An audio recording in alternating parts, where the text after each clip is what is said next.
producer, but I don't see her anywhere. Kitty, you made it! Oh wow, I made it to what?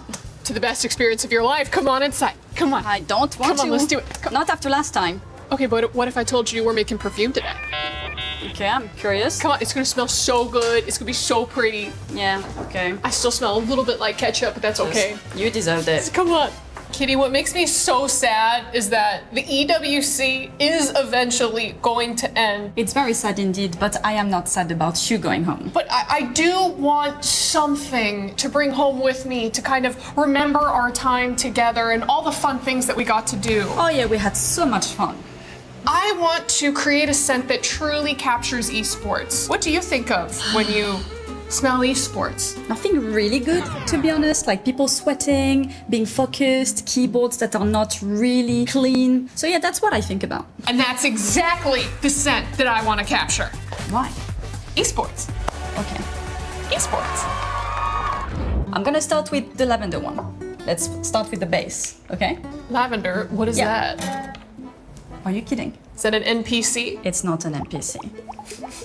It's like a flower. But I think that for my base, I've actually been able to take a gaming headset used by players and distill down a lot of the dandruff and head lice into this concoction. This shall be my base. Woo! Take a whiff.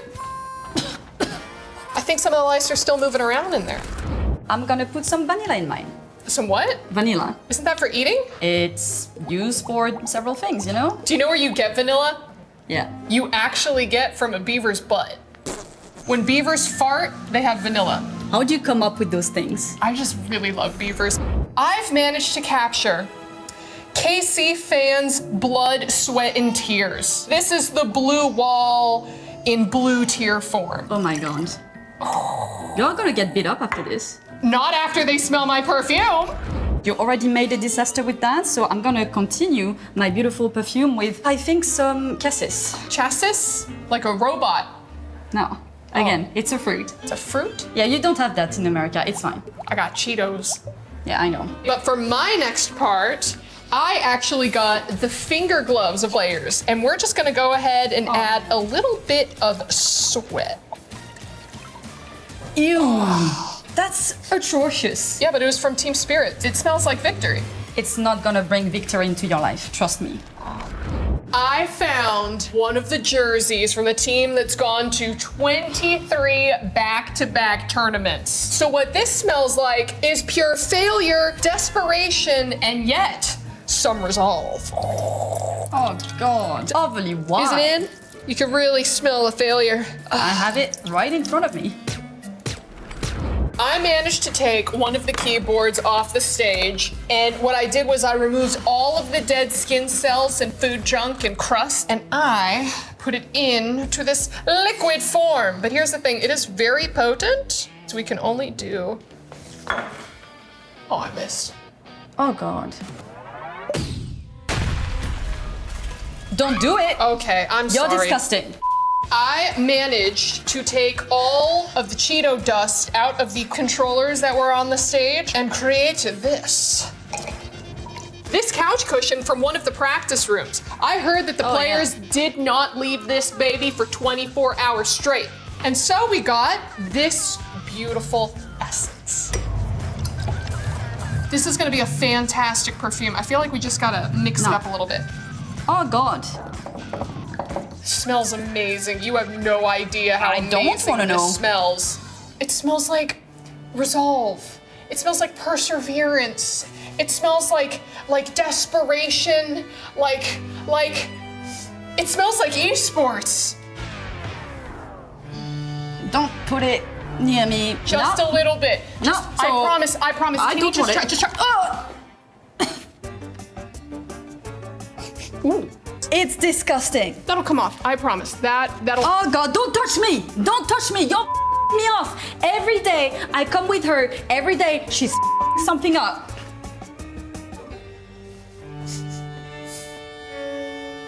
Le Esport.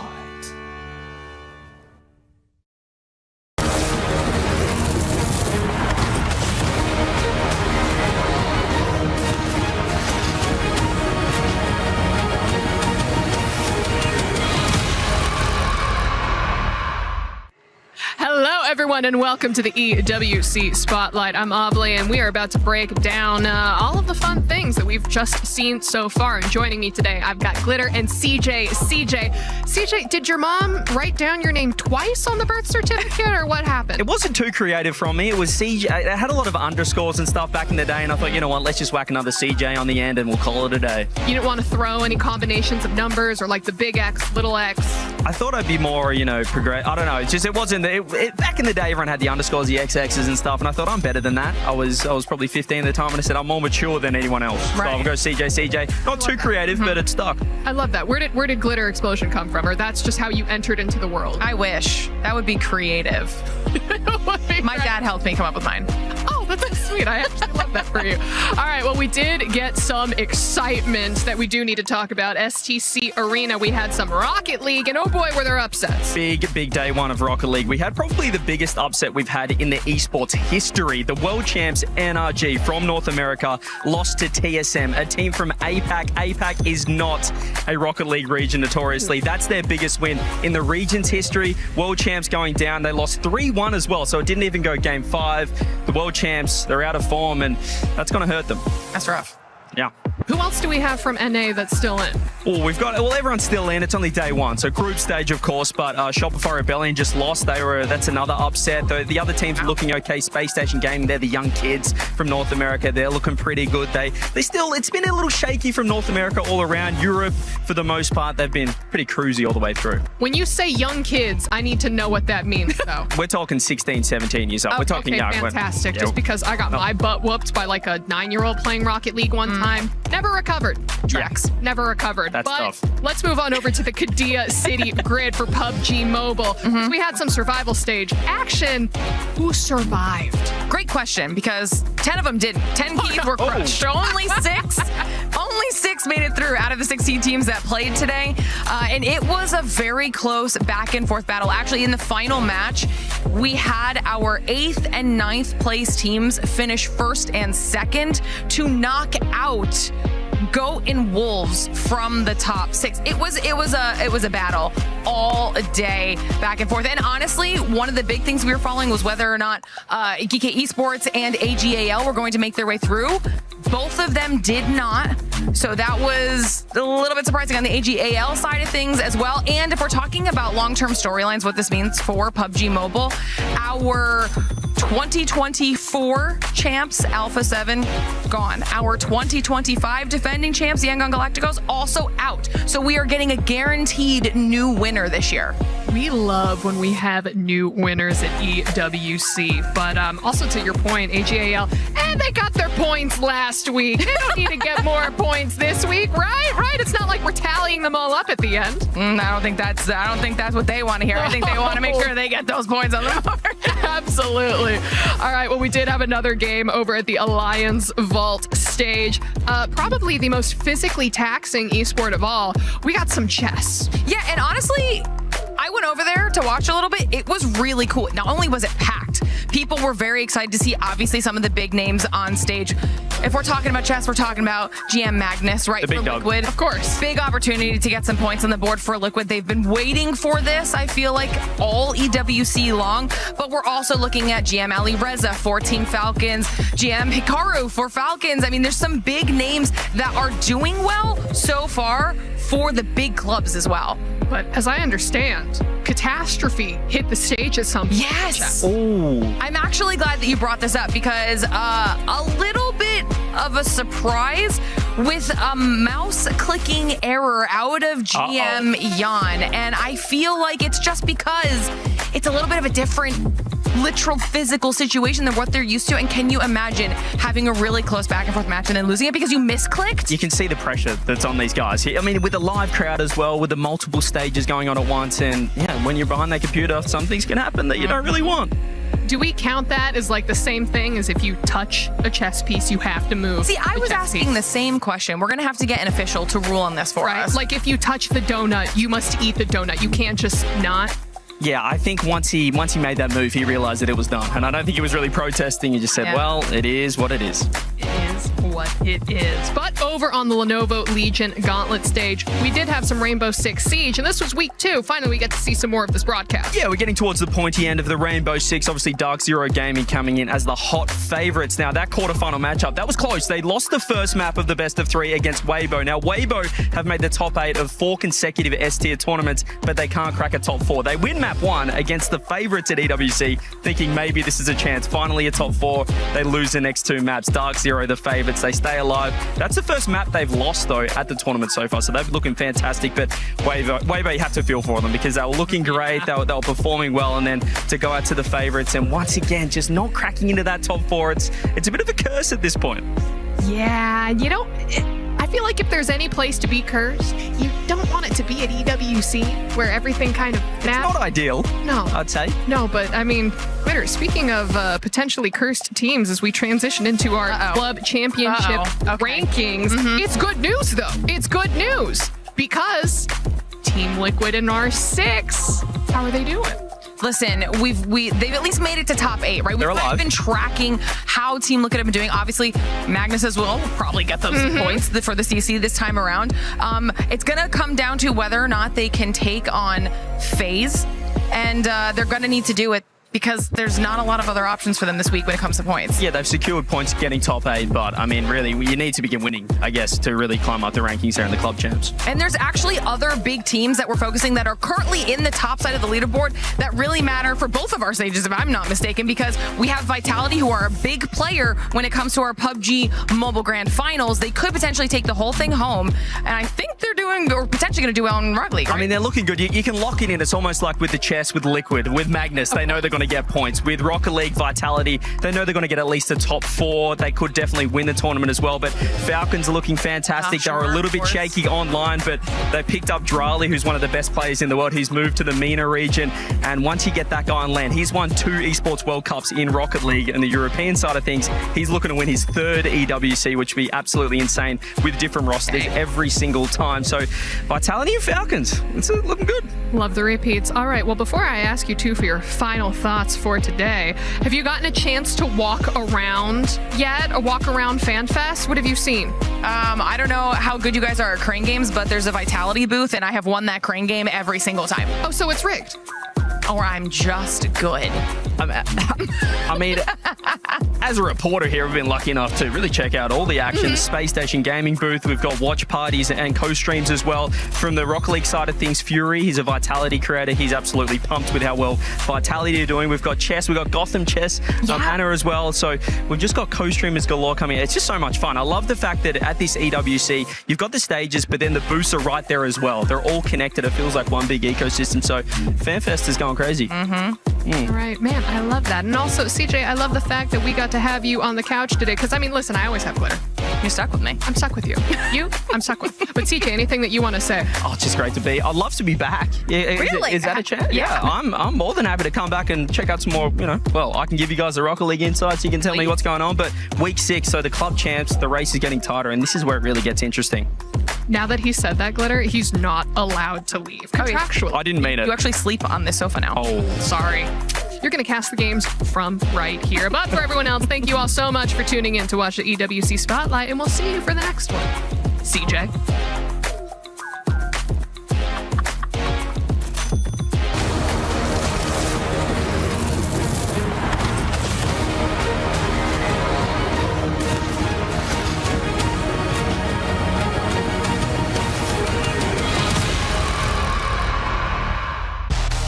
Chess returns to the Esports World Cup, and this time the road to the trophy starts before the group stage even begins. 16 players will battle for the title in Paris, where reigning champion Magnus Carlsen returns to defend his crown against the very best in the world. Every game is played with 10 minutes and no increments. Every second counts, and if a match ends level, an Armageddon decider will determine who moves on. But first, 8 players enter the play-ins. Every match is played over 2 games, and only 2 players will survive to complete the final field. They will join 14 13 players who have already qualified through the Speed Chess Championship and the Champions Chess Tour leaderboard, including defending champion Magnus Carlsen. Then comes the group stage. The 16 players will be split into 2 groups of 8, each competing in a double elimination bracket. Every match consists of 2 games, where every move can change the course of the tournament. Only the top 4 players from each group will reach the playoffs. From there is no second chance. The quarterfinals are played over 4 games per match. The semi-finals raise the pressure with 6 games per match. And in the grand final, the 2 remaining players will fight for the title in a best-of-3 sets showdown. Get ready for a chess spectacle in the City of Love, where speed, nerve, and absolute determination will decide who rises to the top. All right, Damascus, it's Chess Week at EWC. We are stage hosting with the best of the best, all right? Now, I know you don't know chess all like that, but luckily, you got your friend, Hollywood Rob TV. I am 1,300 ELO on chess.com. You're making the right face, okay? Me, Magnus Carlsen, Hikaru, if you want to get up to that level, then you have to listen to this right here. Right. Now, to start things off, Damascus, lesson number 1. This is called the opening phase of the game, all right? Show me which move you will make here. You want to control the center. You want to control the center. White to move. White always move. Control the center. Yeah, I want to maybe move the... You want to move? I think you wanted to move off of your chair and give me 5 push-ups, brother. What was that? You're supposed to control the center. No side. Yeah. Opening. Control? Yeah. I don't know if that was 5 either, but I'm going to let it rock. Okay, now. Teach me more. All right. Rob. It's important. Yeah. Okay. Bam, bam. White to move. It's called Fool's Mate. White to move. Come on. What you got, brother? Yeah, I believe in you. Yeah, you ready? It's Chess Week, baby. Yeah, so I can attack. So you can attack the knight, yeah. Yeah. I want you to go ahead and attack that floor again and give me 10 minutes of planks. Are you kidding me, brother? It's called Fool's Mate. We're going to change the name to Damascus Mate. What's a Fool's Mate, bro? We're going to change the name to Damascus Mate, because clearly you the fool in this situation, huh? It's Chess Week. You're going to embarrass yourself in front of Magnus Carlsen, in front of all these people watching from home? Come on, don't you want to be like me and Magnus and Hikaru? What's Magnus's rating anyway? Magnus's rating is 100 push-ups. That's what it is. 100 push-ups asking me silly questions like that. All right. Magnus Carlsen, Rob TV, 1,300. Each test is day 3. I'll get there one day. Let's get it.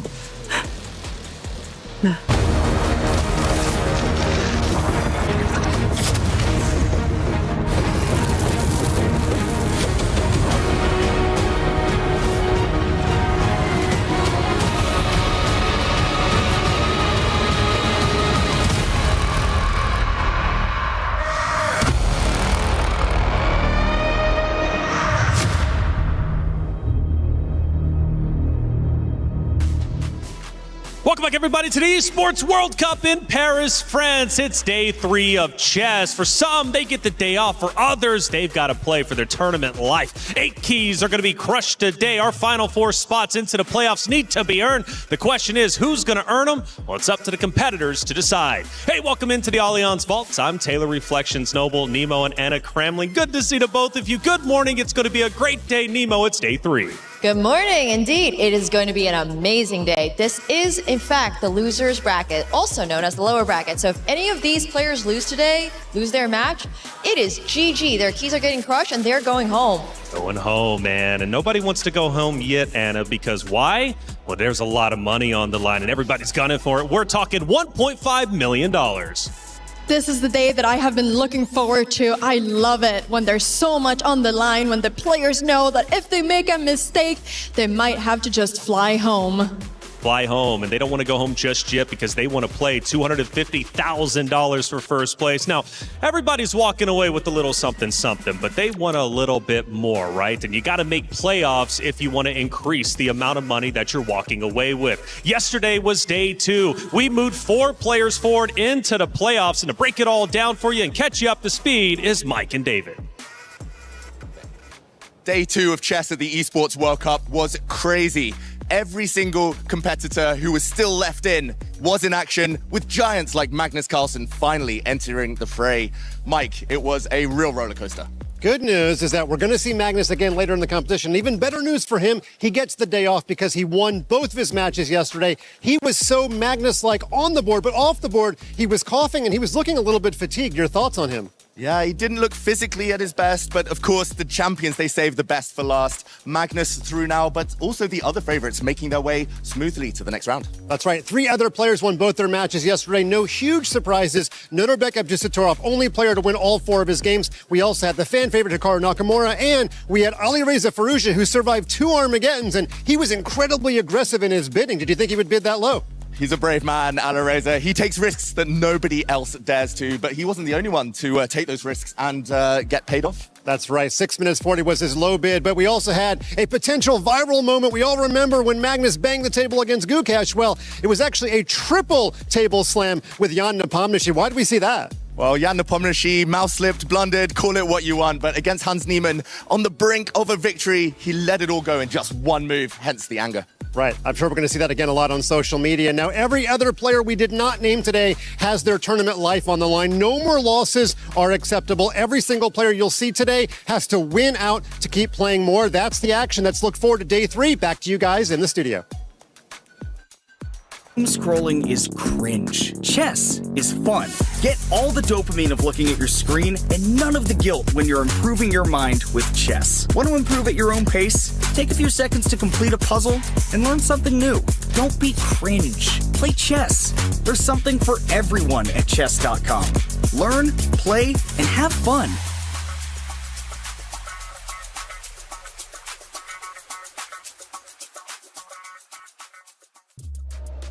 Thank you, Mike and David, for the recap. Yeah, Nemo, the emotions were sky high yesterday. The matches were incredibly tough. And for some tables, they got to look out because they got banged upon. Wasn't a nice sight, but you know what? It is the highest pressure, right? Being on the stage in front of the lights, in front of the audience, sometimes the pressure does get to you. Absolutely. I mean, look, we're all competitive here. I feel like we understand that sometimes emotions can definitely run a little hot, especially when it's something so crazy. I don't know if it was a misclick or if he maybe just miscalculated, but it was very unfortunate for Jan. However, we're going to see him later play against Andrei Stepenko, so it's not over for him yet. He still has a shot. He does need to win 2 matches in order to move on. That's right. Yeah, for those on the bottom, some have to win 2, some have to win 1. We'll catch you up to speed with the schedule in just a little bit. But did you know we have 2 streams? This is just Stream A, but Stream B has been breaking down the action all tournament long, all the days, and they've been crushing it. Let's check in with Stream B with John and Zach. Bonjour, welcome back to day 2 of the group stages here at the Esports World Cup. There was lots of action on and off the board yesterday, but today we are focusing mainly on the lower bracket. Yes, Johns, the big names are through. Magnus Carlsen, Hikaru Nakamura, Alireza Firouzja, and Norbek Abdusattorov have all made it through. Now, from a club championship point of view, Team Falcons have 2 players through, which is critical, and AGAL are still alive in the competition, courtesy of Denis Lazovic after he faced Hikaru yesterday. Yesterday graced us with an absolute bombshell of a match between Jan Nepomniachtchi and Hans Niemann. What about that Armageddon? It was insane. Possibly one of the standout moments of yesterday with the table slam, the mouse slip, it had everything. Today, though, we have some pretty exciting matches. Pranesh Benjamin Bok is on my radar. We've also got Wei Yi against Nihal Sarin, 2 of the heavy hitters from the tournament, some of the fastest players in the world, especially Nihal. So with elimination on the line, it's going to be very exciting to watch. Those 2 matches sound very interesting. How about Serrana against Sina Movahead? And we have Andrei Stepenko, who's playing Jan Nepomniachtchi as well. Lots and lots of heavy hitters all throughout the day today, so we find out at the end of today who advances to the playoffs. See you guys in a bit. David and I have to pick 2 players who make it to the playoffs today. David Howell, do you want to go first? Oh, it's a tough one. After you, Tanya. Always putting me on a spot, the usual here by David. All right, I am a millennial, David. I am going with Gen G as my first pick. Arjun Argaisieres. I think his style lends himself for a deep run in this format. You know, his combative play, his attacking chess. It's fearless, it's entertaining for us and the fans. Oh, it's a good choice, Tanya. Very patriotic. Team India? He knows me well. I'm going to choose Wei Yi, Team Nemesis. He's a cool customer. He's like the ice to Arjun's fire. He can do anything. He can beat anyone. I think today might be his day. And what a run we had getting into the play-ins yesterday. It was fantastic, so I see where that pick is coming from. All right, for my second one, I'm going to speak the language of the people. This one's for you, chat. Any guesses? Well, I am going for Hans Niemann on this. You know, he's polarizing. He's got everything to prove, and he plays exactly like that. Love him or hate him, entertainment, drama guaranteed. It's Hans Niemann, and who doesn't love a bit of godlike chess? Yeah, the choice speaks for itself, Tanya. I think the world would love to see a Magnus versus Hans rematch. I'm going to go for Denis Lazovic, one of the youngest players. I think today is going to be his day. It's going to be exciting to watch. Well, 8 keys will get crushed. 4 players will make it through to the playoffs. Action starts now.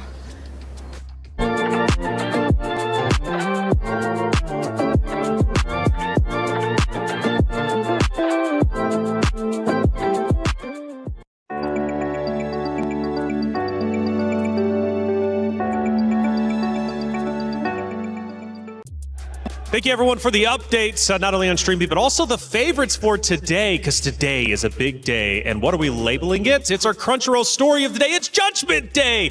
It's a big one. 8 keys are going to be crushed. It's all about survival. There are no more second chances today. All the matches, Nemo, that are going to be played are elimination matches, which means keys will be crushed each and every single game. The art of the competitor fully silenced here at the EWC in 2026. When it comes to chess. And we've got some great matches we want to talk about, specifically starting up. Benjamin Bach going against Pranesh. These two titans about to face off. This is going to be a fun one. They will be on Stream B, so don't forget to check that out as well. But Bach has had quite the EWC role change. You know, he was my co-analyst last year on Stream B, and now we're seeing him play on the main stage at EWC. So he was a talent, but he's always been good at chess, clearly, because you don't just randomly go talent, I want to play some chess, it looks fun, I'm going to go ahead and go on the main stage. So from talent to main stage, that's a cool little story. It's absolutely amazing. But he is going up against Pranesh, who, I don't know, what do you think, Anna? Pranesh is incredible. He's only 19 years old, so he is one of the youngest competitors here in the EWC for chess. And he's a really strong player. I believe he is a bit higher rated in classical chess than Benjamin Bach. And I think he's also won against him a few times. So I think this match is going to be very close. But we need to remember that the winner of this match will be facing Arjun Erigaisi, who got 4th last year here. That's crazy, too. 4th place. That's a big matchup, but it's been tough for everyone, including, right, those coming from LCQ. The play-in on day 1. Magnus Carlsen, Ferrugia, right? These matches don't get easier if you want to push up. Let's take a look at our schedule for today. First, taking a look at A stream right here where you are currently watching. We got 2 lower bracket matches, and then we'll figure out what's going to be going forward. Talking A, Nihal Sarin going against Wei Yi, and then Nepomniachtchi versus Yesipenko. Now, 2 very, very good matches. And for Virtus Pro, right, they are definitely banking on the fact their player goes forward. Anna, which one's the most fun to you? I think both matches are going to be so much fun. I do want to see, I'm really excited for the Nepo Yesipenko one, because we saw Nepo yesterday. He did this kind of slam on the table. There were so many emotions when he was playing against Hans, and when he did that blunder at the very end. So let's see, is he coming back today tilted, or is he coming back today full force playing his best chess? I do think it's going to be very exciting. I honestly am rooting for Wei Yi versus Sarin to be an exciting match, which I'm sure it's going to be. Wei has had a crazy journey to get to this spot. You know, he's been in the LCQ, he played in play-ins. It's been wild. He's been here for like a week.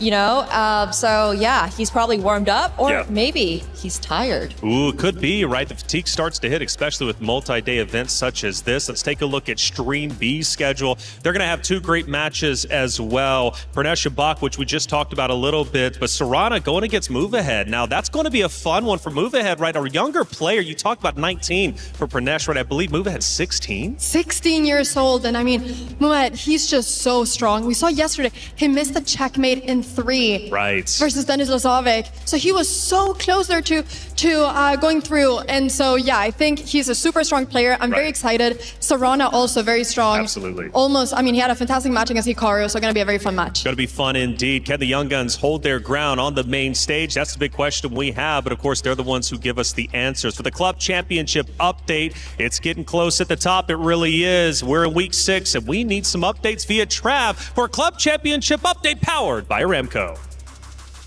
There's already 4 players into the playoffs of chess, and that is going to get valuable club championship points for their clubs. So far, it's Magnus Carlsen from Team Liquid, Alireza Firouzja and Hikaru Nakamura for Team Falcons, and Nordabek Abdustaturov for Na'Vi. This is going to put them in a great position to go forward and try and overtake AGL, who at the moment sits on top of the leaderboard with 3,350 points. Focusing in a little bit more on AGL though, they've just been knocked out of PUBG Mobile yesterday and Rainbow Six Siege in the past week, so much pressure now lands on Denis Lazovic's shoulders. Going into today, he's got a long road cut out for him. Yesterday he lost to Hikaru Nakamura and forced into the lower bracket, which means he's going to have to get a win today, and it's make or break, otherwise he'll be going home and AGL's week will be over. Team Vitality are looking to mount a bit of a comeback as they're still looking very good in both PUBG Mobile and Rocket League this week. Just a few more points will get them right on Na'Vi and on Team Falcon's heels, so we'll see if they're able to do that this week. There's still so much more to go throughout chess and so many keys to be crushed throughout today, so stay tuned for more.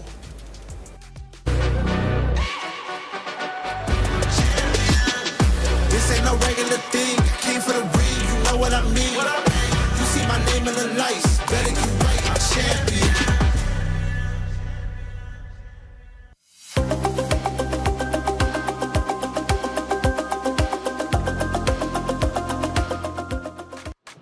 Thank you, Trav, for the update. When it comes to the club championship, plenty of orgs still represented. Some have already made it through, like Falcons, for example, with 2 of their players. Team Liquid looking solid. But for AGAL, Denis Lazovic, will he make it as well? He needs to, because Falcons are nipping on their heels when it comes to the top of the standings for the club championship points. For the players, though, they are ready to step onto that stage, and they're stepping off the bus. And John Sargent had a chance to catch up with some of them. All right, everybody, we got player arrivals now for today's edition of the Esports World Cup. And we have Nihal hopping off the bus. Nihal, how are you doing? How are you feeling today? Walk with me. I'm good. Thank you. You're good. Sleep well, getting ready for a very important match today, to be honest. Yeah. Go on. I'm definitely looking forward. Some people call you, and I would argue you probably are, the fastest in the world. We're going to need every ounce of that speed today. How are you feeling? I mean, I hope to be able to bring my best, and let's see what happens. Best of luck. How are you feeling today for the match? Yeah, it's my last chance, so I will fight. Look, I mean, you're in the lower bracket, but you played a phenomenal level yesterday, and you had some absolutely fantastic games. So are you feeling good about today's level as well? Yes. Yeah? Yes. All right, best of luck in your games, and we'll see you in a bit. Thank you, John, for the interviews. Wei Yi saying it's his last chance, last dance. He understands it is, but he could extend his tournament life a little bit longer if he can take down his opponent of Nihal Sari. I mean, today is crazy. It is called Judgment Day for a reason, right? Like, if you lose, you're going home. But if he doesn't lose, he still has to go on to face Duda. But before that, Team Nemesis, Wei Yi, he had such a long journey to get here. Unfortunately, he hasn't had the best results against Nihal Sarin earlier this year. While we've seen amazing tactics from him in this tournament itself, earlier this year, he lost twice. I think that this match is going to be a lot of fun because we have 2 different playing styles. We have Wei Yi, who's a little bit more solid, and then Nihal Sarin, who's a little bit more tactical, who's fantastic in Blitz. And I think that Wei Yi will try to maybe get Nihal into a sort of endgame or something more positional where he cannot use his expertise in Blitz and in tactics to beat him. I do want to say Nihal did win the 2026 inaugural Bullet Championships. So this is going to be absolutely insane. I mean, if you're playing against Nihal as Wei Yi, you really do not want to drop under that 1 minute because Nihal's like not even awake until it drops underneath 1 minute. If it ever goes under 1, I feel like Wei Yi is in so much trouble. Yeah, that's why we were joking around. When it comes to Armageddon, his bid is probably going to be straight at a minute or just below it so he can, elevate the pressure for himself. It's going to be a tough matchup, but Wei Yi's had a tremendous story from LCQ, trying to make it into playoffs. In Allianz Vault, we've had an LCQ representative in our finals the past 2 weeks. Will we get it for the 3rd week in a row? It's very possible, and let's not forget last week here in the Allianz Vault, one of the LCQ winners actually won the entire thing, which is such a special story. Now, the question is, who wins this match? What are you all thinking out there? I know you're getting your votes in, and I'm curious what percentage it's at. Is it going to be leaning towards Sarin? Are you going with the LCQ of Wei Yi? That's the big question. Quick predictions. What are you thinking? Ooh, it's a tough one. Nihal Sarin didn't look the best yesterday, unfortunately, so I might have to go with Wei Yi. What about you, Anna? You know what? If you go Wei Yi, I would go Nihal Sarin. I think it's going to be a very close match. It's going to be epic. Do not miss it. Oh, don't miss it. I like it. It's time to get Judgment Day started. 8 keys will be crushed. Who's moving forward to the playoffs? Let's send it to the stage to find out. Bonjour, bienvenue, c'est la 3e journée pour les échecs à l'Esports World Cup. Rob, day 3 at Esports World Cup. We in Paris, more games today. And I love that we just dubbed it Judgment Day. That is exactly what's going on. Keys are about to be crushed. That means you ain't got to go home, but you're going to have to get the hell out of here. We've got the best players on planet Earth right here and trying to attain glory and lift up this trophy. Absolutely, 4 already made it out there. We'll be back to more for the playoffs where 8 players will remain. But today it's all about validating that ticket to the playoffs tomorrow. 4 more players will be about to join the top 4.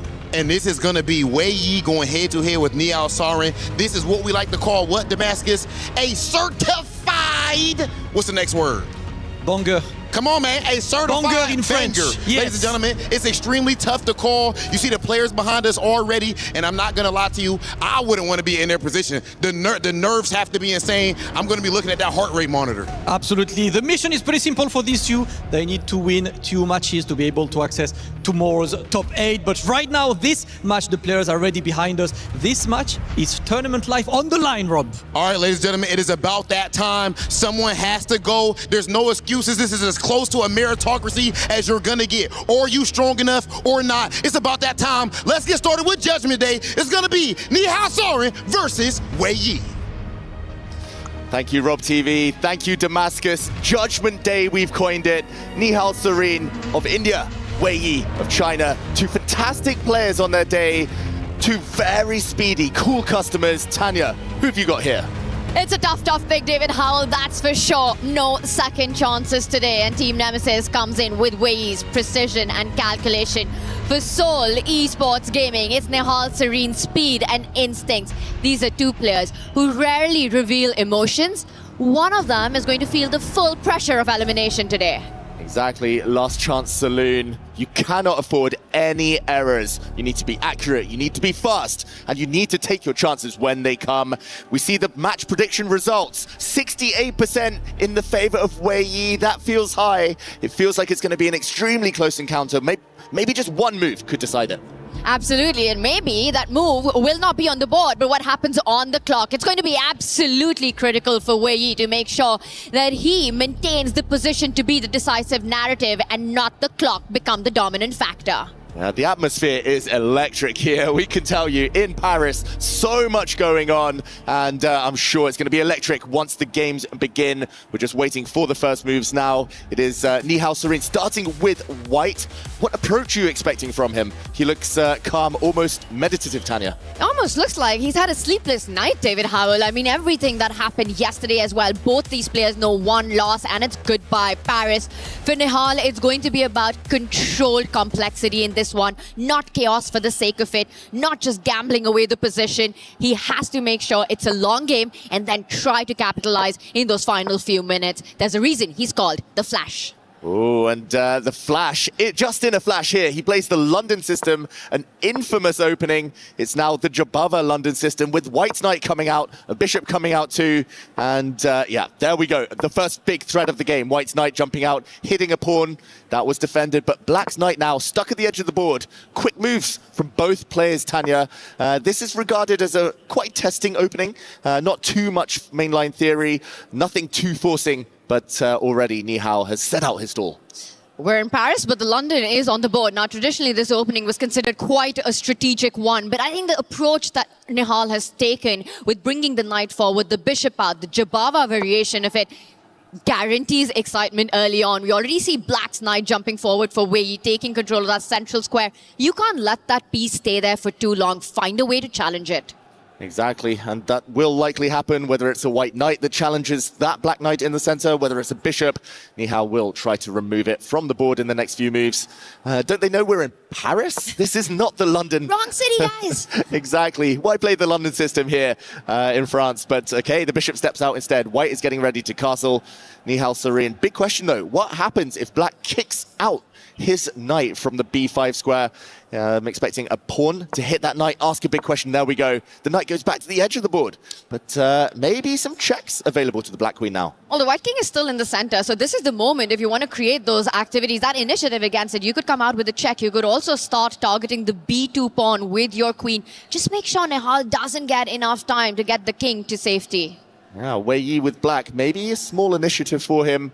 The eval bar shows for the first time that black might have a small advantage. That shows things could flow, things could change. I think if white gets one more move, castles, that could very well be reversed. Tanya, this might be the moment for Wei Yi to wake up and go for it.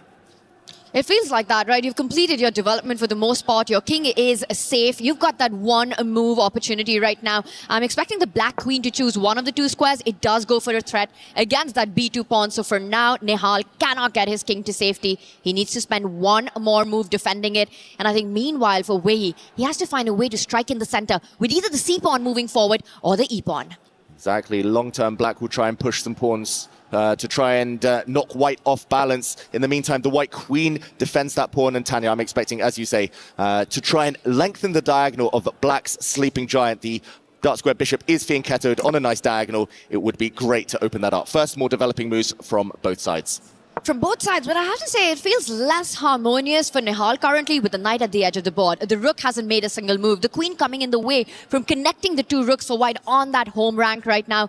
Meanwhile, Wei Yi making his intentions clear. c5 is landing with the rook lined up against the white queen. Yeah, that one is not subtle. He is pretty much declaring his intentions next move, but very hard to stop. Almost a pre-move here for black to push that c-pawn forward, open up the rook that's just moved. Any rook that stares down your queen, you feel a bit uncomfortable, right? The white queen really misplaced, passive, defending just a mere pawn. He tries to build the solid London system pawn structure here, Nihal Sarin, but it feels like the opening has gone wrong for white. The one good news for white, a case to be made, is the time situation that we have. Just a few extra seconds. At least he's keeping the speed going right now. But David, completely agree. How is the queen getting out of the way? How is the white knight coming into the game? And look at that. We were talking about one central break. Wei Yi is saying, I'm going to keep my options flexible right now. We might even see the f-pawn move one step ahead, the e-pawn landing at the center. And this is Wei Yi just asking questions. The ball is in your court, Nihal. How do you improve your position? Yeah, very flexible. Wei Yi doesn't want to commit to a set plan here. He wants to ask Nihal exactly what he's doing next before going for a certain plan. Just to show the point of this last move, as Tanya mentions, maybe a black pawn will land on f6 and support a central thrust in the center. Tanya, that looks tempting. Meanwhile, Nihal pushes on the other side of the board. He's clamping down on black's c5 pawn break. That's not allowed anymore. It might be the other one we'll see. You have to find a way to open those diagonals, open those lines if you're playing with the black pieces right now for Wei Yi, a way into white's camp right now. And he instead just again delays that development, delays that break at the center. He reroutes his knight towards the center of the board. Also makes a lot of sense. That knight will hit the white bishop. Exactly, the knight might come for the bishop. The black pawn now released as well. Knight off the edge of the board is a good thing, but you can also start to chip away, erode the white pawn structure. Just as an aside here, it was actually the best move to sacrifice to blow open the position, according to the computer, but not found. The game goes on. And that's a tough one to find. You know, you're giving up your pawn. There are two ways to capture it. So fully understandable, because here it's not about being objectively the best, but practically the best, keeping the clock under control as well. And Wei Yi, once again, taking those fast decisions. He's the one who's up ahead on the clock now. The knight comes back, a5 a threat, knight e6 a threat on the board. Nihal Sarin needs to still find a plan. And there we go. Better late than never. He decides to remove black's best minor piece. We talked about how strong that black knight was on e4 in the center. That will be traded off. And a very healthy move there, it looks like, from Nihal. But maybe it would have been better to play this one about 6-7 moves ago. Well, did you say a strong knight on e4? Guess what? You can take one, but the other one is headed right there. A different path here. That knight eyeing that d6 central square to consolidate the stronghold on e4 right now. Knight to b5. You capture it. You open a deadly c line for Wei Yi with a big weakness on c3. Yeah, very interesting move. Creative stuff from Wei Yi there. And yeah, he wants those open lines. He wants some action. He doesn't mind about doubled pawns. That's less of a factor right now. I wouldn't be shocked to see all the knights leave the board in the near future. But Yeah, it's a really tense position right now. Still all 32 pieces on the board, and we've played 14 moves. Not a single trade, not a single capture has happened until this one. Knight takes knight. There was a big threat on that c3 pawn. No good way to defend it. We see one set of knights off the board. I'd be tempted to pick that up with the bishop and not destroy the pawn formation. Yeah, really surprising the way he thinks. There we see he does capture with his bishop. No reason to double your own pawns there. The bishop quite strong in the center. I don't think we'll see Nihal rush this next decision. It's a big one. If he trades knights, as you say, Tanya, the black rook opens up. He retreats all the way back home, though. And he's saying, okay, that knight might have to go back to its dark square. It's going back towards the center. It's going to go towards black's light squared bishop on the next move. It does feel like things have gone wrong for white, David. You know, you look at move 16 is where we are on, and it's only the bishop pair that's out and barely anything beyond the 4th rank right there. So many pieces on home rank for Nihal. He still needs a few moves to complete development. I will point out one idea that he set up, that A-pawn ramming up the board to dislodge the black knight, dislodge the black queen. Yeah, black's knight might be forced back, the queen being forced back. Normally, when your opponent has to start retreating, you feel that you are the one with the initiative, with the momentum on your side. So where you will try and stop that, maybe lash out himself, whether that's the black A-pawn, E-pawn, he goes for the central break. The position finally, Tanya, about to explode. He does it. Nihal was almost asking for this with all these retreating moves. Almost felt like passive play, where he beautifully coordinated pieces. The bishops, if they open up, that's not an ordinary bishop. That's going to be a sniper on the board. Oh, it will indeed. And Nihal now just needs to eliminate that pawn. That pawn push, too strong. Whether he takes it with his own pawn, there we go, or with the bishop. Maybe all roads lead to the same thing.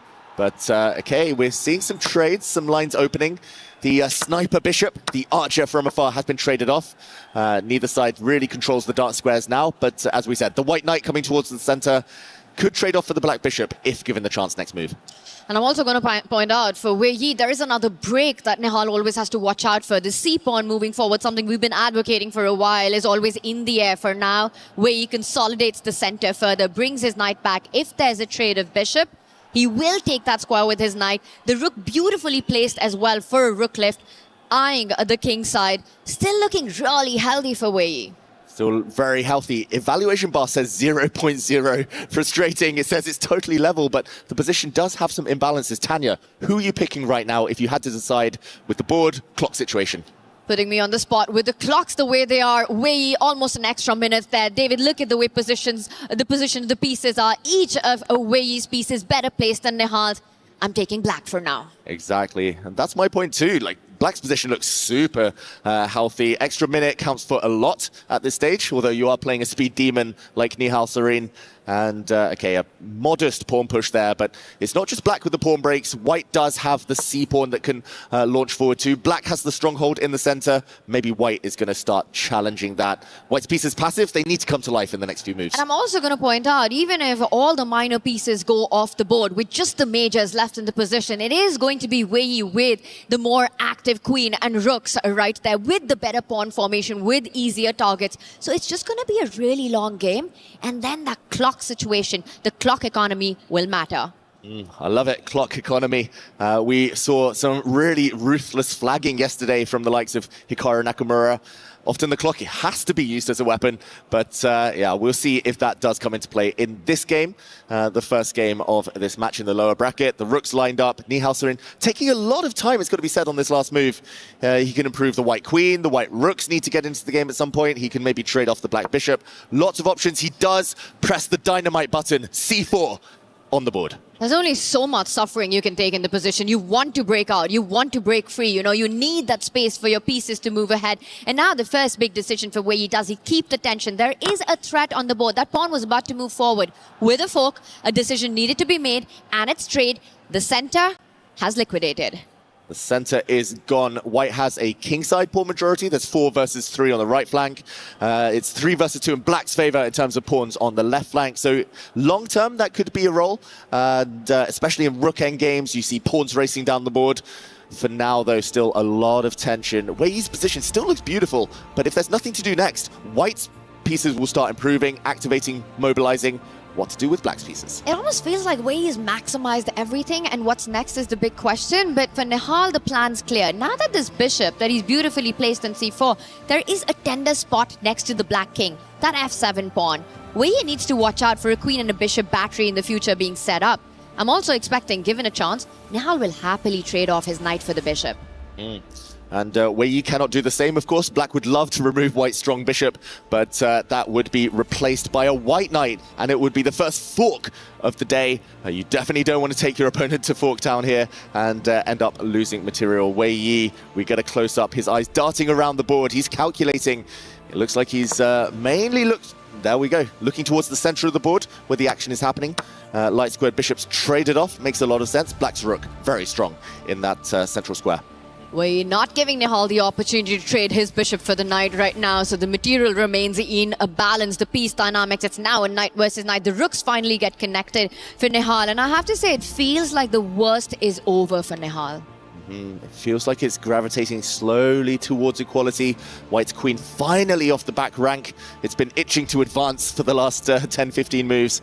The white rooks are just a couple of moves away as well from challenging in the center.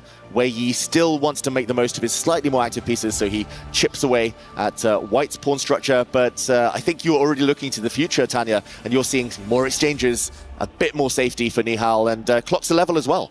And more pieces coming off the board really soon. But the first decision, whose terms do you trade on in this position? Is White going to capture the pawn that's just moved forward, or will he allow Wei Yi to be the one to take by lining up the rook against the Black Queen currently?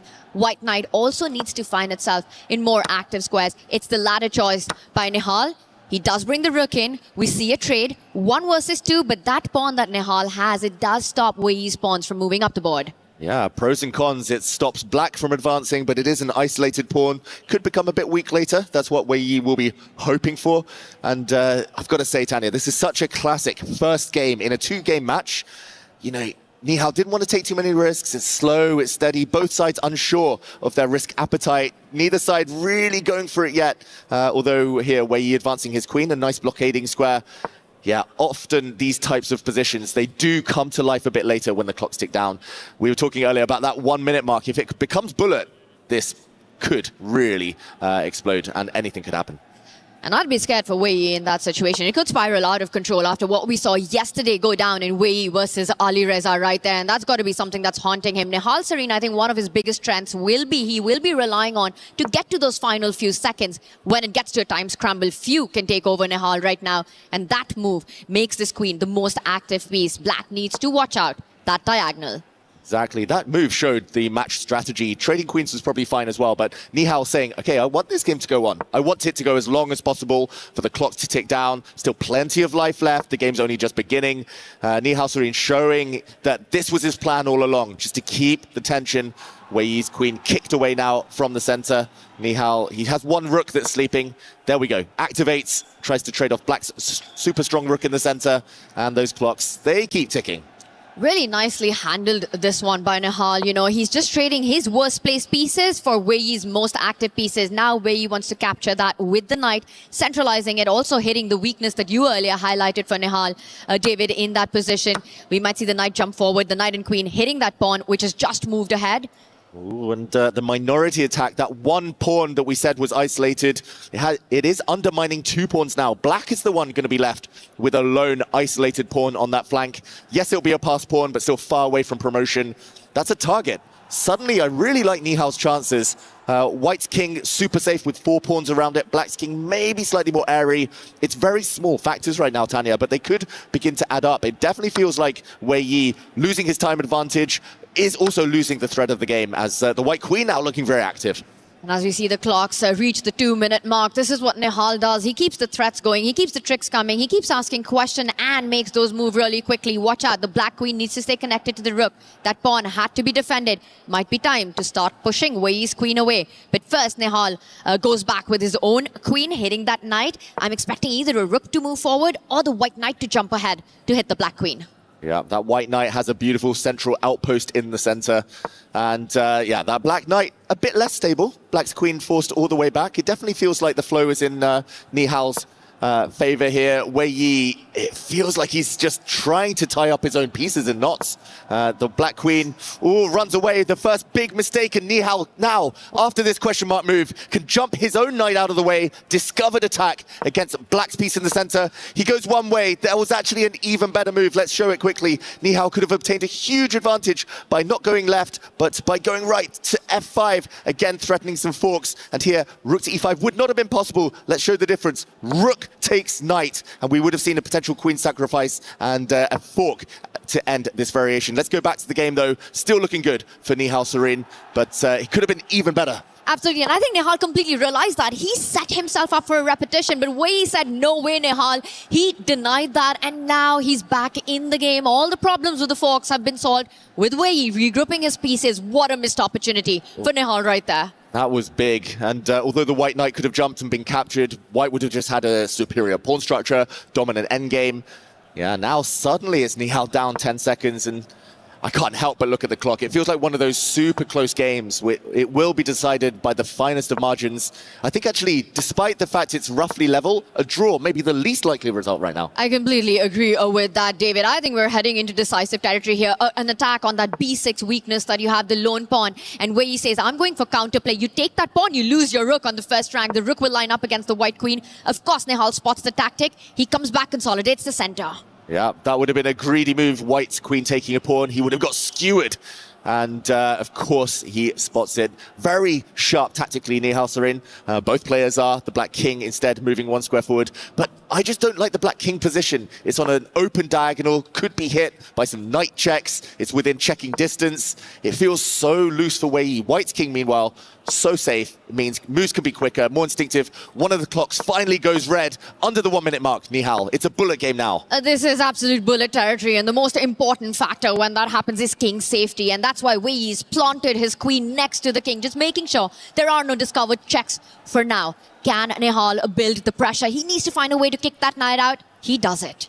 He does it, but at the cost of weakening, loosening the white king ever so slightly. The black knight is being forced back. There are still tactics. White's queen really cannot dream of taking that black pawn. There'll be some checks. Black's rook will be able to check the white king on the back rank. Deflection tactic. I'm not sure whether we'll see that. The black knight really nearby as well, making Nihal feel uneasy. The black knight, though, only one square to go back to. Only move territory. If it chooses the wrong square, white obtains a big advantage. Might trap that knight. He does it, he goes the wrong way, and Nihal does not pause. He could have won that knight in one move by pushing his pawn, but instead he gets greedy at the wrong moment. Oh, we're seeing the mistakes creep into both players and their moves now. That knight would have been trapped by pawn to g4, but white now still with a big advantage. Nihal, extra pawn, more centralization. The black king lined up on the diagonal, way in big trouble, but with 10 extra seconds, Tanya. And Nihal with 20 seconds on the clock, and he can watch this, or are we heading for more blunders in this game? The queen and the knight lined up against the white black king right now. Maximum pressure on Wei Yi. He walks into a fork, he's about to lose a rook. It's Fork Town. That black rook is gone. There's some checks, though. Can Nihal dodge? He blocks with his queen. The queen perfectly placed as a defender. The checks continue, though. Oh, 10 seconds for Nihal. He's got an extra rook. Surely he should win this. He should, but there is no should when you're down to 7 seconds on the clock. Wei Yi is playing the flagging game, and just like that, Nihal blunders, and he's right back. Not enough pawns in the position, not enough time on the clock. It's 5 seconds for Nihal Sarin. And now Nihal Sarin cannot win. He only has a knight. You cannot deliver checkmate, but just in time. 5 seconds left. It's a draw. What an absolutely insane finish. That was a roller coaster of the game, and you could see it on Nihal Sarin at the end, the disappointment of it all from a completely winning game. And this is what the clock does to you in this format. Oh, we talked about how Nihal uses the clock as a weapon, so speedy, a bullet champion. But in the end, it was the clock that held him back. That was a tough position. He should really have won with an extra rook. I think ordinarily he would be taking that game home, but Wei Yi, credit to him for finding counterplay, finding resources, and not making it easy. He played the board, he played the clock, he set up the tricks, and it all paid off in the end. The final game between these two players. If it's a draw, we'll have an Armageddon. If it's decisive, one of them will go through one key, will get crushed. Oh, yeah, no room for further error. That was such a nervy game. We said it. It looked like such a cagey encounter, neither side really doing too much for the first 8-9 minutes. It felt like they were just waiting for the clocks to tick down, but wow, what an explosion it was. That was a tactical minefield, and ultimately both players surviving, but barely. It felt like for the first 9 minutes, we had a completely different gameplay, and that last bullet territory, we were watching something from a different planet right there. Both players barely taking a second to make their move. Wei Yi so calm, so controlled in his approach, and I think that's one of his biggest assets. For Nihal Sarin, he has to let go of everything that's happened in that game 1 and do the same and a little bit more in this game 2. Exactly, same but slightly quicker for Nihal. That's going to be his attempt, his strategy for the next game. If he just had 5-10 seconds extra on his clock, he would have won. For Wei Yi, the chess side of it, the middle game didn't quite go according to plan, got slightly outplayed, so maybe he'll be trying to play a bit more on the front foot as the game kicks off. Wei Yi also opening with his Queen's Pawn. We see a Queen's Gambit, no London system this time. Not at all an interesting approach by Nihal. The first 3 moves made by the pawn, keeping things flexible, taking away some development squares for the bishop. Landing on f4 now. We see a quick trade that's about to happen in the position. Yeah, I said no London system. The white bishop then came out to f4 immediately, got traded off. But yeah, this is still relatively well-known territory of the Queen's Gambit declined. And Nihal here with black looking very, very solid. Wei Yi with white delaying castling, interestingly, keeping all of his options open here as the black queen steps back. And Nihal, that looks like a slightly tentative move. Still needs to get developed on that queenside flank. He does, and he did exactly that in game 1, just delaying his development, and it got him into a bit of pressure right out of the opening. Wei Yi trying to find the way to do exactly that same narrative that we saw earlier. Is this the moment that we see a trade at the center? Will he bring his bishop out? Very often for white, you want to delay the development of the light squared bishop before there's a decision between those 2 central pawns. Exactly. If you bring out your bishop too early, there might be a trade. You have to move the bishop a second time. You lose a tempo. And although maybe one move here, one move there doesn't matter that much, it's still frustrating to have kind of lost a move. So now if black trades off the pawn on c4 on white's terms, the bishop comes out in one sweeping movement and white gets castled quicker. So useful move with the queen. I'm expecting black to try not to capture yet. Although, yeah, lots of choice here for Nihal Sarin. Slightly surprised with this early thing that Nihal has gone into an opening that he should be very well prepared when he makes all these pawn moves. Now he's looking for more space on that left flank, looking for ways that when he does capture that c4 pawn, the b pawn will move 2 steps forward with momentum. Exactly. Now he's saying to Wei Yi, please break the tension, do it on my terms. I think we will likely see a capture. There are many strategies where you could step forward with the white c-pawn. You could wait a little bit longer, but you don't want to wait too long. And especially while the white king is still planted on its home square.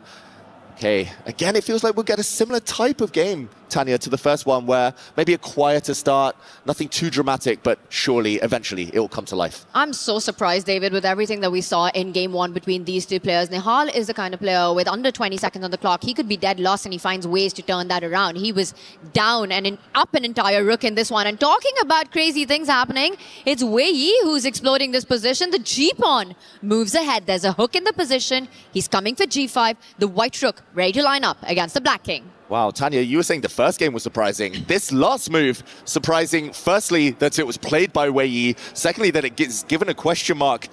That is a typical type of move in some of these structures, especially when a king has committed itself and white's king a bit more flexible. But here, white's king is never going to the queen side. That's stuck in the center. That option is gone. Black hasn't done that much wrong, but I guess there is a hook. And oh, I think the acid test is either trying to take this pawn or doing something quick, active in the center. Flank attack, normally the antidote is a central strike. And this is the moment Nihal needs to decide on either of those 2 options. But David, I will say that this is typical, like you said, of this opening. I'll also say very typical of this time format. Even if objectively, even if the computer doesn't approve of it, these are the kind of questions you need to ask your opponent to force them to burn the clock, because that is a decisive factor, just posing these very complex troubles early on. Exactly, and now the whole point is if this pawn is captured by the black knight, then black's knight has lost control over the center, so white would be able to take back, and the game continues. Central pawn for flank pawn, white gets the open g-file to stare down at the black king as well. Makes a lot of sense, a bit scary, but if you don't take this pawn, it could be even scarier. Another option would be to trade off in the center, but most likely white will step forward, and a white knight combined with a queen, there's checkmating ideas, for now covered by the black knight, but still, this is what Wei Yi wants, and we have another move instead, that central strike, and it's pure chaos now on the board. I love it. Love to see this. Wei Yi is going on the right flank, and with his king in the center, Nihal's decided he wants all those open lines as possible. And now it's on Wei Yi. Does he capture a pawn? Which one is it going to be? Either ways, black gets activity against the white king, who reaches first to the party. Oh, who reaches first? Normally, I'm inclined to say the king in the center is the one that's less happy, but Wei Yi, it is his move. White has slightly better development. Both knights out. White's queen looking pretty decent. White is going to strike on that king side. Wei Yi, he took a massive risk with this pawn push. He's backing himself, maybe because he thought he got outplayed in the previous game, wants to do something a bit different here. But Tanya, this is such a high responsibility decision. If this backfires for Wei Yi and he gets punished, it's self-inflicted. Absolutely, and that's a very smart choice, a response by Nihal Sareen right there, pushing the c-pawn, not going for the expected pawn trade or a pawn capture like you were earlier highlighting. And now Wei Yi's decision to take the c5 pawn. Nihal can capture either the g4 pawn or the c5 pawn, but he says, I'm not greedy like that. I just want my pieces into the game. He wants to start expanding the e pawn ahead, the d pawn ahead. Wow, that's such a calm move from Nihal, who closes his eyes there. He could have captured 3 different pawns. Pawn takes pawn, knight takes pawn, queen takes pawn. Could have done anything. He said none. He didn't want any of them developing his priority. But now, after this last move, Wei Yi is finally ready to pull that trigger, push the g-pawn forward, g for go, and the black king sweating. It really is. You're looking at all those options. It's time for Nihal to pick up one of the pawns in the center, get the pieces into the game. Wei Yi is always looking like a chill customer right now as he's calculating what happens once the g-pawn moves up the board. Is Nihal going to capture with his queen, or will we see a pawn takes pawn? Oh, both of those must be at the top of his agenda. He needs to do something, Nihal. He's about to get attacked. He's also temporarily a pawn down with black. A bit of a shake of the head from him. Maybe regretting he hadn't clarified the tension just one move earlier. But his position should still be fine. He just needs to keep up that speed, not allow it to become a one-sided attack. And it could very well become a one-sided attack. We're talking about the g-pawn moving forward for Wei Yi. He could reinforce that with the h-pawn moving ahead first, and that comes with that much more firepower once g5 does arrive. It is big pressure on Nihal Sareen, who's down by a minute on the clock. Yeah, it's very hard here for black. The worst placed piece is probably the black light squared bishop. That's often the case in the queen's gambit. Black's bishop still at home, still asleep. That blocks in a rook. And until you solve the problem of those two pieces, you're essentially fighting one or two of your army down. And right now, Wei Yi's activated almost everything. White's bishop is about to come to life as well. It definitely feels like this is the first critical position Nihal needs to come up with something clever. Critical on the board and in his mind as well, because he's got to be kicking himself with what a let go of an opportunity it was in round 1, and he finds himself in big trouble under big pressure on that G line right out of the opening in game 2. Yeah, he should be 1 point up on kind of 1 foot in that next round, but instead it's level footing. He could be about to be leaving Paris if Nihal doesn't speed up, doesn't find a good move here. Maybe the most logical would be to trade off those pawns. There's been too much tension. Too much has been kind of hanging in the air there, especially lower on time now, Nihal, by 2 minutes. You need to clarify things, simplify things, make your next few moves easier, trade off pawns. Just decide. It has to be one of the white pawns on the c-file, those double pawns that's captured. He takes with the queen instead. That's fine too, but it took a bit too long. And how much of a problem is that going to be for Nihal? It was a critical moment with so much pressure on him right now. And for Wei Yi, will he go direct? Will he push the g-pawn? Or will he make it even more troublesome by first advancing the pawn next to it and then threatening a very deadly blow on that knight on the king's side? Nihal Sareen has to be calculating all of that because he is down by about 2 minutes on the clock as well. David, h4 or g5? One of these two moves is about to happen. Definitely, Tanya. Especially, he said G, why not say H as well? And the one move I'm not expecting is a trade of pawns in the center. That would just allow the black knight to recapture. Pieces would come off the board. That's not why he played G4. And there we go. He pushes 1 square further. He's all in on the attack. g5 and we live, and I'm expecting him to counter Nihal's idea. If he captures that pawn with his rook, he just makes sure that Nihal's pawn in the center is paralyzed. The X-rayed by the rook and g5, hitting that queen and also eyeballing the black king on the g-line.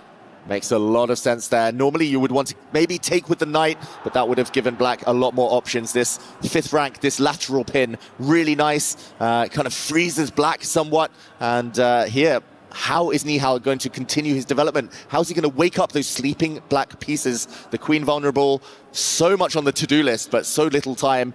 We see there Wei Yi with 94.6% accuracy in a crazy position like this. Very impressive. Super impressive. He is one of the youngest players to ever break the 2700 barrier in the history of chess, known as the attacking prodigy of the game. And I think this is one of those masterpieces in the making if he's able to finish off this attack. For now, Wei has given up the rights to castle for the rest of his game. That king is going to stay in the center. So if the attack doesn't come to fruition, that could be big problems for White's king. Castling is overrated anyway. Castling is so last year, out of fashion, out of vogue. But okay, the black queen goes back. That's not a pawn sacrifice.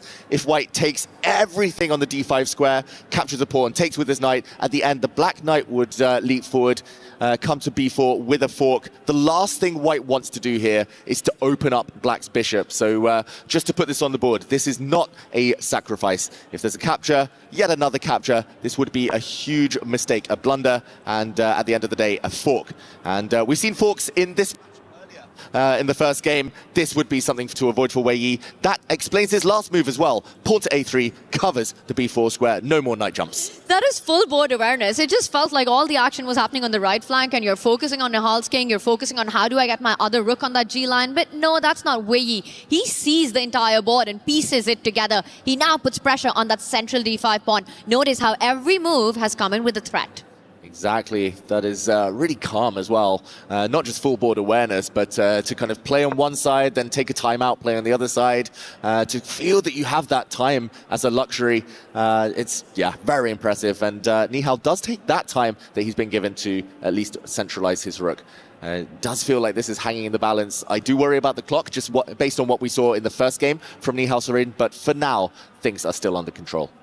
It's under control, and I do worry about Wei Yi's king. I will again point this out, that unless Wei Yi's attack on that right side, and I'm not really seeing the way forward here, how do you get to it? Because knights are a king's best friend. You've got a beautiful defender on f6, the queen close enough as well, keeping everything safe and intact.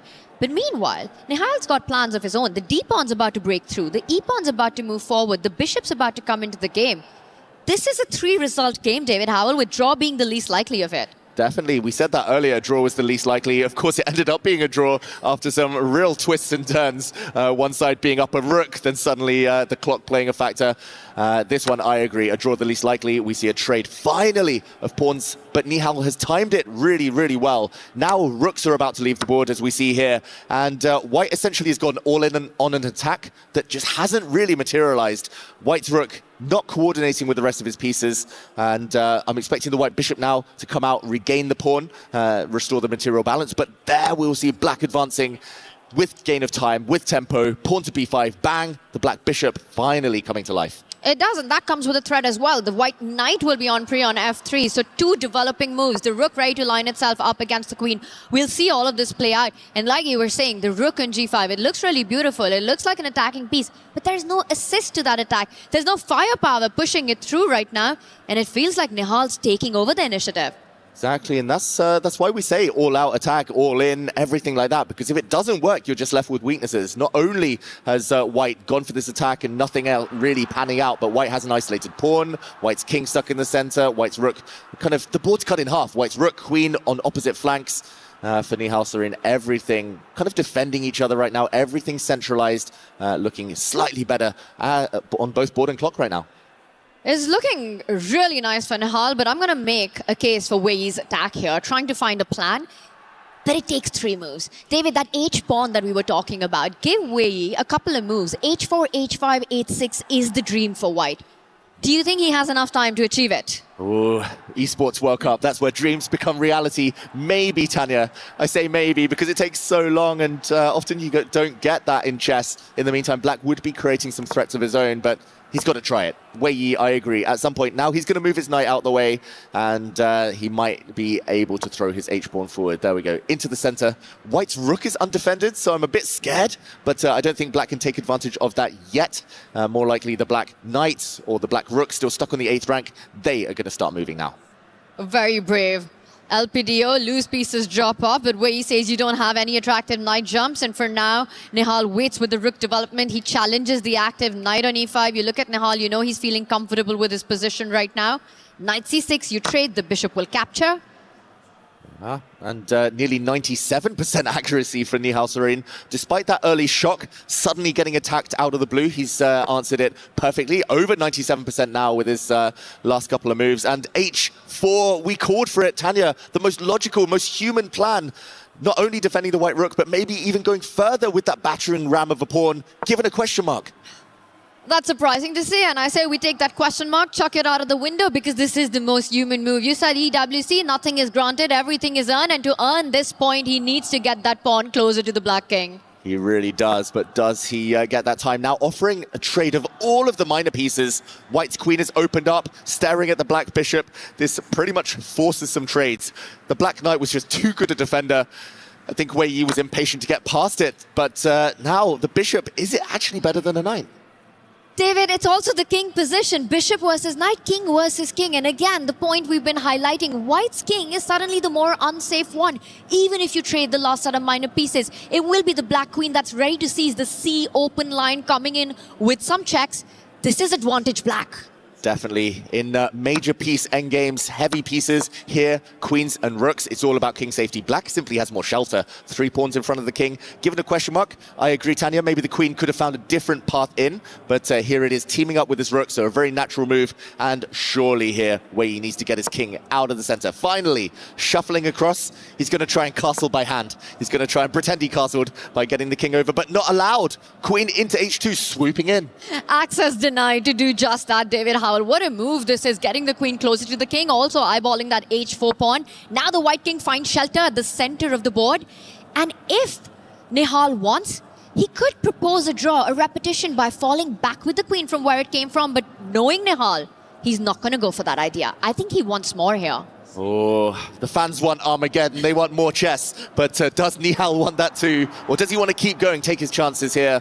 Evaluation bar back to level now, because Black did have a slightly better route forward, but he's offering to repeat the position. He's threatening checkmate in one move. Queen coming down to D1, at the bottom of the board, the white king has to run. It has to run either up or down the board. Queen to D1 will be game over. If Wei Yi wants to take this to the Armageddon, he can just fall back where he comes from, and then the ball in Nihal's court. Looking at him, I feel like Armageddon is very likely, but Wei Yi is the one who gets ambitious here. Wow, it looked like he was swatting away a fly down the camera, Wei Yi, or maybe he's trying to G up the fans, but the position repeating. Second time we've seen this position. If the black queen goes back, Nihal is pretty much happy with the draw. Wei Yi, I think, here, draw makes a lot of sense for him with such a weak king. Could we be going the distance? Will we get more chess? Is this the end of this game? Very likely. You're talking about the weak king. Long term, your pawn's not doing amazing as well if you're Wei Yi, and we see that. Queen to H2. Get that queen back, and one more time, it will be game over. That will be a 3-4 repetition if Wei Yi falls back with the king. Oh, clockwise there, almost level as well. I think Wei Yi here just has to hedge his bet, say, my king's too open, that white king will not survive. And there we go, it is a third time, the position repeats, it's a draw, we go to Armageddon.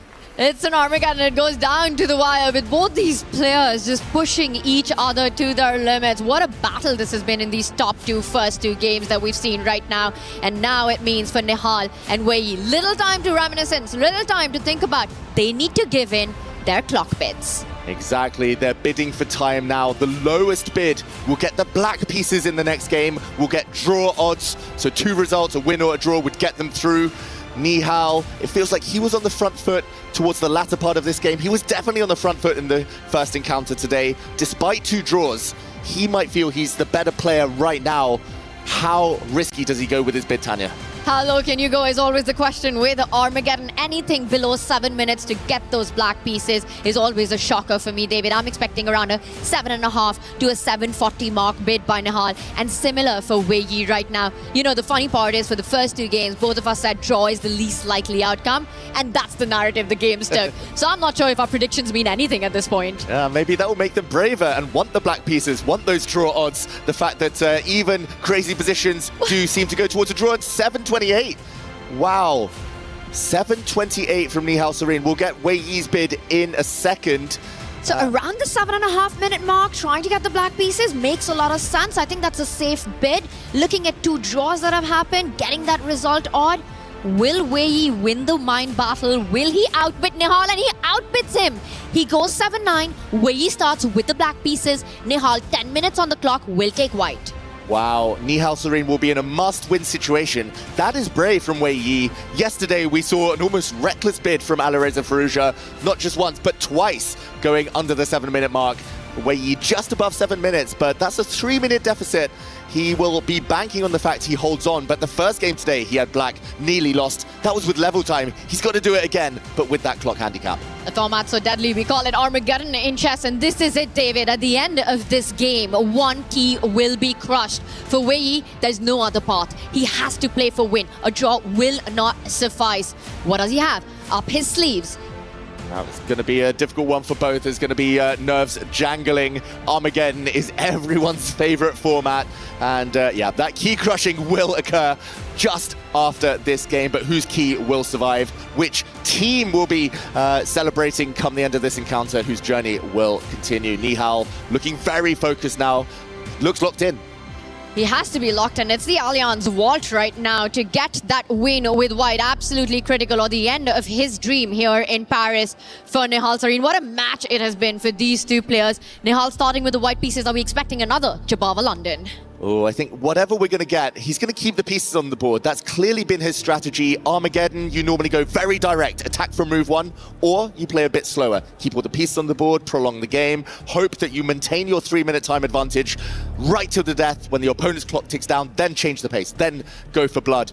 But yeah, I think it's the latter strategy. Nihal with that Jabava London, he kept a lot of pieces on for a long time. It was slow, it was steady, and he wanted his chances only later. I think, if not the Jabava London, something equally kind of along that vein, keeping the pieces on the board. This promises to be a thrilling battle. Now, one player who needs to be steady but not slow is Wei Yi with 7 minutes and 9 seconds on the clock. David, that is so borderline of how low you can go for the black pieces right there. So speed, absolutely critical in the first 15 minutes. And it's go time. It's Armageddon. It's go time. Armageddon, let's get it on. There we go. Knight's coming out. It's the Reti opening from Nihal Serene. He simply keeps those pieces on as we predicted. He's going to get his king castled. And black now is also going to Fee and Keto. This gives white a lot of options, Tanya. But I think this was something that maybe could have been predicted by Wei Yi, that Nihal is happy to go slightly offbeat, not direct here, not allowing Wei Yi to trade off all the pieces early. And eventually we will see a trade right now. I like that approach, David. Keep as many of them as possible. Get Wei Yi low on the clock before making critical decision. We see the first imbalance in the position with Nihal's central pawn moving forward, lined up against that black bishop. Be careful, jumps, but till that d5 pawn is tender, Nihal is safe. Exactly. And we'll see exactly what he has in store here. Bringing out the queen like this must be opening preparation. The speed with which Nihal Serene is making his moves. He's definitely surprised Wei Yi here. Wei Yi spending a little bit more time than his opponent. That's not a good sign. Being surprised as black when you're already down on time. That is the worst case scenario. But the white queen is a target. Looks a bit clumsy. Black's bishop coming out to hit a pawn. White's knight stepping back. And you mentioned d5, Tanya. Black's central pawn under heavy fire right now. It really is, and it isn't comfortable to defend that with moving your e-pawn ahead. That could trap that bishop on the light square, which just came out for Wei Yi. Instead, he brings the queen out. He's eyeballing that pawn next to the white king. Some knight jumps, but it is a pawn sacrifice. It is a sacrifice. Black's compensation is that the pieces will come to nice squares, nice centralization. White's queen a bit offside. White's got multiple pieces still asleep on the back rank. So time, I guess he's trading off for this pawn sacrifice. But the acid test is surely to take it. Nihal, he can't really develop his pieces. White's dark squared, bishop stuck, rook stuck. You have to take the pawn, cling on and hope. Someone tell Nihal about piece development in openings. I mean, all 3 games, what we've seen, the narrative right out of the first 15 moves, multiple pieces on the home rank. Exactly. That's not how chess is supposed to be played, David Howell. That being said, the top players, they know the rules, so they also know when to break them. Nihal, definitely don't try it at home. That's the vibe of his chess today. Massive risk taken, really asking a lot of his own position and the resources, but he's now a pawn up. At least there's something to cling on to long term. Pressure's on Wei Yi on the clock, but also to justify that pawn sacrifice. Well, one move that comes to mind, which has a very human approach, line up your rooks on the open lines. The C file I see the D file, which will come with a pin along that central line. Get that rook there. Again, clock's such an important factor here. Wei Yi dropping below the 6-minute mark. He brings the rook from the edge to D8, threatening the E-pawn moving forward. You pin it and you win it. So Nihal needs to watch out. Yeah, something about that white rook in the center, the fact that it's undefended, he has to kind of protect it now, he has to get pieces out, and yeah, he has to walk a tightrope, it feels like, Nihal Sarin. Put pressure on the pinned piece, as they say. That D-file, massive tension, and really awkward pin. What is he going to do to protect his rook? It's not a comfortable choice to make if you're Nihal Sarin right now. You can't fall back with the bishop. You can't move the other bishop to connect to your two rooks because the B2 pawn, also soft in the position, will fall. With dire consequences, that one. Either you over-defend your bishop on D5, move that E pawn ahead or move the C pawn ahead. Very tricky choice to make. Not that much time. And there we go, multi-purpose move. He blunts the black dart square bishop on the diagonal. The white queen now defends her rook in the center along another diagonal. Very, very healthy move, but black is so active, there might be tactics in the air. You're looking for them already. You're smelling tactics, and as does Wei Yi. He plants his bishop at the center, and that might look like a sacrifice, but it is a double exclam. That's a brilliancy, the first of this game right now. And the idea is if that white was to capture the bishop, you lose your own key of the position. Pawn takes bishop, rook takes bishop. Lots of weaknesses around the white king, and that D4 pawn hanging as well. Exactly, and suddenly the white king is a bit airy. The squares around it that look very, very tasty for black's pieces. This is a beautiful severance tactic, cutting the connection between the white rook and its bishop. Not just that, but you're forcing the hand because black is also threatening a pawn with a check. Maybe Nihal's going to have to head into that variation, or maybe he's got something else up his sleeve. You said pawn with a check. I see a pawn with a check for Nihal Sarin. He could go counter tactics in this position, and then it just blows up. And that's too much for me to handle right now, David. If bishop takes pawn and then you capture the bishop, what are we making of this complication? This is going through Nihal's mind right now. Definitely, and here black can recapture the pawn in the center. White will be a pawn up, but as we mentioned, with so many sleeping pieces on the first rank, black has definite compensation. Just looking into the future, this might be something we see, and it will be black on the attack to justify the pawn sacrifice. Nihal, burning his time advantage, needs to move fast. Wei Yi is a deep calculator. Nihal knows exactly when to calculate and when to go on autopilot. And I think this is those critical moments where you need to spend that extra minute. He goes for the more cautious approach. He blunts that bishop out. No bishop takes pawn for you, Wei Yi. He hits it. And is this the moment that you capture the bishop that would allow a pawn takes bishop at the center with a healthy pawn structure for white? I like this approach by Nihal. Yeah, safer. He was looking at the sharper lines, and we were looking at them too, and we were unsure. He's unsure too, so he keeps it nice and solid. This pawn push, he's hoping to erect a nice pawn wall in the center. A bit of a blockade created on the dart squares. I still like Wei Yi's chances, to be honest, especially because the white king, so many weaknesses, holes around it, but the immediate damage has been averted, and the clocks continue to tick. Nihal is keeping the game alive. 1.5 minutes up. There we go. Bishops off the board. Opposite color bishops now. But can Wei Yi create any attack at all? And that damage is eternal. With the light square bishop gone, nobody's fighting for those squares if you're Wei Yi's king right now. So many pieces offside, the other side of the board as well for white currently. And for Nihal, that is big problem. Wei Yi doubles down on the D-file. He's threatening a central break right now. The E-pawn moving 2 steps forward. You're pinning the D4 pawn next. Pressure on Nihal. Yeah, huge pressure. I wouldn't be surprised to see him over the next 2 or 3 moves kind of spend time, his kind of time in the bank here, invest it here and now, just to ensure survival. Because if you don't stop black's central pawn break, the e-pawn pushing forward, you might just get knocked out very quickly. All of black's pieces, this has been the theme of the day, Tanya, all of Wei Yi's pieces, active, centralized. Nihal, coordination minimal, and yes, he's a pawn up, but that's pretty much the only good thing we can say about white's position. Quality of pieces over quantity of pawns has been the name of the game today. And look at that, you're up a pawn, what do? I'm scared of your attack, I want the queens off the board. I'm expecting Wei Yi to deny that trade right now. Keep the queens on, play for the light squares currently. Getting the queens off will only give Nihal more room to breathe. Oh, he does it. He does it. This is the match situation, the Armageddon, and the draw odds playing a role. I think Wei Yi, on any other day, if he needed to win, would have kept the queens on. That was probably a better move. But he knows a draw is enough, so he gets the queens off. He's trying to regain his pawn, win back the pawn in the middle of the board. And he feels he's taking less risk here. Makes some sense due to the match situation. Very professional approach by Wei right there. Trailing the match, he would have never gone for this, but this Armageddon demands it. A draw with black means that Wei continues his path at the EWC. Now Nihal expanding with that pawn. He wants to try to hit the knight. The rook on A1, hitting the pawn on A7, but Wei's piece is beautifully placed to stop any potential threats. Yeah, all the light squares are covered right now. The light squares, if there's a blockade, you cannot bypass them. How are you ever going to win this game? If all the rooks come off, most likely a draw. Black doesn't rush to regain the pawn. A mysterious bishop move, hitting the white rook. That will likely be blocked by a pawn, and the bishop is going to go further back. I'm not exactly sure what he's trying to achieve here, Tanya, but at least he's trying to get some quick moves, and this was it. A discovered attack. The black rook suddenly on the 5th rank, hitting the white bishop. He got his own bishop out the way first, but this looks maybe a bit too flashy. And did he take enough time to calculate all of that? I do see the bar went up right after this decision, which means there are potential tactics in the position apart from obvious moves. Now, if Nihal picks up that bishop, that is exactly what Wei is hoping for in this position.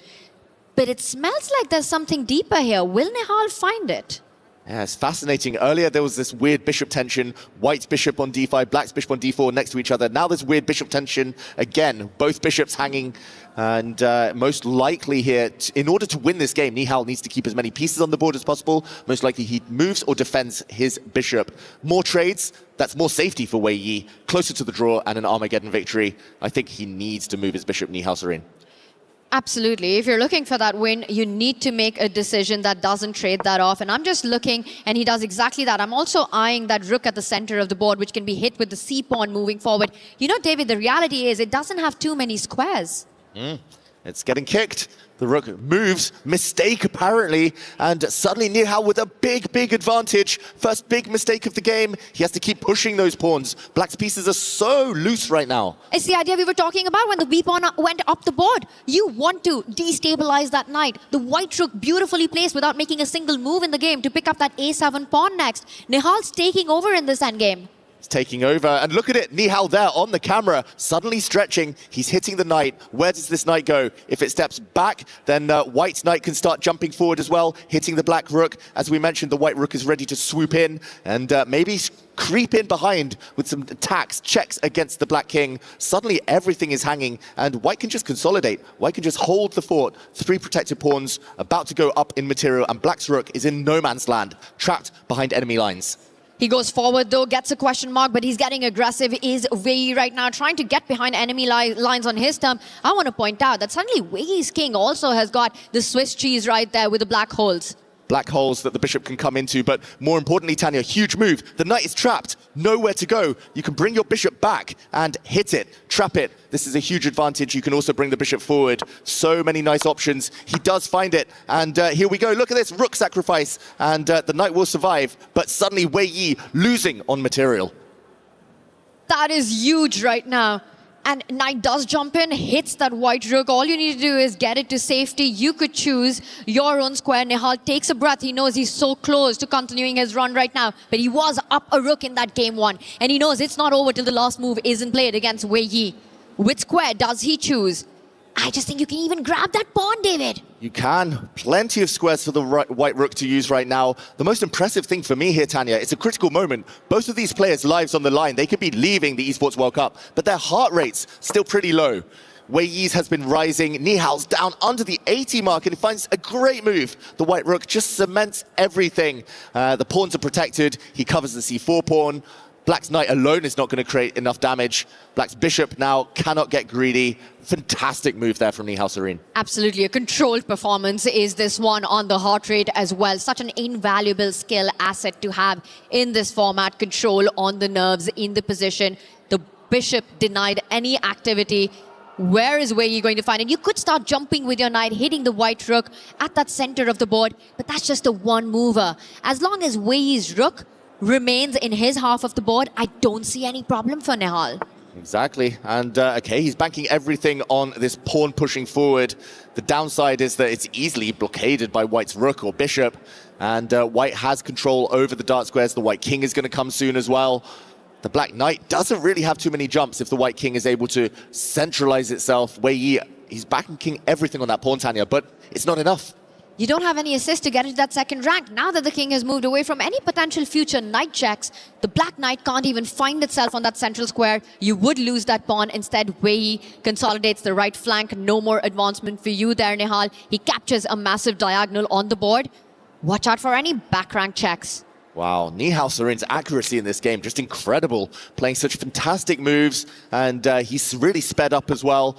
It feels like the danger is past. Look at this, just everything defended, so professional. All the pawns protecting each other now. White's bishop controlling all the key squares. Black's knight, it looks nice, but it's trapped. It simply cannot move. And all he needs now, Nihal, is to find a second avenue of attack. He's material up. White's rooks, if they are able ever to get onto the open lines or towards Black's back rank, it's just game over. GG.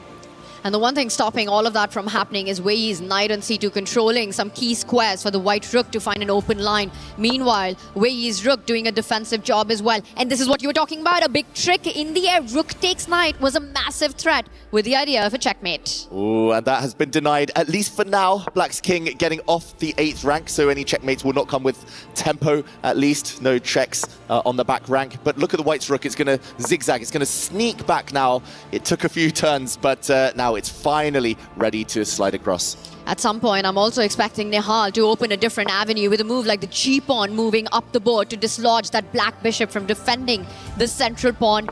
He's getting ready to do just that as Wei's rook finally steps up. That is denying a exchange sacrifice. White's rook cannot now take that black pawn, give some material back. He's just waiting though, and maybe now, if he wants to, now is the moment. He's going to be a pawn up with a dominant position. White's bishop way superior than the black knight. There we go, giving back some material to simplify this equation. The white rook is about to enter the 7th or the 8th ranks. Black is in so much trouble here, Wei down to the 1 minute mark. The rook can simply get greedy, start advancing. It's 6 versus 5 on the pawns, a more active rook, a beautiful bishop dominating that black knight every trump with Wei. For Nihal Sarin, it's going to be about finding the tricks, trying to fork White's position with the lone remaining knight. He first gets the king into the game. For Wei, he needs to start pushing those pawns. Feels like there must be a way to trap that black knight, but Nihal shouldn't spend too much time trying to do that. He can keep this simple in so many other ways. Okay, he does go back with his rook. The black knight only has 1 safe square. Now he goes up. Okay, still no jumping squares for that black knight, and a pawn hanging on a7 is going to be a 2-pawn advantage and counting. This is looking like he can almost pre-move now, Nihal Sarin, as the clock goes red under 1 minute, but keep things simple. Start taking those pawns. And just don't spend too much time on those decisions right now. He's up 2 pawns. He's setting up a mating idea. The pawn couldn't have been captured. Rook A8 was checkmate, forcing Wei's king out to the center. A trade finally, the H-pawn coming up. He hits the knight. The rook was hanging, had to counterattack against the white bishop there, which now steps back. The black knight would love to enter the center, but there would be some rook checks. Oh, this is so professional, Nihal. He is going to show us his bullet skills now. The king, the bishop combining, the white rook is going to be doing the damage. He does hit that 3rd pawn, gives a check, does Wei. The king falls back, but there's no good way to defend that pawn. And that's 3 extra pawns on the left flank as Wei has lost his entire army on that side of the board. Hits the knight. The bishop attacked, simply plants it at the center of the board, gives a check, and both players now under 30 seconds. Oh, the clock is the only thing really here that can save Wei. He needs a miraculous knight fork. Not easy. The knight can't really ever check the white king, or he needs to flag, but checkmate incoming. The black king is boxed in. The white king coming in. Pawns advancing. Nihal missed this move though. The rook stepping back. He's getting close, but can he put the finishing touches on? Knights and bishops off the board. It's a rook endgame. Still plenty of time to go. And plenty of pawns to go as well. That's 2 extra pawns, but Nihal needs to win this all over again. It's all about the clock. 12 seconds. Is that time enough for Nihal to win a completely winning position? 2 pawns is too many. He would win this if there were an increment. He would win this on any other day, but 9 seconds now. He needs to make a new queen. He needs to get black to swap off his rook for that pawn. He's given up one of the pawns. He's about to promote. Were you giving up? Right there, and that's it. Nihal Sarin gets the win in the Armageddon, takes the match, and for Nihal Sarin, he keeps the key. For Wei, it's goodbye Paris. Wei, this is the end of the road, but Nihal Sarin, the man of the moment, the speed he showed there to turn things around. He was seconds behind on the clock. He was seconds up by the time the game ended, but more impressive was the endgame technique. Just fantastic stuff there, and it has to be said, Nihal in that game 1, so close to victory. For Wei finding his way back into the match, but the Armageddon was where it settled. Both players really taking this one to the edge. What a hard-fought battle. And a soul-crushing win there for Nihal Sareen. Exactly, soul-crushing indeed. We have to say he did deserve it. Probably over the 3 games, he took his chance when it finally did come. But yeah, game 1, he could have ended it as well. And nice to see a handshake, great sportsmanship, a lot of respect between these two. And Wei Yi, we hope to see him back in future years, a fantastic warrior himself. But for now, this is the end. What a road it's been in Paris for Wei Yi, coming into the plains undefeated, finds himself in the group stage. Fantastic fight today as well. And this was where it was all decided at the end. Nihal Sareen putting the soul in survival there, gives those checks, but not enough. Nihal gets the win. And for more breakdown, we head to the stage.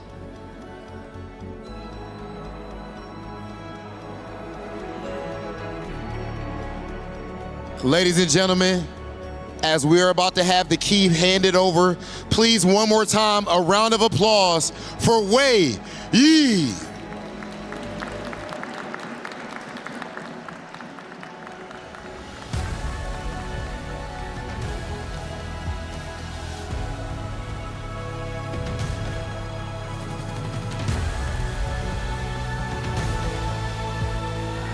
Okay, ladies and gentlemen, officially the key handed over.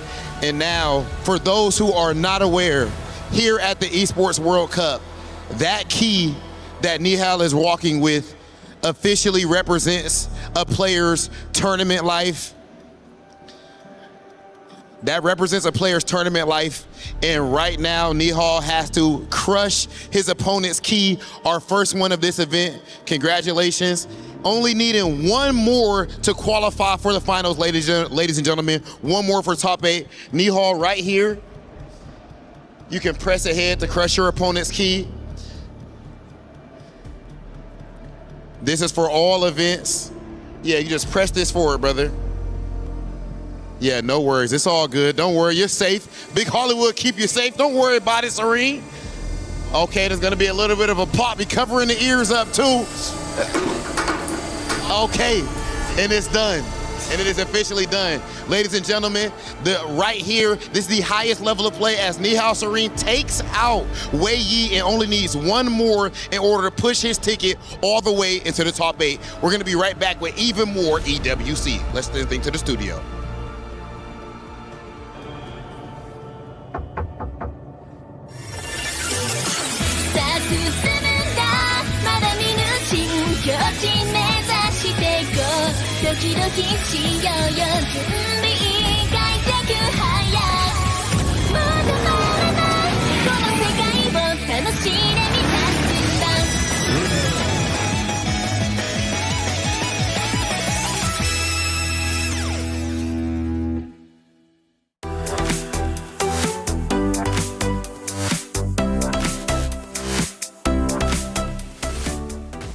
And the first official key has been crushed in day number 3, and Wei Yi is officially out of the tournament. But what a run he had from the play-ins into yesterday's competition to today.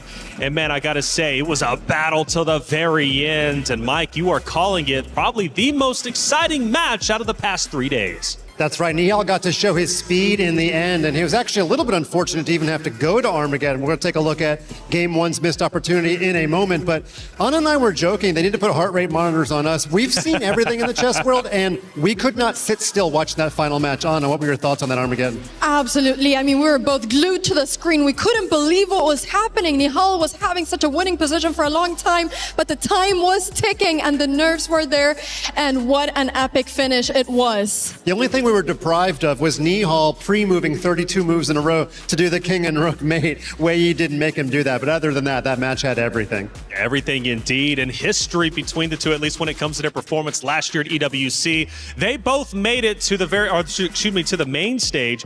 Wei Yi walking away 9th through 12th. Nihal Sareen, though, getting 5th through 8th, and he's getting closer now, one match away from getting to that point. We're going to see him in just a little bit, but for Wei Yi, again, just to celebrate his accomplishments, to make it to this point, to make it to that stage, protecting his key as long as he did. I mean, and he had a phenomenal tournament.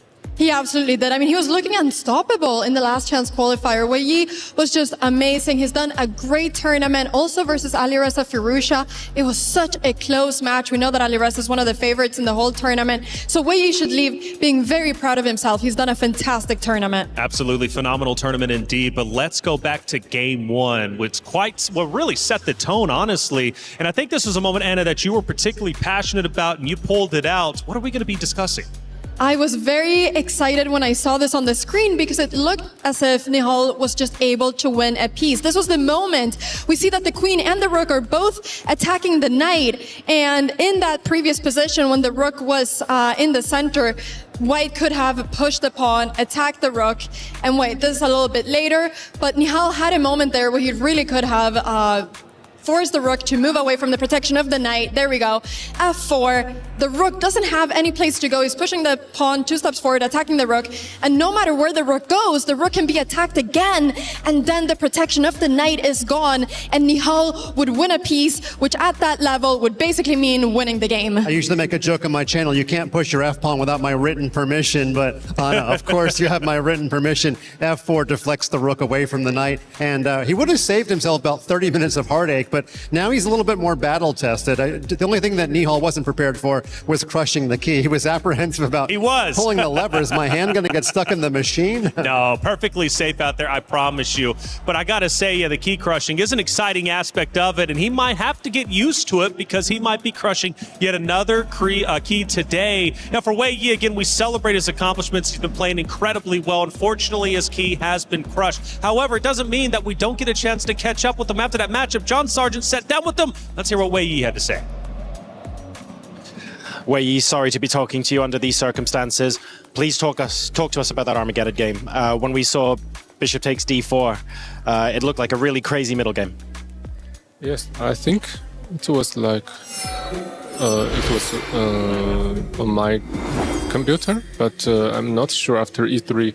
I think black should be okay, but I think maybe I went wrong after maybe after queen b3. Yeah, I think should be okay for me, but in a garden game, everything can happen, and yeah, maybe rook d7 was the mistake. After that, he played b4 and many accurate moves, and after that, yeah, I think I missed the move rook a4. After that, black was just lost.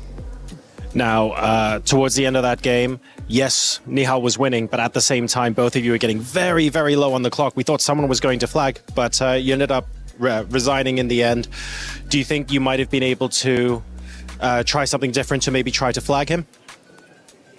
Yes, maybe, but I think I didn't have too much experience on bullet games, so yeah, so maybe I should play more bullets. Yes, after this. Well, look, he's been crushed here at the EWC, but at the same time, it's been a very long tournament. You've gotten very far in it as well. Talk to us about your overall experience at this tournament. Yeah, I think it's even I'm out today, but I think it's really a special experience for me. And yeah, I really enjoyed the games, and yeah, in like LCQ and also in the main events. Thank you very much, Wei Yi. We look forward to seeing you again soon. Thank you. Thank you. Doom scrolling is cringe. Chess is fun. Get all the dopamine of looking at your screen and none of the guilt when you're improving your mind with chess. Want to improve at your own pace? Take a few seconds to complete a puzzle and learn something new. Don't be cringe. Play chess. There's something for everyone at chess.com. Learn, play, and have fun.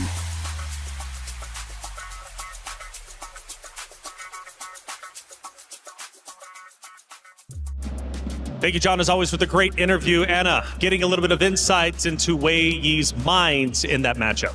Absolutely, and we know that Wei said that he's going to practice more bullet in the future so that he can get even better at flagging opponents. I look forward to seeing Wei playing more 1-minute chess. Yeah, either way, highly consistent, back-to-back EWC appearances. Who knows, maybe next year we'll be seeing him once again. But regardless, though, around the venue, man, it's been insane. I'm hearing fans cheer every which way, left and right. And Trav is going to give us the update with Club Championship update powered by Aramco.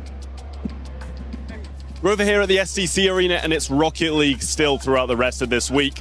We just had a bit of a kind of rumble going on behind us because Falcons have managed to get a win on the board. Yeah. It might not mean too much leaderboard movement, but they're definitely catching up. Well, to be fair, it does put them 50 points behind AGAL. So considering some of the other games that are happening this week over for chess, and also the fact that they are now in that top 8 with an opportunity to catch even more points here on Rocket League, I think that is quite big for Falcons. This is exactly what they were hoping to get because they looked so strong as well doing this. Yeah, I will say as well, this puts a lot of pressure on Denis Lazovic over on our stage in chess as well, having to get some points on the board for AGL, or as they might just be caught by the end of this week.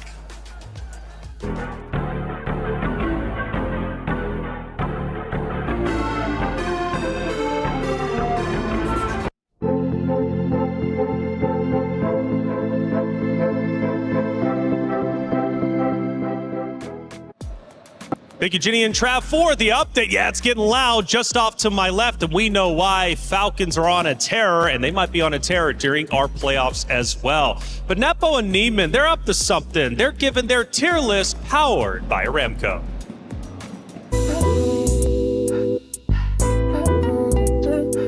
Hello, it's Jan Nepomniachtchi from Aurora Gaming. Hello, I'm Hans Niemann. I play for Godlike. Now we're going to do some blind rankings of the greatest chess players. No one else but Bobby Fischer.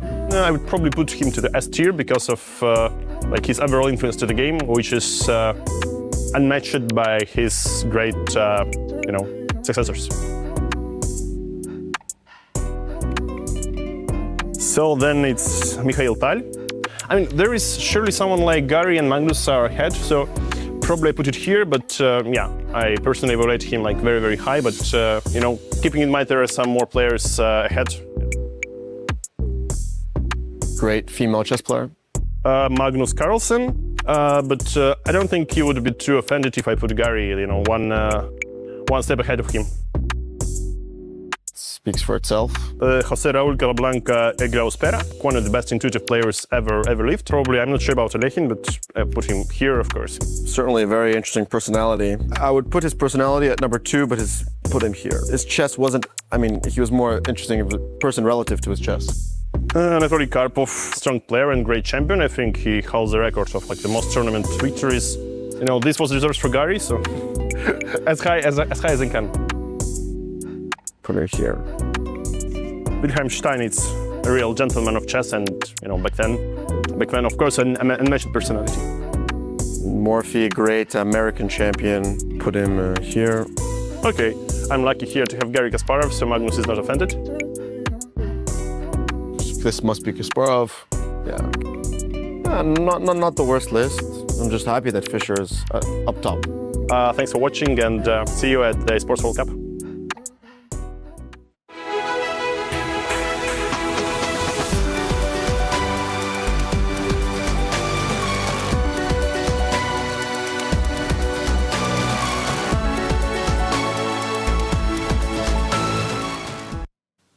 All right, got more players arriving. Jan, good morning. How are you? Well rested, feeling okay? Morning, yeah, of course.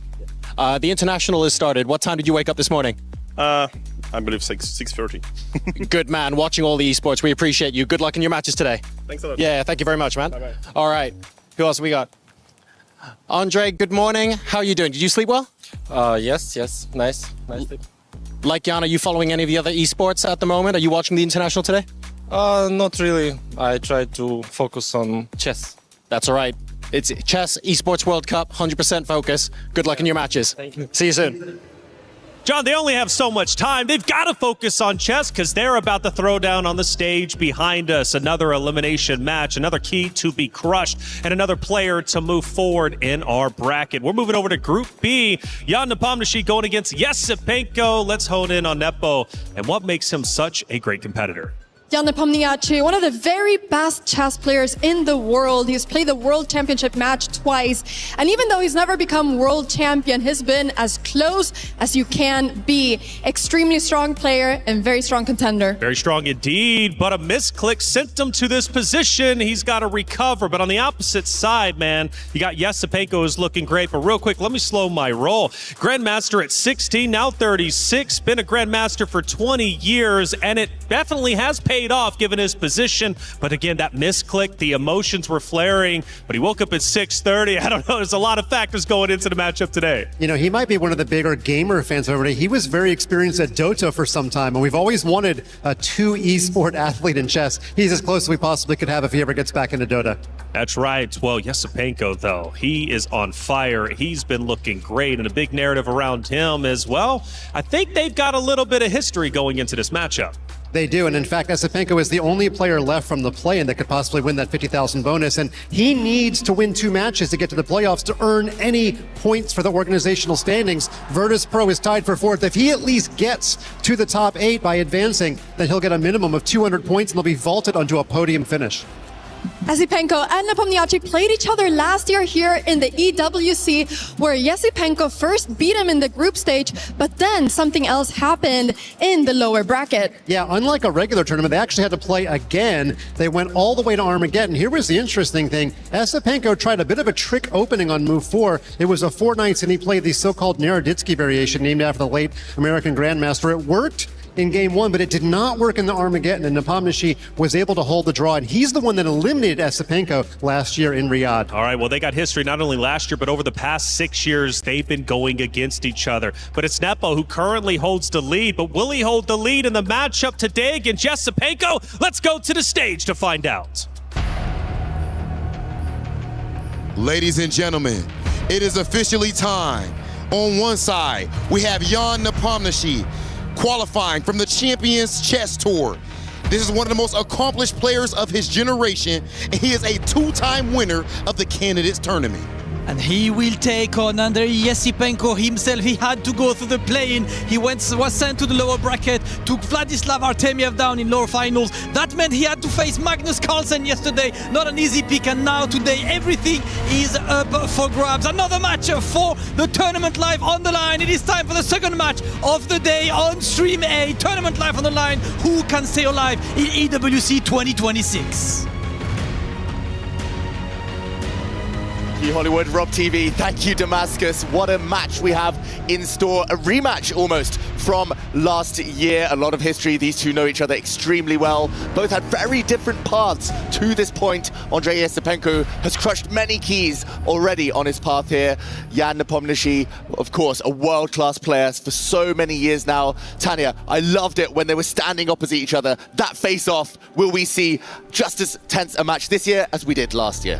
What a sight that was, David Howell, and that's what I'm hoping for. Right after that match, Jan Nepomniachtchi's words, sometimes you need some pure luck. Now, luck is not what Nepomniachtchi wants to rely on today against Andrei Yesipenko, who did play the world champion, the former world champion yesterday, and a former 2-time world championship challenger today. What a run this has been for Yesipenko here at the EWC, but both of them on their last life. Only one key survives. To answer your question, I'm hoping this one also goes down to the wire, just like our last matchup. Exactly. We saw an Armageddon earlier in the day between Nihal Sarin and Wei Yi. Will we see that happen again in this match? It's Jan Nepomniachtchi to start with the white pieces. He's extremely strong with white. He can kind of serve with several different hands. He can play E4, C4. He has so many different specialties in his repertoire.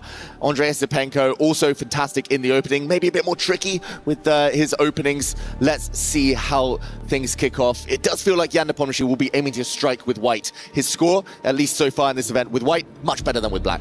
I'll add another speciality of Jan Nepomniachtchi. One of his greatest weapon has to be tempo on the clock and psychologically as well.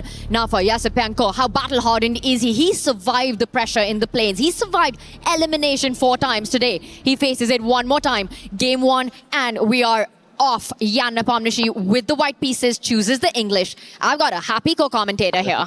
Exactly. English opening. Jan Nepomniachtchi's been playing this for many years, but it does transpose to the Queen's Gambit declined. An exchange variation here. White's bishop coming out.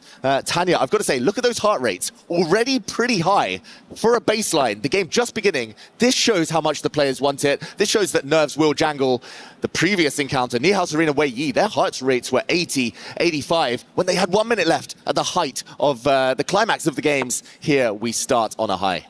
David, for so many of the world's elite, the EWC is potentially a career-defining event, and to play their hearts out. Now, they both know that they are on their final life. They need to win to keep the run going, and it's already a fantastic opening that we've got. We see a trade, an option to pick up one of the two knights for Jan Nepomniachtchi. He barely takes a pause. He goes for the center one. He goes for the center one. He might be about to pick up the second knight. We could see 2 knights versus 2 bishops if Jan Nepomniachtchi now captures the black knight on the edge of the board, wrecking black's pawn structure. The argument here for Andrei Esipenko, with his structure ruined now, is that his bishops will come to life a bit later as things open up. But for now, Jan Nepomniachtchi, with a choice as well of which way to castle his king. There we go. He slides across to the left to the queen side. It's looking very dynamic already and clear, this last move, that Andrei Esipenko is still in his preparation. Exactly 1 year ago is that matchup that happened in EWC where Jan Nepomniachtchi survived a dead-lost match situation and won in an Armageddon. Esipenko, 1 move away from getting that victory, was knocked out. This is a massive grudge match, and I have to say, the opening we have, these both are playing like it's a grudge match. The queen out early, black's king still in the center, maximum tension to open up those central lines. There is a pawn hanging on the right flank of the board. This is absolute chaos. Wow, I've been commentating for so many years, but I've never seen this. This is such a rare variation. Queen's Gambit declined is supposed to be super solid, but this has exploded already. We're only 13 moves in, and black is just letting the center burn. Black's queen, though, going pawn hunting. Black's bishops will come to life if there's a capture in the center. Tanya, tactics galore. Andrei Esipenko clearly has studied this, and Jan with his last move, relatively quick. I'm going to say a good choice, bringing out his knight, stopping any checks from the black bishop. Jan being quick is not something new in the chess world. Tempo, speed is one of his biggest strengths. He truly uses the clock as a weapon. I have to say, though, optically, it just looks like White has managed to finish development, has beautiful pawns at the center of the board. The knights are out as well. I'm doing a quick math here. With pawns in the balance, until those bishops come out, until you find king safety if you're Esipenko, you're the one on the back foot. Definitely. And the first real pause of the game from Andrei Esipenko. Will the black queen get greedy, start grabbing some pawns? Will we see him exchange off in the center, break that tension finally? There was a trap on the last move if White had gotten greedy and grabbed black's central pawn with some bishops coming out. The bishops now unable to activate yet. But, okay, just to show what could have happened on that last move if White's knight hadn't come out, stopping the black bishop from giving a check. If White had captured instead, there would have been a deadly game over already. Black could give a check, for example, first, forcing the white king onto a vulnerable diagonal. Queen and king now lined up. Instead, we go back to the position. This would have been deadly. The knight coming out stops that idea. Instead, there's been a trade in the center. Black's bishop still pinning the white knight to its queen, and White defends. Watch out, the black king now eye-lined. X-ray vision, there might be some tactics. There's an X-ray vision, and right next to that is a line that's been blocked. So black can't even get to safety on that left flank. And good luck making the decision of getting your king to the right side of the board with the G line already open. That's going to be brave and gutsy. But is there another way to complete development for black? Well, that might be the only way. But as you say, brave and gutsy, he needs to just kind of close his eyes here, hope for the best, cross his fingers and say, I'm going to castle. He does. Whoa. He finds the best move, Andrei Esipenko. The black king is open. But at least if it gets one more move, slides into the corner, a little bit safer. But do you have that one move, David, that you so badly want to get your king into the safety? I'm also looking at the H-pawn moving ahead, hit that queen. G-pawn moving ahead, hit that bishop, open up the G-file, give some checks. Andrei Esipenko looking too cool for this position. Oh, too cool for school.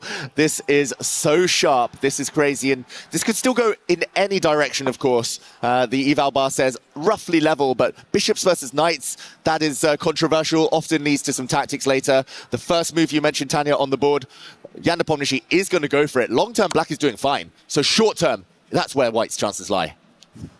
And now there's a check on the board. wouldn't want to trade your queens off at this moment, looking at Black King out in the open. But if not, Yasipenko is ready to trade off the rooks in the D file. What are we expecting? Do you think he's going to offer a queen trade, or is he going to block the check or move the king sideways? Yeah, normally you would want to move your king sideways, right? But somehow it's just a vulnerable diagonal. White's king would be lined up, stared at by Black's bishop, so the block. It was either the queen block or the rook block, but here, keeping the queens on. I think that's just more his style, Nepomniachtchi. He's so good with queens on the board. Even Magnus has said he's one of the best players in the world in queen endings, queen and rooks on. Here, makes a lot of sense. The rook could slide later, maybe, if it's able to unpin itself. Maximum tension right now, and I agree. Black's king needs to get into the corner. Black needs to trade off some rooks. A lot on the agenda. Andrei Yasipenko needs to prioritize, choose an order here. What a position we've set ourselves up for in this game one already. There are so many dynamics and imbalances. The pawn formation, the bishop versus knight complex, the king's open, king safety in question for Andrei Yasipenko. Rook on that central line offering the trade feels like the most logical approach in this position right now.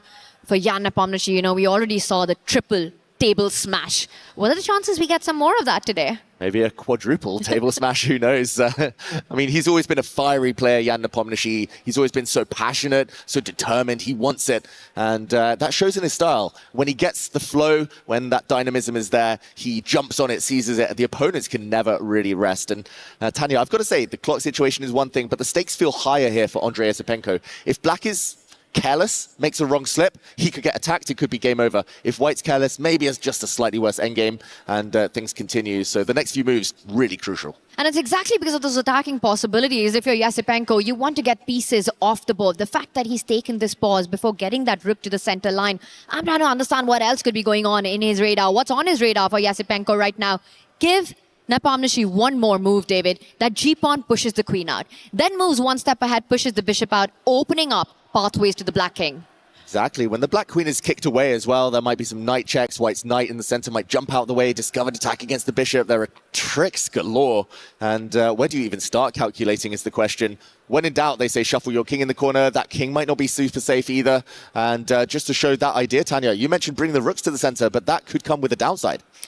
Let's take a look at that, because this feels like the most reasonable response if you're Yasipenko right now. And then you trade those two rooks, get that off the board, you push the queen out, and then your idea, David, of the knight checks is really something that needs to be investigated. And good luck to Yasipenko trying to work that out with 5 minutes on the clock. Exactly, a double attack here. Black could try taking with the queen, doesn't really work here. Taking with the bishop instead would allow the white queen to swoop forward, and it looks like a fantastic position for White. Black's bishop will move somewhere. The game goes on, but White with a safer king. And that is why this variation, too scary. Andrei Yasipenko has shuffled his king into the corner, but the same thing happens. The Black queen has now been kicked back, and the White knight now entering the middle, hitting a Black bishop.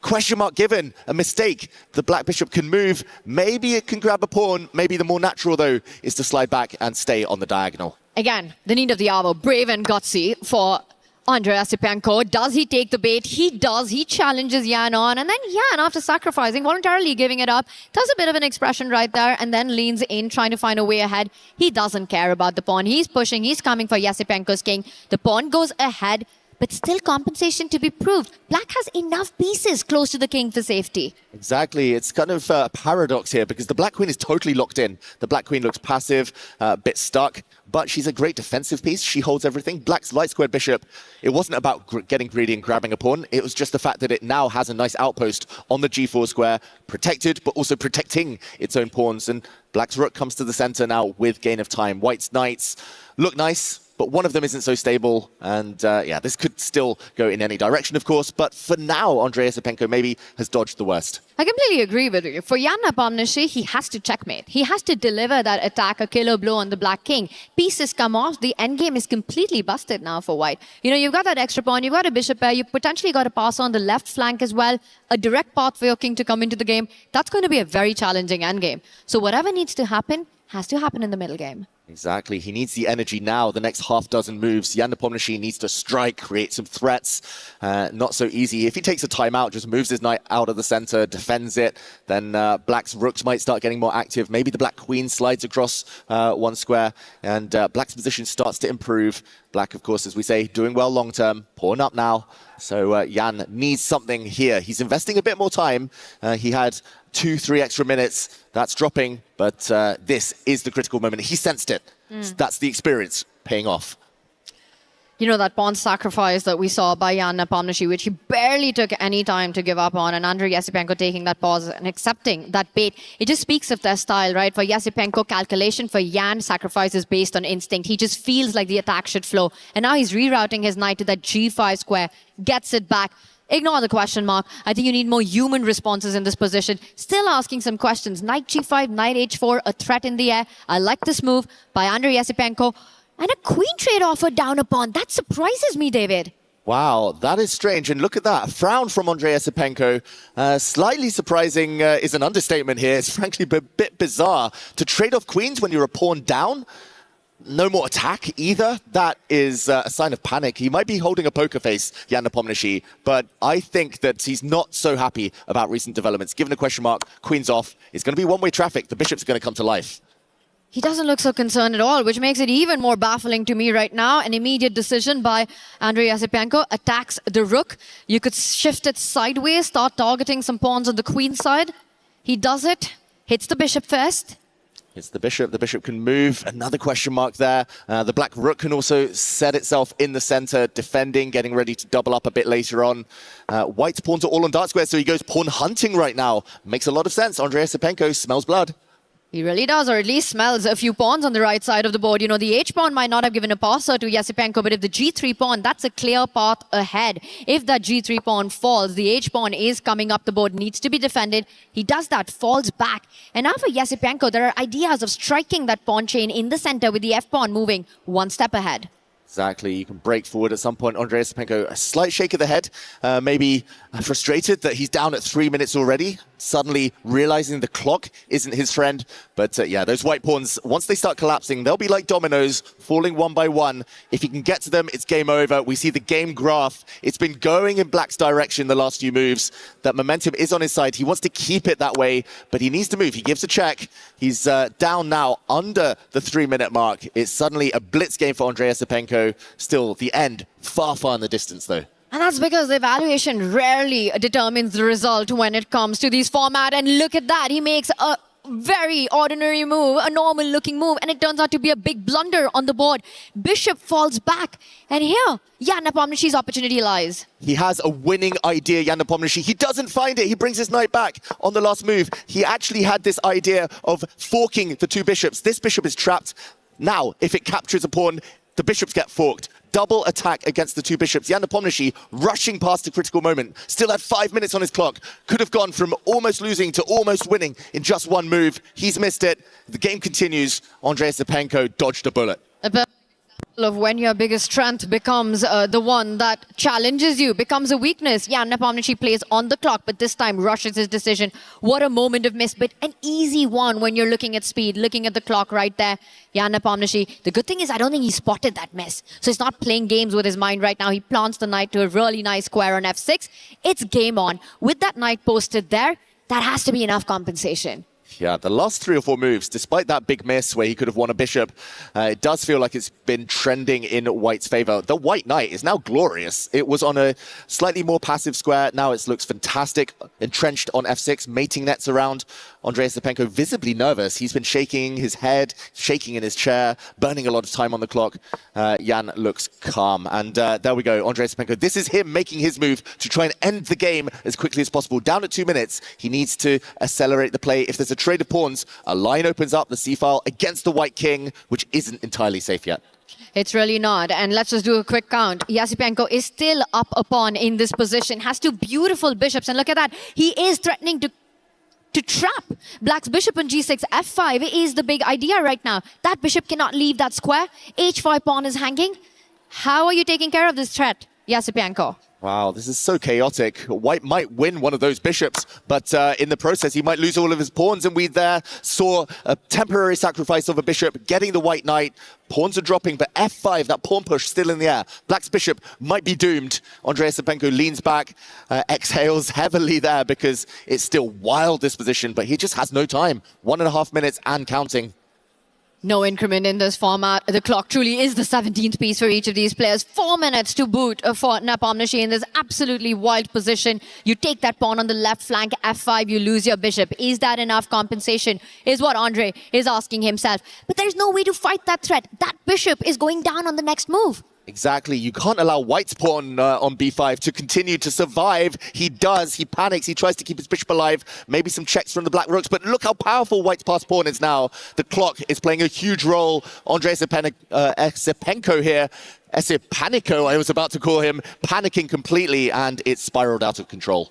It really has. It's not only the pawn on c6, but the h-file opens up as well with checkmating ideas on that black king. And Nepomniachtchi knows that the job is almost done as he's about to put finishing touches. He could sever the connection between the bishop and the pawn. Push that pawn to f5. Rook takes pawn. Is this game over? That's the Arabian checkmate incoming. Rook takes pawn in front of the black king. That would be the end. The black king can start to run, last a little longer, but it's not going to change the play here. White is now running forward with his king. Black is trying to check forever, but the king, hiding in plain sight, advancing forward, is marching towards a black rook, will hide around its own pawn. Andrei Esipenko shaking his head. No time, no safety. Game over. Jan Nepomniachtchi about to deliver the knockout blow and resigns. Jan gets the first strike in. It was the table smash yesterday. Today, he starts with a fist bump right there, getting the first win, which means for Andrei Esipenko, he has to win the second game to force a tie break. But I have to say that Jan Nepomniachtchi gave him very little chances in this one. That was a game played to perfection. Exactly. There was maybe a 3 or 4 move window in the middle somewhere where Andrei Esipenko had an advantage, but it was a difficult position to handle, really, really double-edged, and ultimately the clock making him panic, and the self-destruct there towards the end was very quick. It spiraled so quickly, and there we see him playing through the game. Where did he go wrong? Not easy to pinpoint. A few missed tactics here and there, but he needs to reset, refocus. He gets white in the next one. It's still far from over. It really is, David. It is the final game. And as you say, the first part of the game, Andrei Esipenko had a lot to be happy about. He did play dynamic chess. He got his kind of position. But once Jan Nepomniachtchi took control of the attack, he never let him back into the game. And this one, we go into Game 2. Andrei Esipenko will start with the white pieces. Okay, and not much of a break here. The players will kick off any second now, get straight back into it. The lessons for Andrei Esipenko, he just has to play a bit quicker. His opening preparation kind of paid off in the last one. He got a double-edged game. He'll want something equally dynamic in a must-win situation now, and another English opening. And this time it will not be transposing immediately, not yet at least, to the Queen's Gambit declined, as we see Jan play his World Championship repertoire. 2-time World Championship finalist, of course. He knows this stuff inside out. Rock solid for black. Not something many chess players can boast of, winning 2 candidates back-to-back. Jan Nepomniachtchi there played his first match against Magnus Carlsen, his second match against Ding Liren. And here he is at the EWC stage, looking for a spot at the playoffs, the biggest stage right now in the esports world. Takes that pawn, the entire center is off the board, and I have to say, with the black pieces, when you're Jan, you're looking for a draw in this one. This is a dream outcome from the opening. Exactly. Jan has pretty much put all of his eggs in one basket. He's saying, I've studied this, I know this, I've looked at this for a World Championship match. Black is slightly more passive, black's light square, bishop still stuck at home, but if you know everything here, it's just a draw. If you study this with computers, that's why Andrei Esipenko already shaking his head. He's still living in the past. He's still remembering that first game, but he needs to just focus here and now. The opening, I think for white here, not keeping the tension, rushing into an endgame, that shows he's still stuck in that final few moments of the previous game. And that is the hardest battle that a chess player fights. The battle not against the opponent, but against their own mind. And for Esipenko, that seems like the bigger one right now. And the position that he has in a must-win game. The big question, how do you create your chances? The queens are off the board. 2 sets of minor pieces off the board. A set of rooks about to come off as well. Yeah, and sometimes in must-win situations, you need to play a bit offbeat. You need to surprise your opponent. You don't always have to play the best moves. You just have to keep the tension, hope for the mind games, hope your opponent cracks later. But rushing into an endgame like this, he hasn't given Jan Nepomniachtchi much time to crack at all. He hasn't given him too many big decisions. I'm expecting the white knight now to leap forward into the position, but maybe black can even sacrifice a pawn. It's going to be opposite color bishops if that knight captures a bishop or a pawn next, and still very drawish in its tendencies, this type of scenario. Jan looking away, still clearly in its preparation. He's barely taken any time, and it could be forced right now by Jan. He could hit that knight with his bishop, force Andre into an opposite color bishop endgame, where Jan's rook will be the first to the open file as well. And all those scenarios are an absolute nightmare for Yasipenko. Yeah, he might win a pawn. He'll have to grind something down. He might have to squeeze water out of a stone. The hand is forced now, attacking the knight. That knight has to either capture a pawn or a bishop to try and maintain the winning chances. But yeah, Jan Nepomniachtchi, if he's able to defend correctly, we see the evaluation bar. A pawn isn't the most meaningful thing here, while the black rook might finally get active after the next couple of moves. It instantly will. You take that pawn, there will be a couple of trades. Once the dust settles, we'll see the rook land on one of the central files for Jan Nepomniachtchi, looking at an infiltration on the second rank as well. He's forcing matters here in a territory he knows only too well. And the body language from Yasipenko doesn't show too much hope right now. He needs to grab a pawn. At least you have something to cling on to. Yes, it might be objectively close to level, but you have something to maneuver with a bit later. You hope the clocks tick down. You hope to keep that pawn as long as possible, and still grinding potential. But yeah, you need to keep the speed here. And the fact that he's paused, shaking his head a little bit, shows he's not really full of belief right now. And he does go for it in a surprising capture, because this not only goes into an activity for the black rook, but goes into an opposite color bishop. He could have taken that pawn with his own bishop, keeping an imbalance of a knight versus the dark squared bishop, but a completely different approach there. Attacks the rook. Jan surprised as well. I'm expecting him to place that rook on the open D line, now threatening a second rank infiltration. He's coming in. Simple as that. Can't really be stopped now. And a rook trade, Tanya. That would just be a draw. Opposite color bishops, like ships in the night, they bypass each other. Full blockade on the dark squares for black. Even a pawn down, easy draw. So the rooks have to stay on the board for Andre Yasipenko.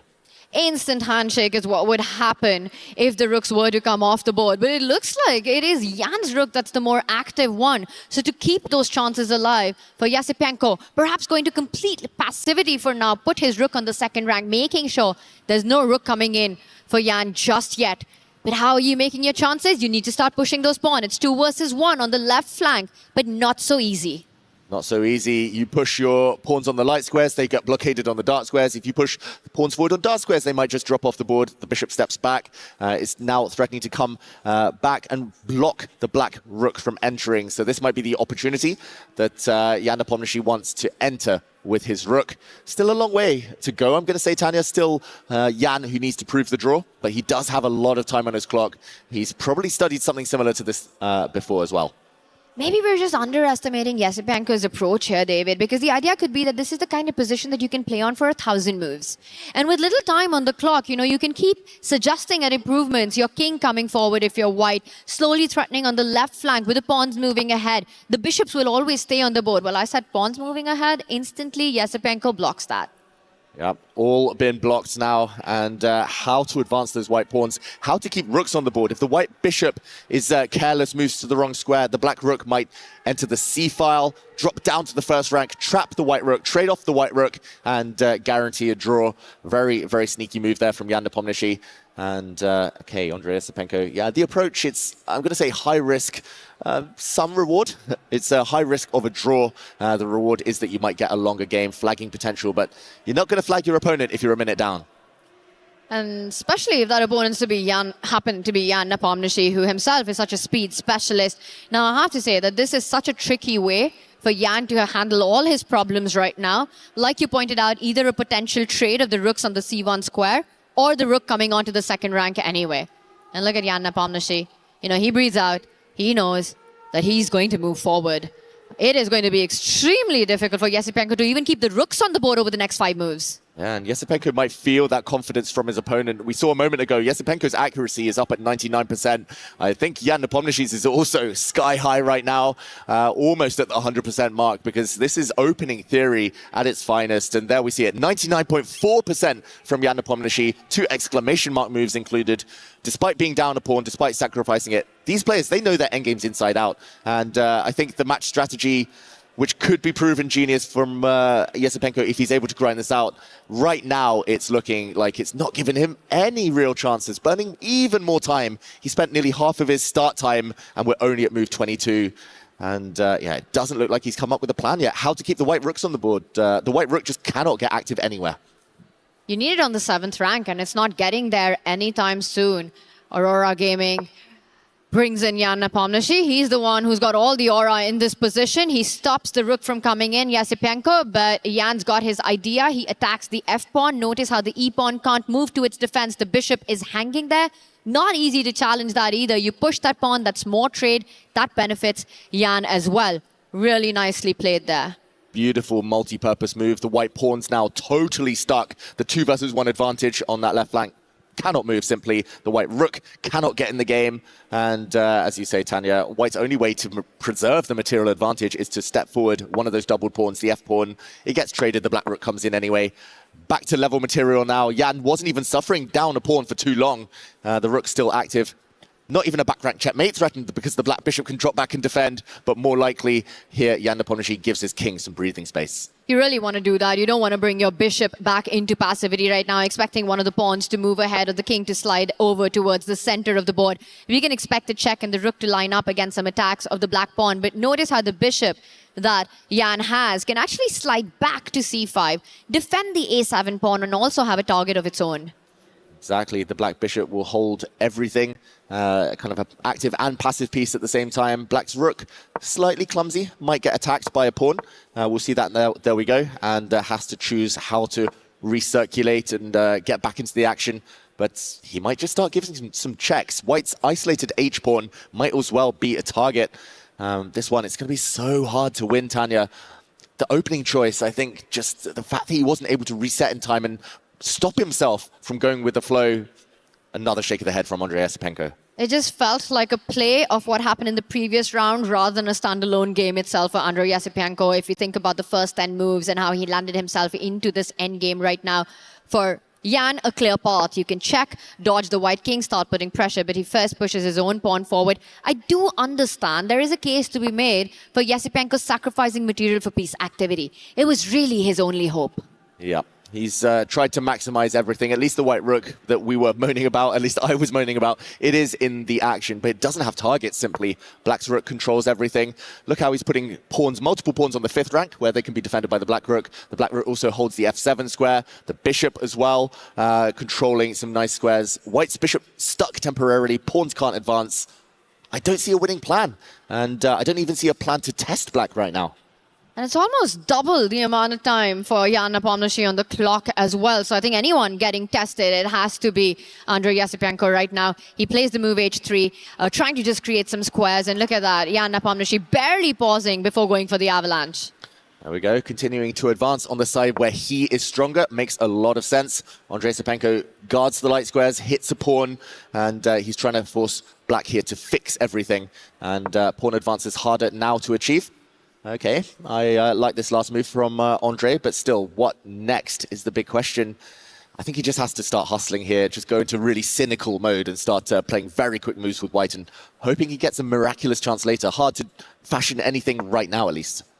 He does put the bishop on the longest diagonal, but no targets to be found. The moment the white rook lands on b5 would have put pressure on that pawn, but now that opportunity also taken away. And Yasipenko probably thinking, why didn't I just do that on the previous move? He slides his bishop over, targeting f7, beautifully already defended by Jan's rook.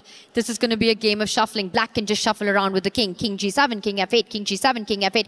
Everything beautifully defended for black. Yeah, we're seeing the reactions from Yasipenko as his pawn gets hit there. He's just annoyed that he didn't really give himself a chance in this game. That's the most frustrating thing. Must-win situation. You have the white pieces. You still have so many chances, but you head straight into this drawish endgame. Less energy. Doesn't really suit his style either, Andrei Yasipenko. The one thing that has been set up, though, as you're mentioning chances here, is he creating something, David? The idea of the e-pawn pushing forward, destabilizing the black rook from the 5th rank, and then perhaps starting to target those kingside pawns with a move like rook to b5 eventually landing. Let me point out, once e4 happens, black's rook needs to stay connected to that f7 spot in front of the king, which means you leave the 5th rank for the white rook to step over. Oh, very interesting, and he might have to go for that at some point. Maybe that chance has passed. Maybe he needed to do it there and then, while the 7th rank was still open for the white rook, staring at a pawn. Missed opportunity, at least, to test Jan Nepomniachtchi.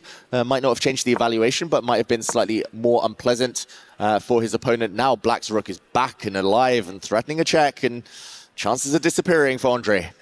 And the threats will continue. It's a check, and then the rook also ready to line up against some pawns on the right flank, while check stopped for now, gives it from d5. You come back to the same square. I mean, this is all Nepomniachtchi needs to do. All he needs is a draw. All he needs is a draw, and any attempts here to win might even come with some risk for Andre. Position continues to repeat itself. The Black Rook still trying to get active, and Black's Bishop doing such a good job of totally blocking the plans of White's Rook and Bishop. And if you stepped up far too up on the center of the board, you potentially could have been checkmated in one in that position. So again, forced to draw back with the king is Andrei Yasipenko, and potentially staring at that draw, which would mean the end of his road. Under 2 minutes. How does he stop the Black Rook coming in without allowing that repetition, the perpetual check? It's just simply not possible. And White's Bishop, it's up a one-way street, and there we go to draw by repetition. 0 chances in the end for Andrei Yasipenko. So professional from Jan Nepomniachtchi, who moves on. It's Jan Nepomniachtchi's Aurora Gaming continues its run in Paris here at the EWC. The end of the road for Yasipenko, and what a road it's been. An absolute fighter he was in the plains, finding himself in the group stages, but that is it. It will be goodbye for him. It will be key crushing time. Wow, what a journey for Andrei Yasipenko. He's played more chess than most over the last few days.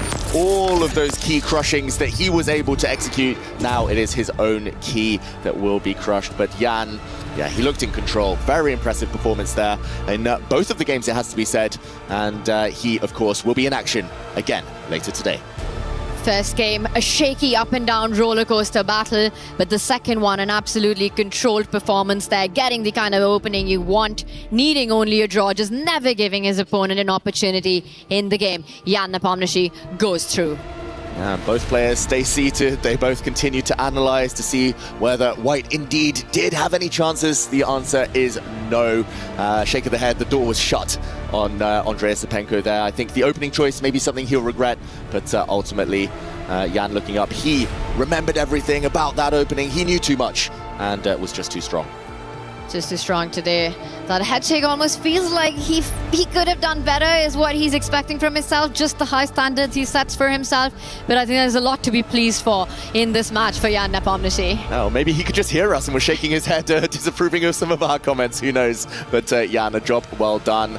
And Andre just reluctant to leave that stage. This will be the last time we're seeing him, at least this year, at the EWC in Paris. But yeah, he'll be back. Still young, still plenty of peak years ahead.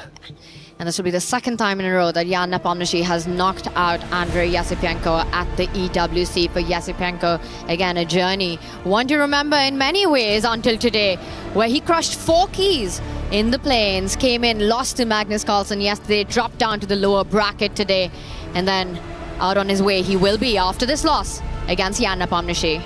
That tends to be the way in chess, in esports in general. You always have a kryptonite, right? You run into the same player a few times. 2 years in a row, he's run into Jan Nepomniachtchi. We'll see that final handshake, smile. These two know each other so well, a lot of mutual respect. But that's the end of the road for one, as we see the final moments of this game. It is, and it were these checks that decided all of it for Jan Nepomniachtchi, taking that win in this match. A first round win, a second round a draw, did it all, and we go for the key crushing ceremony.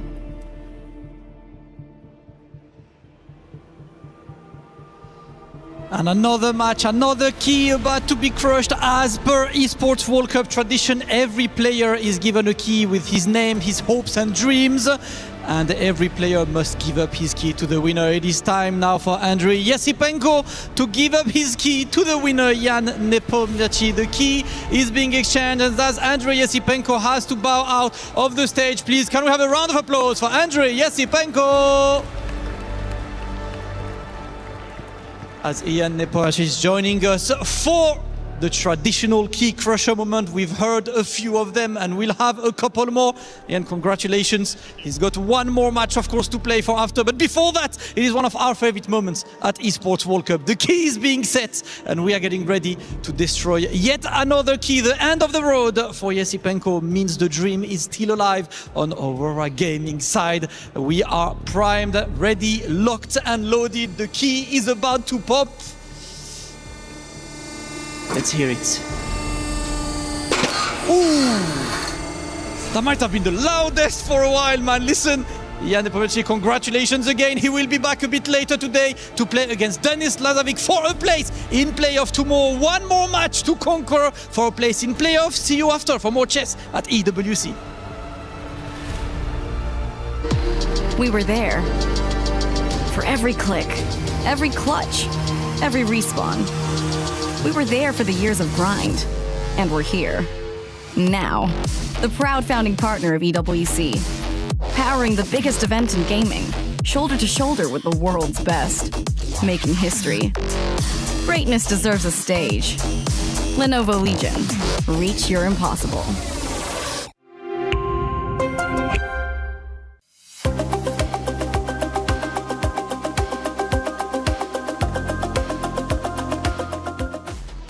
Jan Nepomniachtchi, what a battle it was. And you could tell by his face at the end, he gets the win, but he's not happy with it. Either way, he progresses forward. His next opponent is going to be Denis Lazovic. For Yesepenko, though, for Virtus Pro's chances of getting more club championship points comes to an end. And I got to say, seeing his face afterwards, the disappointment, the heartache, I didn't know if he was going to tear up. It really broke my heart, quite truthfully. And I gotta say, it's probably the loudest key crush I have heard yet across the 3 days. Yesepenko did not want to give up till the very end. My goodness, what a match it was. Mike Klein, Nemo, I don't know. Did it go the way you guys were expecting it? Whew, I think that was certainly really tough for Yesepenko. I mean, we could see it on his face in the first game, the heartbreak after he had a better position coming out of the opening with the black pieces. Had these chances to put that rook on d5 and maybe get a little activity out of it, but unfortunately he missed it and slowly went into the end game where it didn't look great. Yeah, eventually there's a breakthrough on the H file. I think we'll take a look at that in just a moment, but he lost to the same player 2 years in a row, and he actually put up a better fight last year, went all the way to Armageddon. They had this period of white winning every game. When he needed to win game 2 today to equalize, he got nothing from the white pieces, so maybe he should have gone back to that Naroditsky variation, but yeah, tough to lose to a player twice in a row and not put up as good of a fight as you did the previous year. That's right, and let's give a visual to the viewers. You mentioned a moment. Let's pull it up so you can start talking about it. A critical moment, obviously, that led to Nepomniachtchi ultimately getting his win. Yeah, so kings were cast on opposite sides, and it actually looked like the white king had less protection. But we mentioned this yesterday. You can sometimes use the enemy pawn to protect, and it's actually white that broke through on the H file. And then here, after the bishop move, white played this key move, pawn on f4 to f5, and that sealed black's fate, because now the bishop can't get back to defend. Now, white was already winning anyway after black's last move, but this absolutely sealed black's fate. We call that the Arabian mate, so-called, because the queen used to not be very powerful if we go back 1,000 years. Just 1,000. Just 1,000, yeah. Thank you, Queen Isabella of Spain, for making modern chess more exciting. A shout out to Queen Isabella, but yeah, the Arabian mate was played on the board there. All right, well, fourth side of Yesepenko, though, again, this is a matchup they've been going through for 6 years across 3 different styles of chess, and it is Nepomniachtchi who usually gets the edge. Now, Yesepenko has, in fact, beaten Nepomniachtchi in the past, but it's got to hurt, right? You get to the EWC stage, you go against an opponent and a friend, clearly, right? Shaking hands towards the end, but really processing the emotions of it. I mean, 6 years of total matches. History goes back, 1,500 years? 6 years is just a tiny drop in the scheme of it all, but I mean, for Yesepenko, it's got to hurt to once again lose. It hurts so much.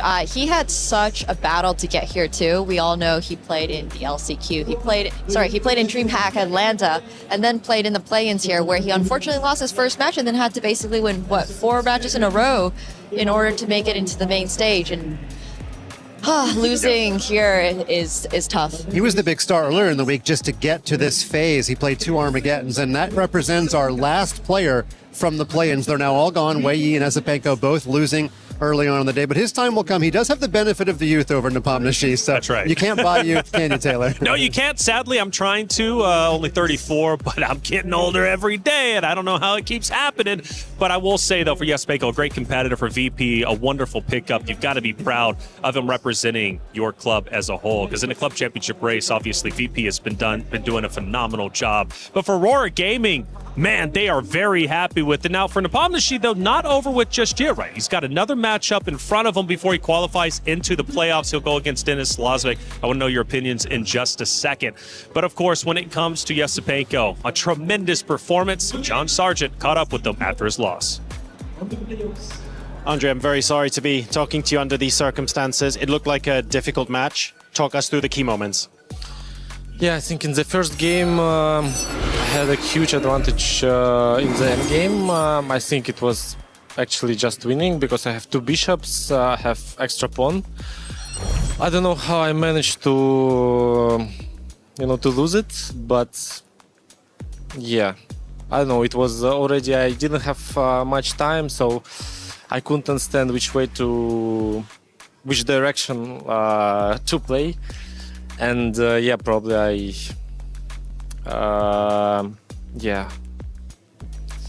somehow I lost. And the second game, actually, I had a chance to go to this end game after bishop b7. I took knight b7. I don't know why. I just lost my mind. And yes, in this end game, I think it's a draw. What we got. But if I take with a bishop, we get like rook and knight against rook and bishop. I have rook and knight, which is very unpleasant, in my opinion, for him to play this position. And I just completely forgot about this, opportunity that I can take. And I think it would be difficult for him, at least in practical, to defend. But what I did is just a draw in general. And yeah, I don't know. I was a little bit off today, I think, yeah. It's unfortunate. Keys obviously crushed here at the EWC, but your reflections on the tournament overall as a whole and your journey this year here in Paris?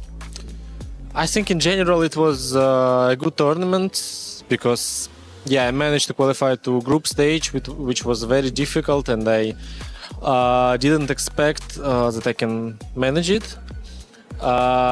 And I won 4 matches in a row against very, very top players, which I'm proud of. But yeah, in the group stage, I think yesterday I had a good chance against Magnus to win the second game. And it was basically just winning position. And today, as actually last year we played with Jan, also in Armageddon I had a winning position with him, completely winning. But I managed to mess it up somehow, yeah. Well, we are looking forward to seeing you back here very soon, and thank you very much for the games and the fight that you've shown. Thank you. Thank you. Doom scrolling is cringe. Chess is fun. Get all the dopamine of looking at your screen and none of the guilt when you're improving your mind with chess. Want to improve at your own pace? Take a few seconds to complete a puzzle and learn something new. Don't be cringe. Play chess. There's something for everyone at chess.com. Learn, play, and have fun.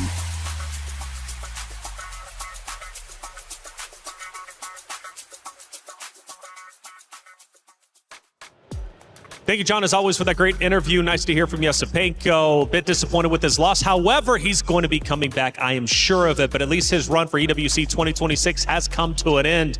We got 4 more matches, 4 more keys to crush. Let's take a look at Group B and how it's currently stacked up to be. Nepomniachtchi, I mentioned, he's going to have to go against Denis Lazovic next. Denis Lazovic, the sole representative of AGAL, who's currently in first place when it comes to the club championship points. As far as he can go is always better for AGAL. That matchup coming up in just a little bit. It won't be next, but what do we think about it? After I saw Denis Lazovic in person this year defeat Hikaru Nakamura in a 26-game match in London, I'm not going to pick against the young man. I've got him in that match. Whoever is the GM of Team AGAL, that's the signing of the year. Signing of the year, indeed. What a talented player. 26 games. What even is that? How do you even stay awake that long? Either way, let's take a look, Nemo, at Group A, because it's also shaping up quite nicely. And again, some decider matches for 4, in fact, are going to be just 1 more match away from advancing into the playoffs, but they're also potentially 1 match away from having their key crushed. I mean, this has been an intense last 2 days. We are going to see young Krzysztof Duda face up against Nihal Sarin coming up very soon.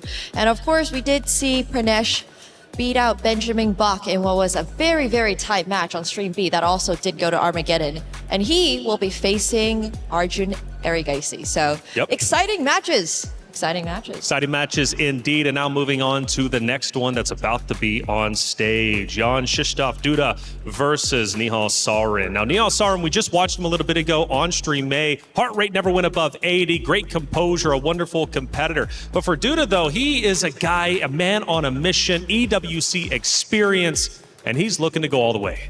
Yeah, speaking about Nihal Sarin first, he's the sole remaining Seoul representative. They started with 3, they're down to 1. He's actually trying to repeat exactly what he did in Riyadh, which is lose his opening match and win 2 matches in a row. And we got Duda on the screen. What do you have to say about Duda, Nima? I mean, I think Duda has a lot of good chances here. He did play last year at EWC, much like Nihal, so, they're both very experienced. But Duda has also famously won the 2021 World Cup, which following that actually had a little bit of a crisis in terms of his chess, where he was not too certain about if he wanted to keep playing, considering how much pressure there was on him. And he did luckily bounce back for us to see him here now on this stage, because in 2024 he did come 3rd at the World Blitz Championship. So he has a history of playing, clearly the case, Grandmaster for a reason. But on the opposite side, you kind of briefly touched on him. Let's go a bit deeper. Nihal Sarin, Weibo Gaming, he's been playing incredibly well. He just won on the stage behind us just a second ago.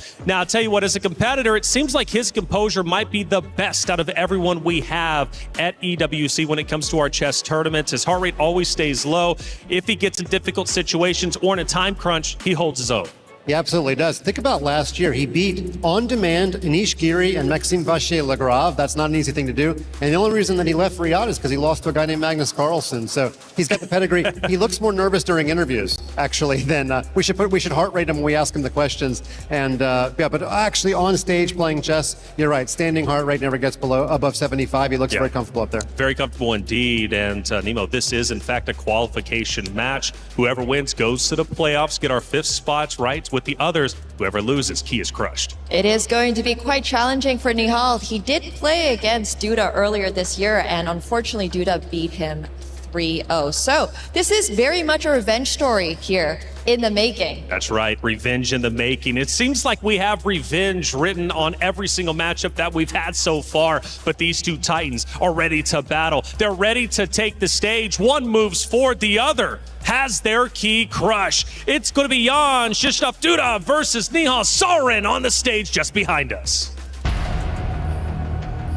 Ladies and gentlemen, it is time for our first qualification match right now. Tournament life on the line, of course, and the winner of this match will be back tomorrow in the playoffs in the top 8. On the right side of your screen, you can see Nihal Sarin. He beat Wei earlier. This format is his home. He's known for his speed, his accurate calculation, and his calm decision-making under pressure. He did it once today. Can he do it again? And on the other side, we have Jan Krzysztof Duda, who has been one of Poland's leading chess players for more than a decade, becoming a grandmaster at only the age of 15. And right now, ladies and gentlemen, they're about to go to war, as only one will qualify for the playoffs. It's time. Jan Krzysztof Duda versus Nihal Sarin.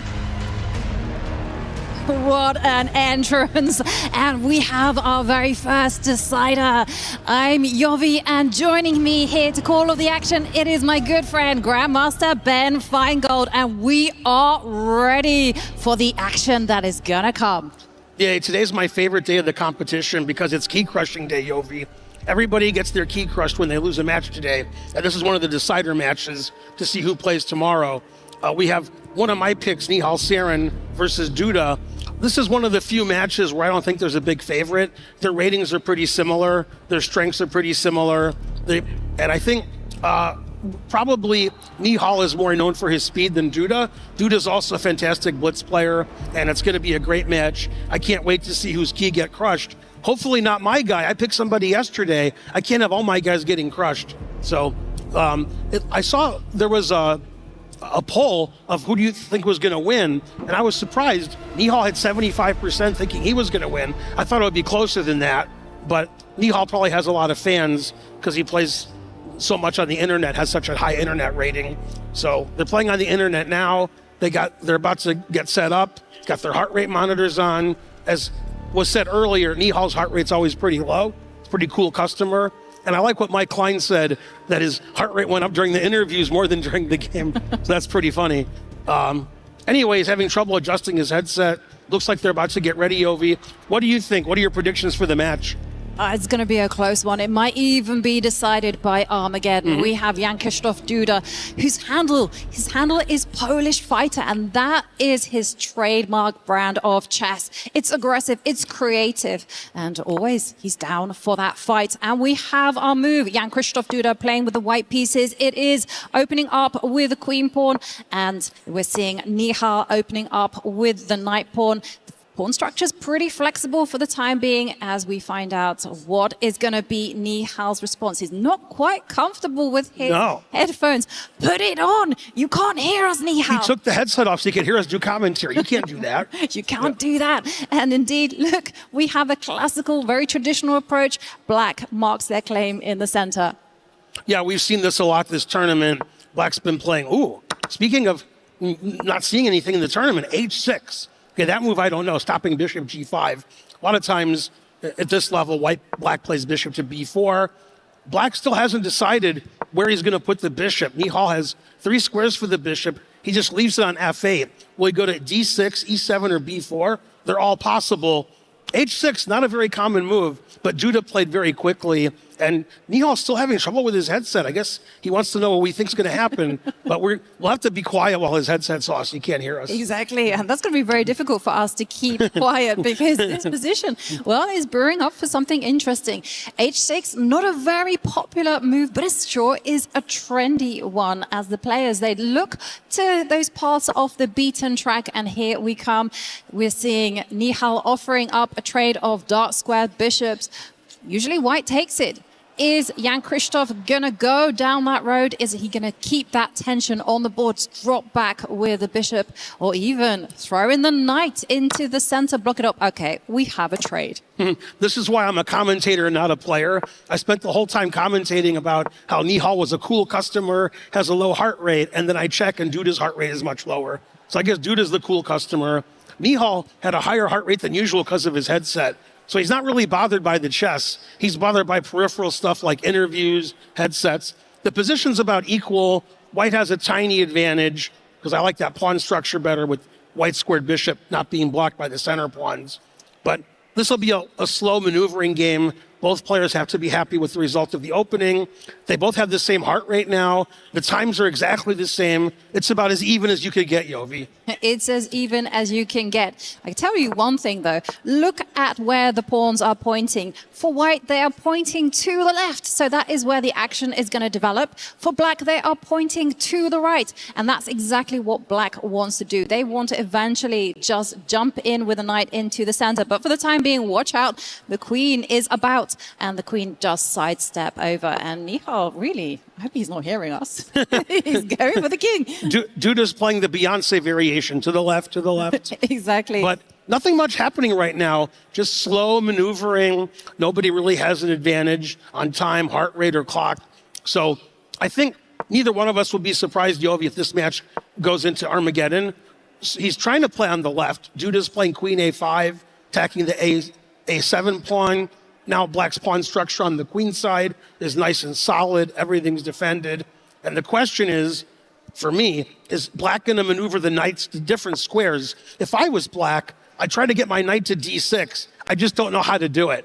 A lot of times we play knight b6 to c8, but we can't do that here.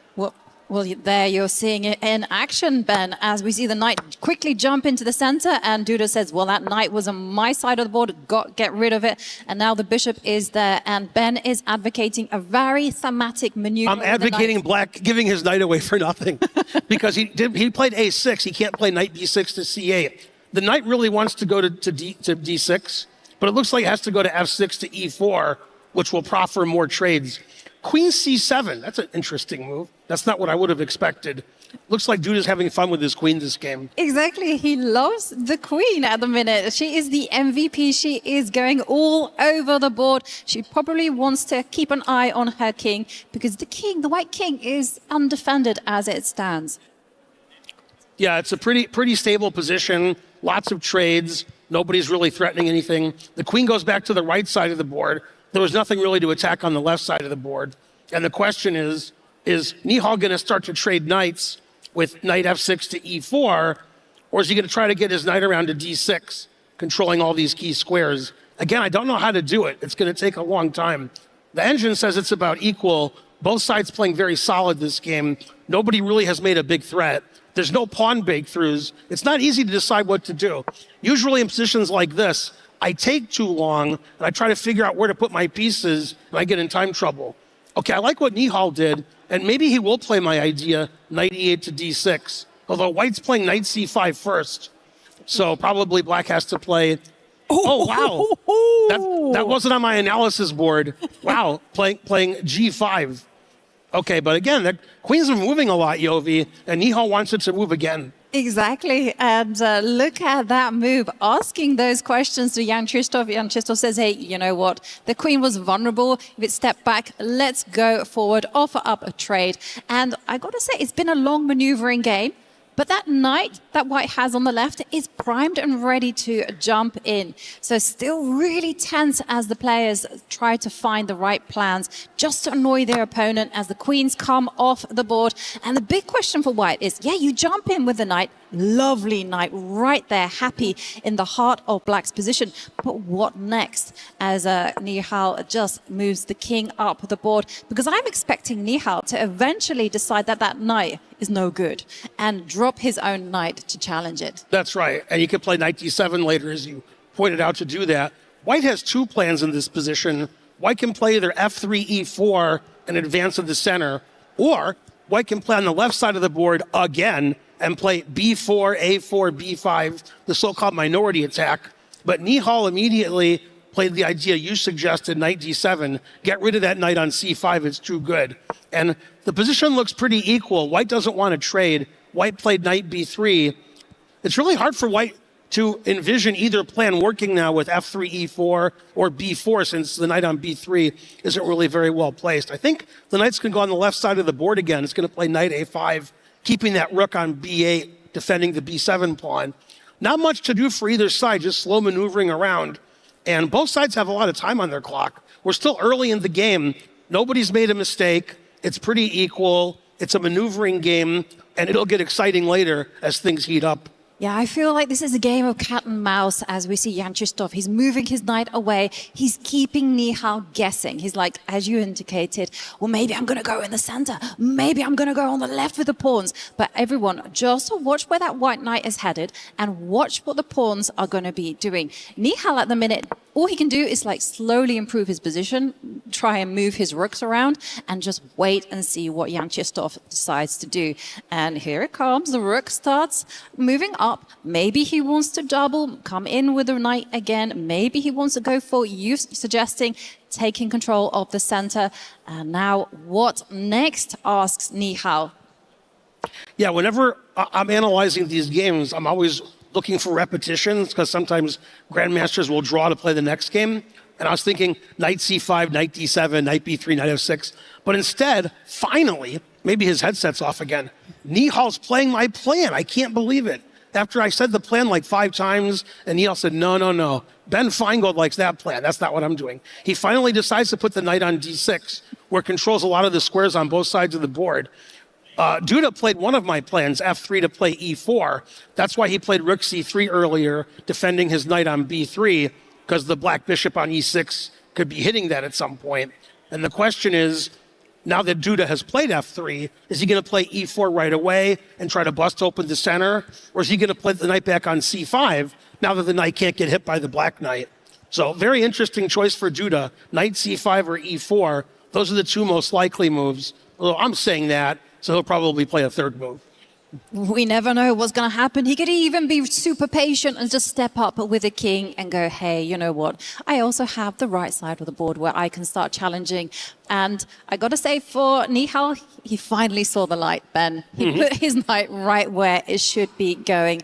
It's a beautiful square for that knight. But like I say, Nihal very much playing the waiting game. He has to wait. Oh, look at that. King f2, you were right. Comes out, and now the knight goes on the edge of the board. Well, we have the saying, and the question mark appears. Knights on the edge, fall off the hedge. Knight on the rim, are dim. I've never heard falling off the hedge. That's a new one for me. I like to say knight on the rim, better for him, better for the opponent. I wonder if Nihal is going to play f7 to f5 at some point to prevent white from ever playing e4, or if he wants to keep the f5 square open for a bishop trade with something like bishop f5. So I'm not surprised by anybody's moves. Knight on a5 to keep the black rooks tied to b7. The king comes up. The rook on c7 defends the pawn on b7. So black puts the rook on the half-open file. Now white is playing the minority attack on the queen side, wants to try to play b4, b5 at some point. And very double-edged position with a lot of maneuvering going on. Both players still have a lot of time. Both players have a low heart rate compared to some matches we saw earlier today. I pay attention to the heart rate a lot because I don't see that very often. Bishop c8, pretty passive move, but now black can double rooks on the e file and put pressure on that e3 pawn that was weakened when white played f3. So Nihal has some initiative also.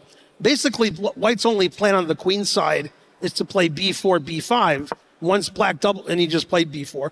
Once black doubles rooks on the e file, I assume he'll play rook ce7 now, which he did.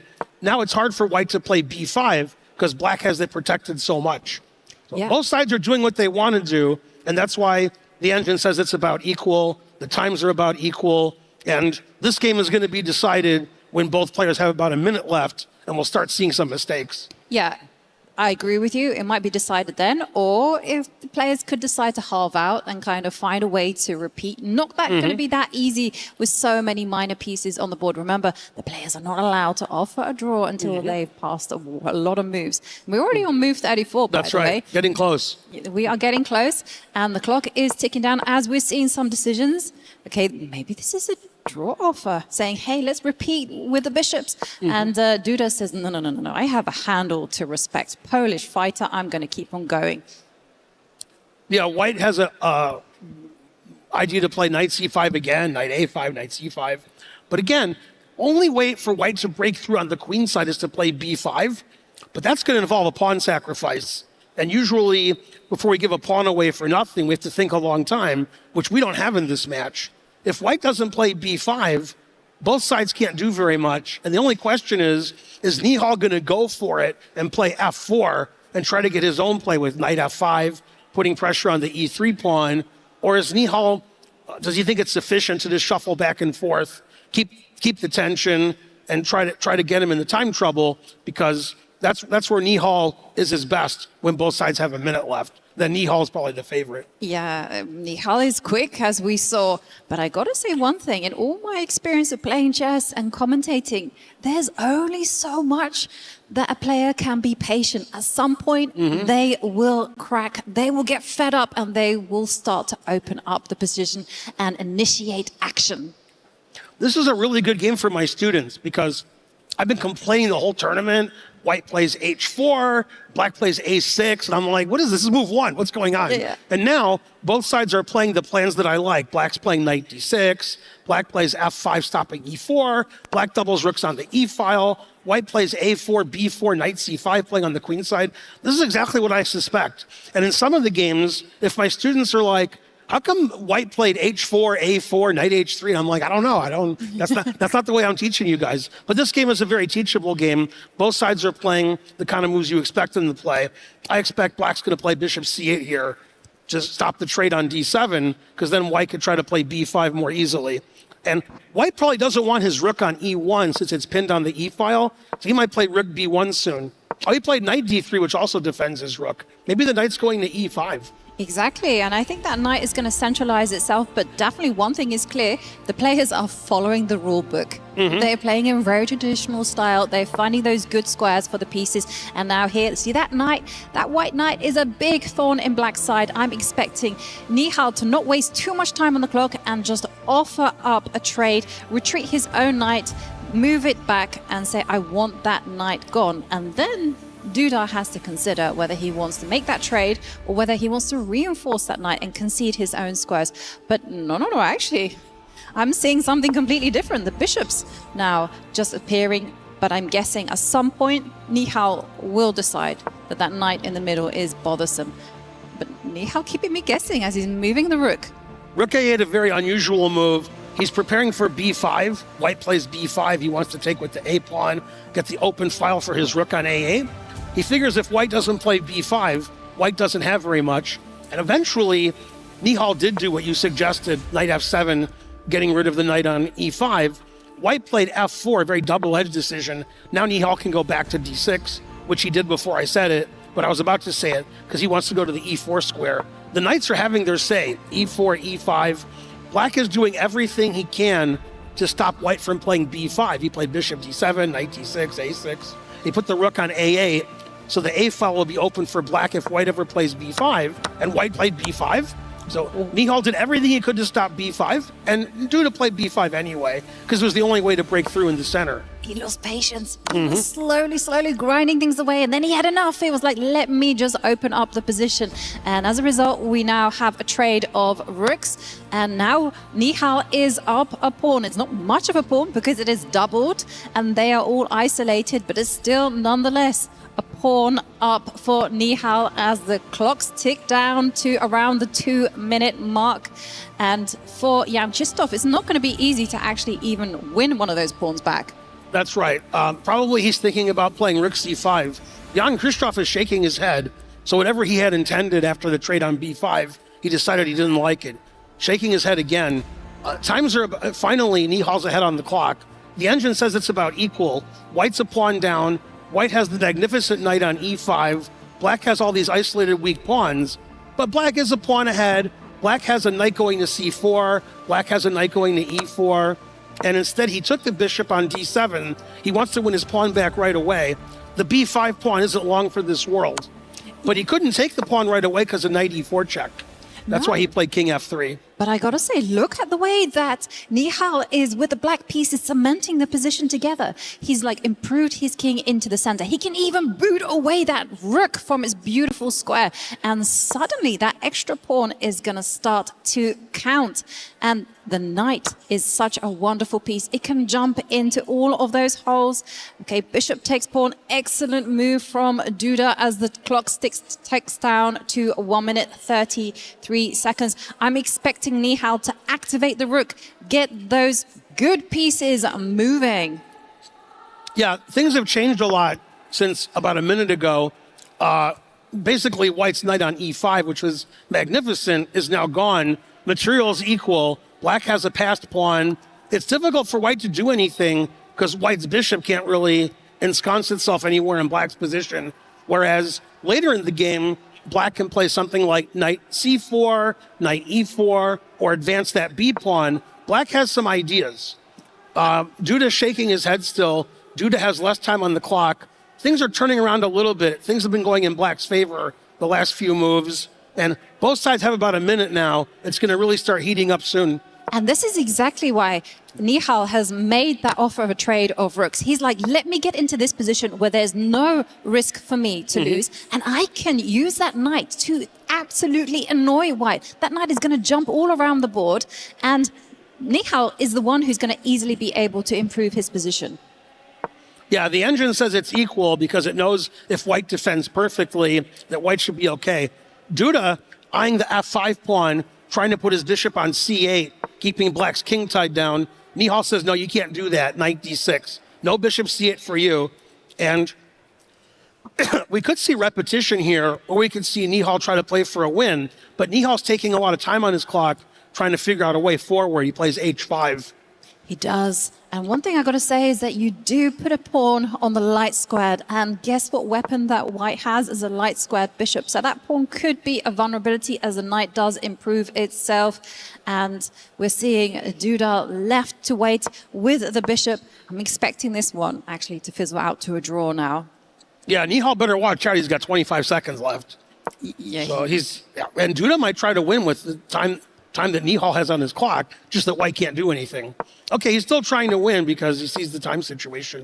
Well, hang on a second here. Look at this bishop. It's suddenly got his eyes on the black pawns and the b pawn is advancing, but is the white king going to step forward? Or is I think if king b4, I can play knight takes g3. Yes. And then h4 and break through on the king side. Oh, wow. Okay, so we're seeing Duda getting a little bit frustrated, but everyone watch the clocks.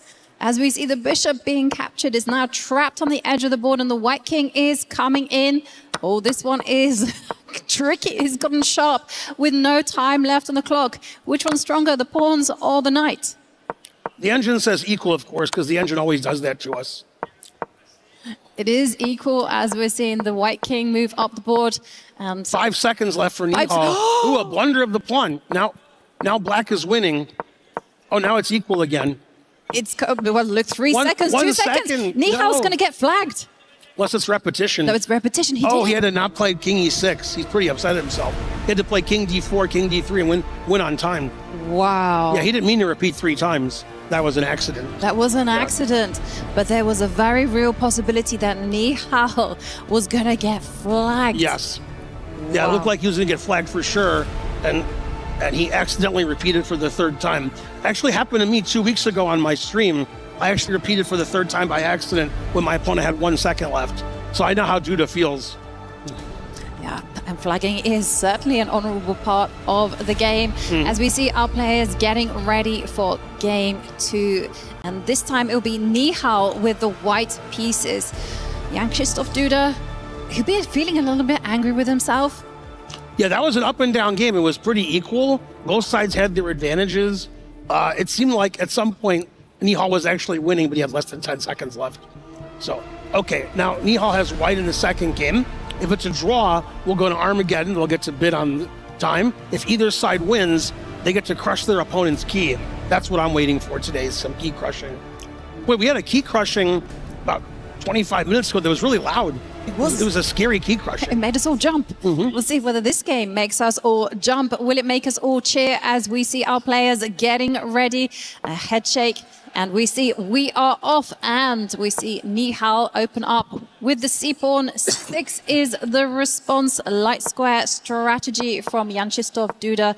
And here we are seeing just development. Now, the big thing is, later on in the game, do you think White will play this super aggressively, you know, flicking some attacks on the right side, or will we see a different type of game?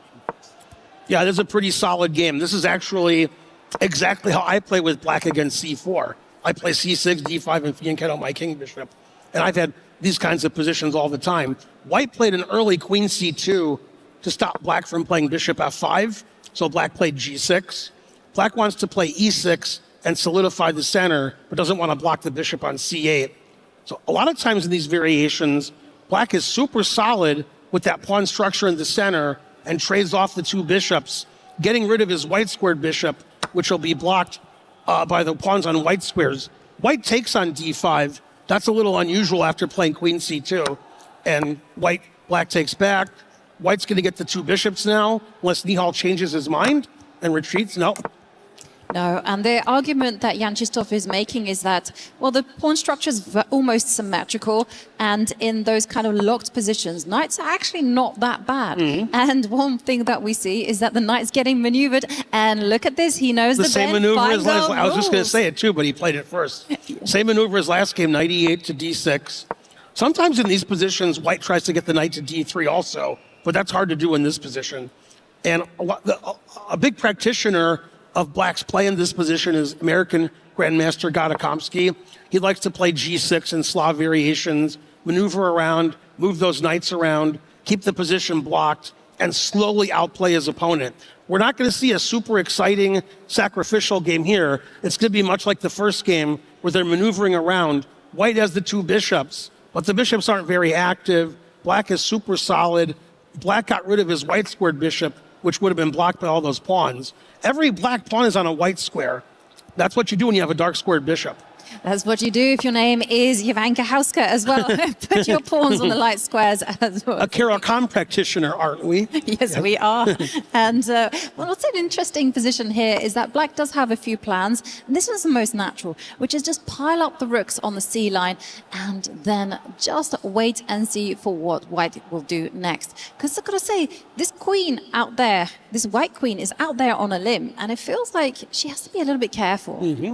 You don't get your queen trapped. So yeah, the queen has to be careful. Sometimes Black can get B5 in, and queen takes A6 is too risky. Then the white queen can't really go back to D1, well, they must have heard us.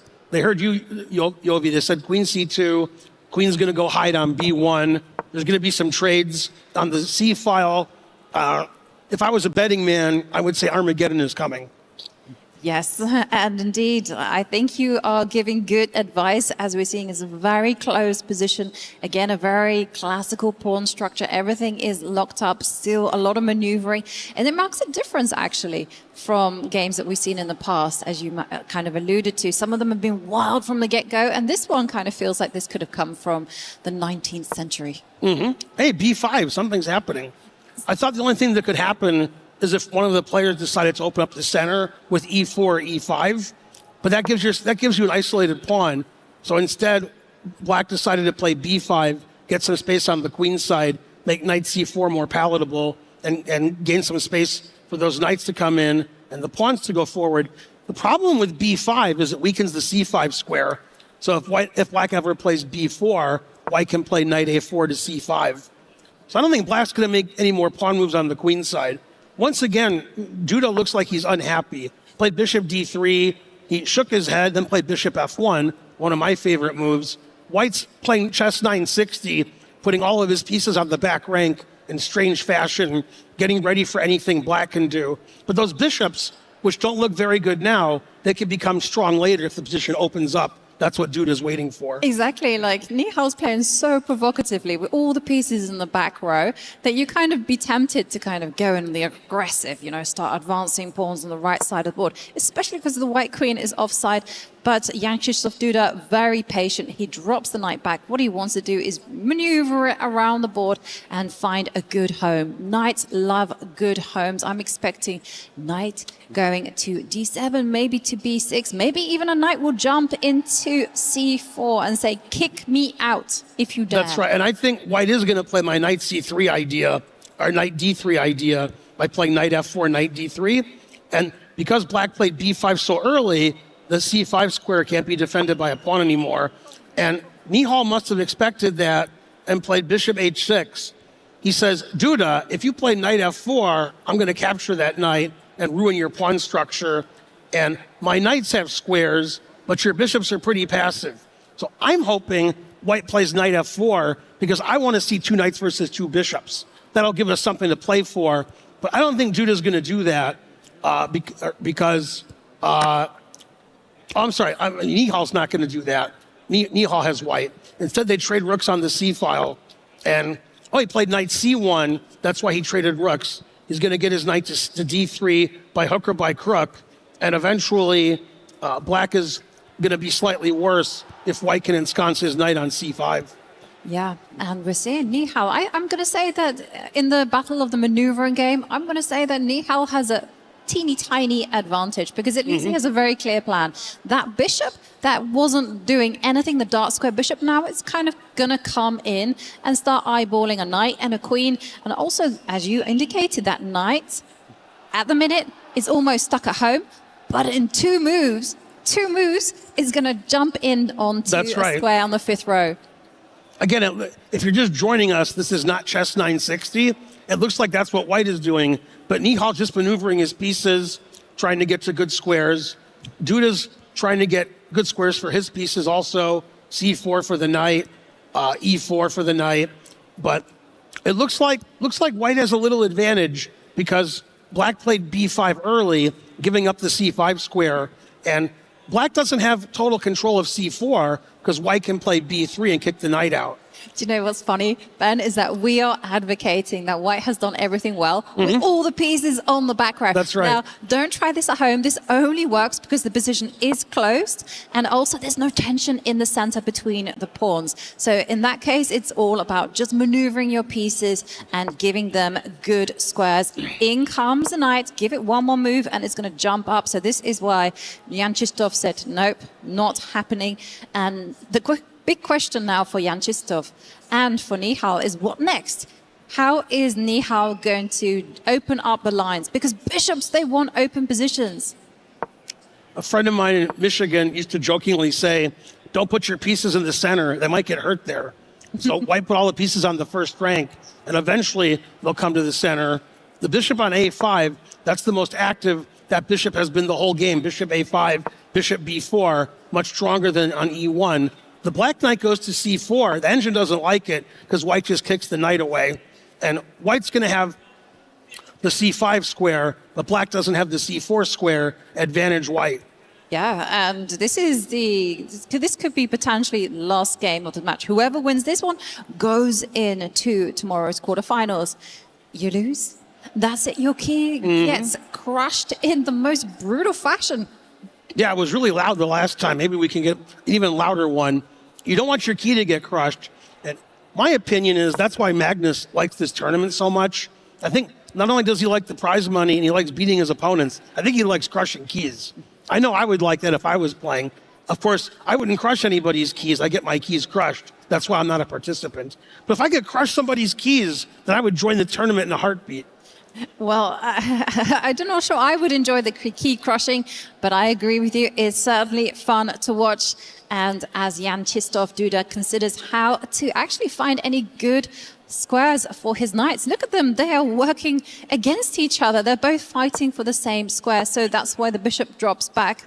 And now, what even to suggest? Maybe the knight's actually attacking that pawn on the edge of the board. Watch out, Jan Krzysztof Duda.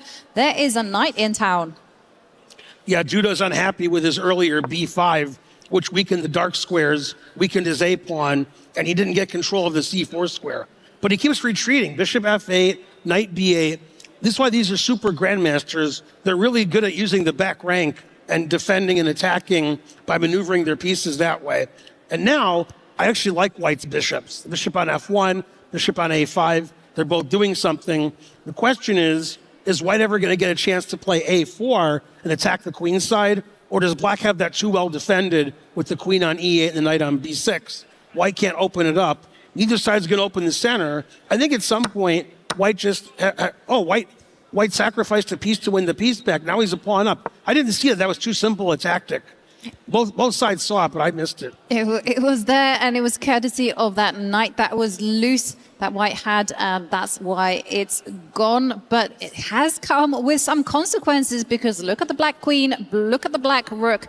They are primed and ready to take control over that line. And the big question, as black, I think black, you have to play super actively here, and you have to make sure that the weakness, that is that pawn, that's all alone on the B line, that needs to be fixed, that needs to be gone. And restrain is two counterparts there on the left. Yeah, white's a pawn ahead. Duda doesn't like it, but black has the C file. Black is trapping the bishop on A5. So Nihal has to do some serious thinking here, making sure his bishop on A5 doesn't get lost, making sure black doesn't infiltrate strongly with queen C2. It's funny. It's sort of in a flux situation. We can't really attack the bishop. There's no way to attack it. We can't play queen C2 because the knight on A6 is hanging. So it's not clear here what either side should do. Both sides are getting less than 5 minutes, but it's not clear what plans they should do. And Nihal plays queen D3, attacking the knight. The knight retreats back to B8, and that bishop on A5 is still trapped. Yeah, and that's actually something that is going to worry Nihal with the white pieces, because the bishop completely trapped. So that's why he came in with the queen, giving us a smile there. Duda getting active, that queen attacking the rook, attacking the pawn. And what will happen next? Where is that rook going to move? Is it really going to go all the way into the corner to defend that small pawn? Maybe. Yeah, and black has an interesting idea here. Black can play knight c6, defending the pawn on b4. Then if we get to trade for that bishop, we'll have opposite colored bishops, where white's pawn majority isn't really very important because those pawns can't move.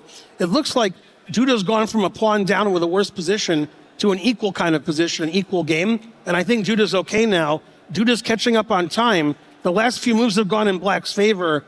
Black sort of lost a pawn, but kept his equilibrium about him. And now it seems like he's doing reasonably well.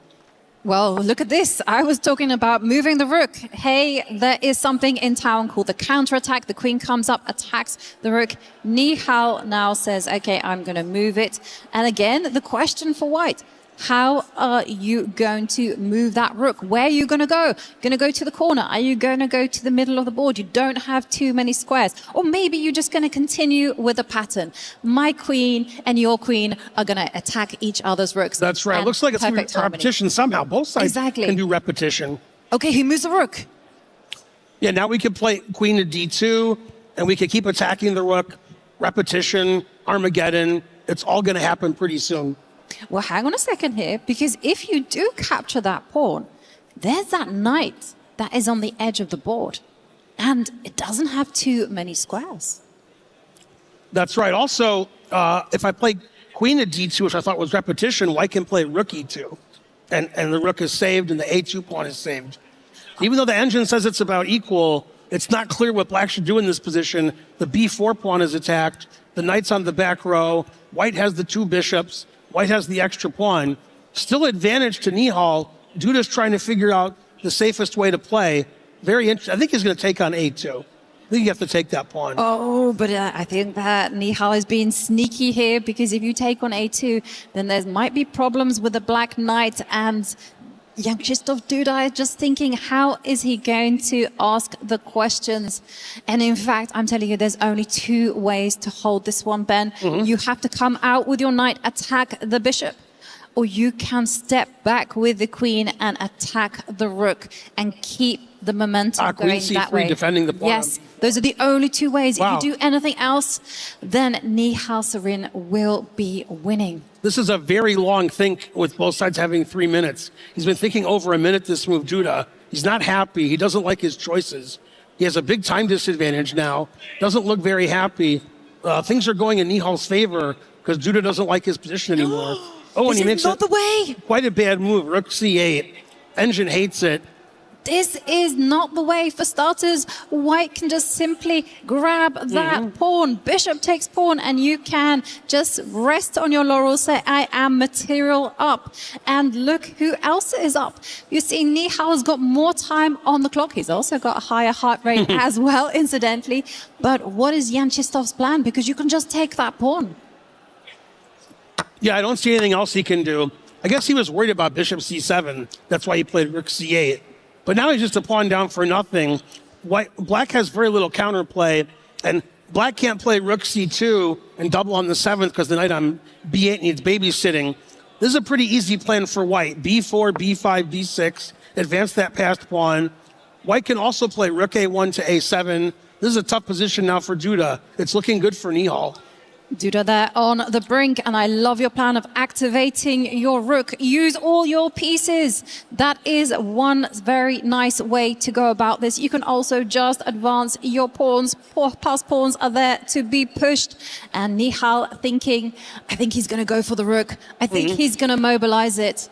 Such a natural move. He does it, Ben. You're right, Yovi, again. Rook a1, the rook's going to a8 or a7, the pass b pawn. The extra time on the another passive move from yeah, it's Duda. going from bad to worse. Yeah, that's not good. Now white has everything. White can push the pass pawn. White can activate the rook. Black has no counterplay at all. There's nothing that black can attack.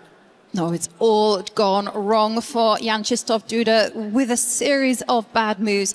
He's now just giving a winning position to Nihal. Nihal can just come in with the rook, and a win for Nihal would mean that he walks into tomorrow's quarterfinals. It's a repeat of last year. He advances the pawn. Okay, the engine's just telling us not the most precise way, but hey, the engine's being pedantic. As a knight comes forward, what next? The rook can still come up the board, and you see it in the face of Jan Krzysztof. He's not happy. No. Some people have poker faces in this tournament, and some don't. Duda has no poker face. He's been shaking his head probably more than any other competitor this game. And Nihal seems like he's pretty happy. Ooh, rook a6. Hard to find a good square for the knight. Knight has to go to a terrible d8 square where it's trapped. Yeah. I mean, if it has to go backward, either to its starting square or over to the d8 square, that's simply going to just invite the white pieces to start improving. They're going to take full control. And remember, Nihal has a passed pawn. Okay, backward knight move. Move the queen because she was attacked. This is beautiful. Complete control on the position. And the rook and the knight sleeping. Now, this is resignable because b5 is coming and rook a8 and b6. Okay, so he played desperation e5, trying to get something going, but that doesn't really help. Wants to get the knight to e6. But even if black does that, he has nowhere to go. White can just start taking the center pawns now. And you can see the frustration there from Jan Krzysztof Duda. He had to just go all in. He had to activate his pieces. He couldn't just live in that bind. Okay, the queen moving forward, keeping an eye on the B pawn. He is fighting hard, but it's too late, as the knight doesn't have any good squares to jump into the position to trouble white. The queen comes forward. Now you can just escort the B pawn. Move it up the board. And sure, it comes. Thrown in checks. And watch the clock, everyone, because Jan Krzysztof down to 32 seconds, 50 seconds. Oh, now white's threatening B7. Uh-oh. Beautiful move. That's annoying. Yeah, that's a pin that's going to be almost impossible to get out of. Queen moves But out. still play B7 and queen B8 check. Beautiful, Yeah, and he it comes. did. The game's going to end now. He's going to resign. He did resign. Nihal wins.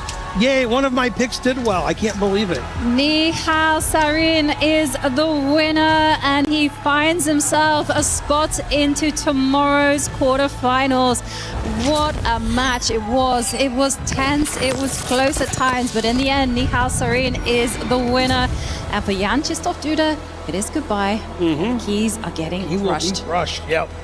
That's the tough part of today, but that's every match today, somebody's key is going to get crushed. It's key crushing day. And the elation there and the relief is there for Nihal Sarin as he makes it in a repeat of last year's performance. He makes it to the quarterfinals. Oh, that was a very tense game. A lot of maneuvering, very cagey stuff. And in the end, due to the time pressure and the fact that both players had so much tension in finding the right plans, in the end, it was some blunders, and Nihal is the winner. Yep, very nice game, very controlled game. Taking advantage of Duda weakening his queen side with B5. White eventually got pieces on the queen side, eventually got a pass pawn, and won the game. We're going to go now to the stage, and we'll see some more interesting parts of the EWC that aren't necessarily chess, but some key crushing, I hope.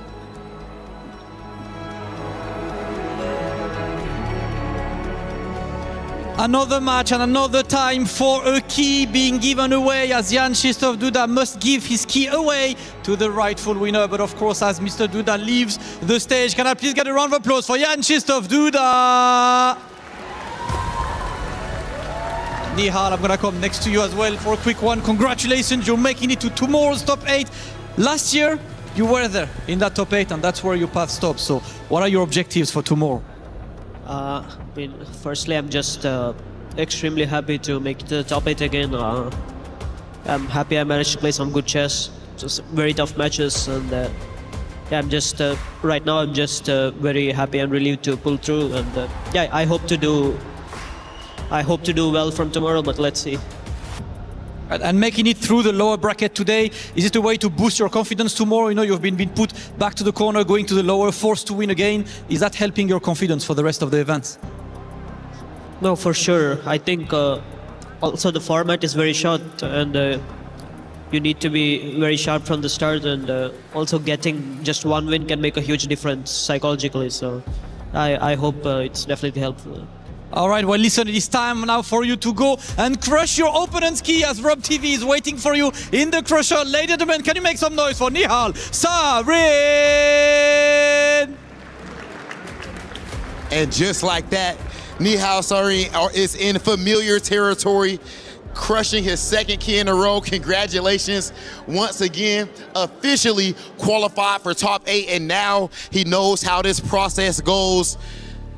It's tough to see Jan Krzysztof Duda being eliminated from the event, but in the end of the day, nothing is given, everything is earned here at the Esports World Cup. Cover the ears, Nihal. It is time for that pop. Yes, sir. Officially qualified for top 8, qualified for the finals as he fights and scratches and claws in order to hopefully lift up that EWC 26 trophy. Ladies and gentlemen, the highest level of play. Once again, congratulations. Let's keep things going with EWC. Play is in our DNA.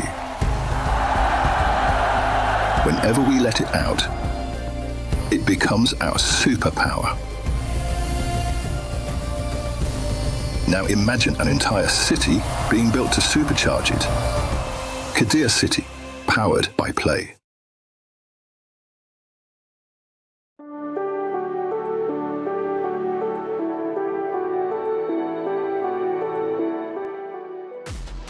Another match down, another key has been crushed. Jan Krzysztof Duda, unfortunately, will have an earlier exit than he wanted after playing the gentleman's agreement in game number 1.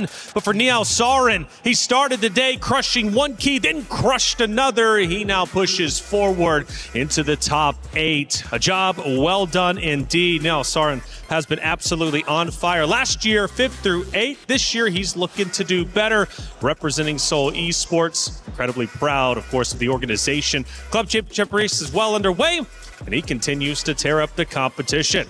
Welcome back into the Allianz Vault. I'm Taylor Reflections Noble Nemo and Levy Rosman, also known as Gotham Chess, on the desk. A lot to break down here. And Nemo, no, you weren't happy with that game number 1, the way it ended in the time scramble. I mean, I think when you're playing a 10-minute, no increment time control, you have no increment. So, at the end of the game, right, when you have 12 seconds to about 2.3, maybe you go for the flag. Not maybe. It's a completely unbelievable decision. I mean, in some ways I understand. In chess, it's a royal game, and we don't like to win that way. But Hikaru won that way yesterday against Denis Lazarov. Right. There is no greater, disrespectful way to win than King and Rook versus King and Rook. If you do it in a regular pool game on chess.com, you are a terrible person. If you do it here, it's a completely different story. I cannot believe that happened. I don't know if that was on purpose or by accident, but either way, it's Nihal. It felt like it was on purpose. I definitely think it was. I mean, going to the gentleman's agreement. I mean, at the end of the day, it's the Esports World Cup. I mean, we're talking quite literally life-changing money for some of these competitors. Why would you want to give up a game whenever you don't have to play your time? And he had plenty of time to play with. Well, in my opinion, maybe there was a chance. He knows that Nihal Sarin is the 2026 Bullet Champion. And that is a title to behold. Nihal Sarin is notorious for being amazing at short time control. So maybe he was like, oh, he still has 2.3 seconds. That is 23 moves. Potentially he can still lose that game if he doesn't repeat the position. There was a game last year at the Esports World Cup, which was Nihal versus, it was Anish Giri, and it was very similar. I think there was something like 2 seconds remaining, and Nihal managed to checkmate him because Anish blundered 2 his seconds. Queen. No, he checkmated him with like 0.2 or 0.1. He had to pre-move literally every move until the end of the game, and Nihal managed to do it. But I don't think that's why Duda did it. I think you have half a second to make a decision, and something just went wrong, But Nihal is here for a reason, and we see another person from the old guard go down. That's right, old guard going down, but hey, Nihal Sarin going up. He is now top 8, officially crushing keys all game long. Now, we harped in on game 1. Game 2, though, there was a moment you wanted to have some extra insight on. Absolutely. I think game 2 is the pivotal moment because, that is the game that Nihal won. But coming out of the opening, it was a very solid position. However, in this position, Duda is threatening the knight on b4. So, of course, Nihal here has to play knight takes a6 with that double exclamation mark, earning himself that brilliancy. And the reason this works is because the bishop on a5 is actually hitting the knight on b6, so Nihal manages to win this pawn. And throughout the rest of the game, we kind of saw Nihal playing around this concept of having an extra pawn on the queen side, eventually making a pass pawn and going on to win the game. So, amazing play by Nihal. With the white pieces, he is one of the best static players in the world. He really just gets a position that's very symmetrical, and then he just moves his pieces around. It's almost Magnesian, but like not there yet. And he's really tough to play when you have the black side. With the black pieces, Nihal is a completely different animal. Like it's like Jekyll and Hyde. He's like always doing ridiculous stuff with the black pieces, openings that you thought were never possible. But yeah, Duda got defeated by a vintage Nihal performance. And I mean, Nihal deserves to be with those final 8. But if you look at them, suddenly he goes from being the favorite in the matchup to an underdog. It's kind of mind-boggling. That's just how stacked it is at the Esports World Cup, right? And we love every bit of it. For Jan Krzysztof Duda, though, a tremendous performance. He made it here, which we must celebrate, but he had an earlier exit than he wanted, and John Sargent caught up with him after his unfortunate loss. Jan Krzysztof, sorry to be talking to you under these circumstances. Talk us through that match and what happened. Yeah, I mean, I didn't play well. Overall, I don't think I deserve to win with such play. Okay, in the first game, I think I got slightly better position, but completely misplayed it. I mean, it was like just 2-result game with better time, and I managed actually to get a bit worse, I think, at some point. Yeah, in the end, maybe I could have tried to plug him, but I don't think I would have succeeded, to be honest, because like it was pretty simple for him to play, like just go after my e3 pawn, and I mean, it was also like, you know, everything was dependent for him, and like, I mean, probably he wouldn't have won the game, but I don't think, probably you'd have traded. And in the second game, I mean, okay, it was fine, but then I played b5, a bit of a weakening move, and then, yeah, and then at some point I completely lost coordination because I played like knight c4, which was super stupid, I think. Because after b3, I wanted to take on e3, but I just missed. I mean, I wanted to give up the piece for 3 pawns, but I just forgot he could have played like knight f2 and defend d4. And after that, I mean, it was. I just started playing randomly, to be honest. Like, I mean, I was worse and I mean, slow and worse all the time, and it was a pretty bad game. The end of game 1 was potentially contentious. You had, I think, 10 seconds to Nihal's 2, but of course he's known for being extremely fast and being able to pre-move in that kind of position. You don't think that was enough time?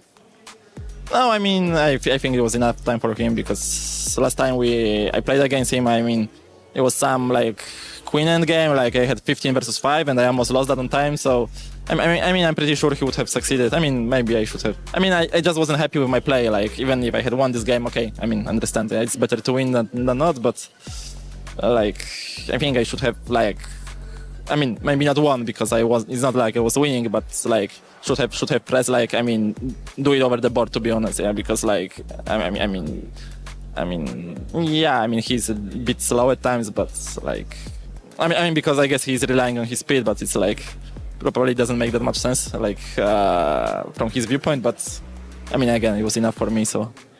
Look, it's a brutal format, but also a wonderful tournament here at the Esports World Cup. Maybe reflect on your time here overall and what the tournament has been like for you.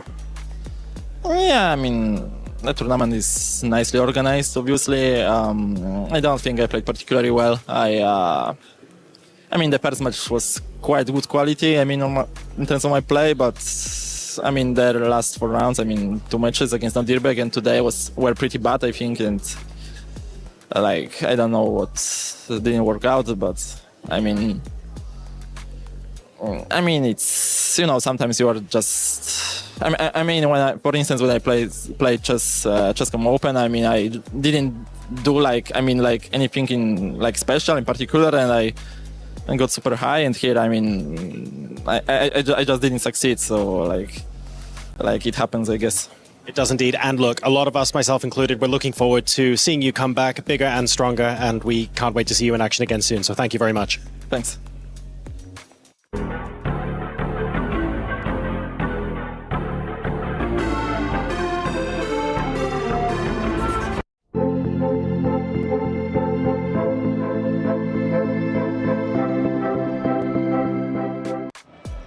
Thank you, John, as ever, for the great interview. Getting a bit more insight as to what was in the mind of the competitor throughout that 2-match game.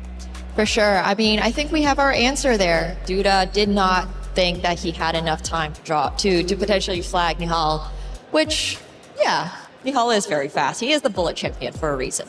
He is, and there was a moment in the interview where he said, maybe I just like lost composure a little bit and kind of just started moving randomly. I mean, the pressure on the stage is real. That felt like a 3-minute therapy session. I really got a feel for Duda. I interviewed him in 2024 at the World Rapid and Blitz, and you could sort of tell he fell out of love with the game a little bit. And let me tell you, as a 30-year-old man, I can completely understand, who's been playing for 25 years. And I think he's a lot stronger than he maybe like shows us, right? But it just didn't work out in this matchup, and I almost feel like he kind of quit on himself. He totally could have won that first game, but even he said, even if I won that game, I wouldn't have been happy with the way I was playing. But you would have won! Yeah, like, you would have won the game! Yeah. We had chatted a little bit pre-match that Duda had a bit of a rough period after winning 2020 World Cup, and then was a little bit too, felt the pressure a lot. So. Yeah, the pressure's real, it is. And like you said, when you start reaching a certain age, you've been playing the game for a long time, sometimes you can fall out of love. I'm in my 30s, by the way, right there with you, man. So there's a lot of things that I'm falling out of love with. But not the B-Stream. Hey, the B-Stream, I'm still in love with it. Unfortunately, it came to an end, but they had 2 great matches, and we need an update. Hey folks, update from the B stream. We've had some incredible matches here while I'm busy keeping the seat warm for whoever decides to pop in next later today or tomorrow. We first had Pranesh up against Benjamin Bok, an incredible series. We had a very sharp scotch in game number 1. Pranesh was able to win, and that meant Bok had to strike back immediately. He chose the English as his weapon of choice, and he managed to win game number 2, taking us to Armageddon, where Pranesh bid 6 minutes and 58 seconds, a very low time in Armageddon. Lost to Porte on the opening and then sacrificed another for the initiative.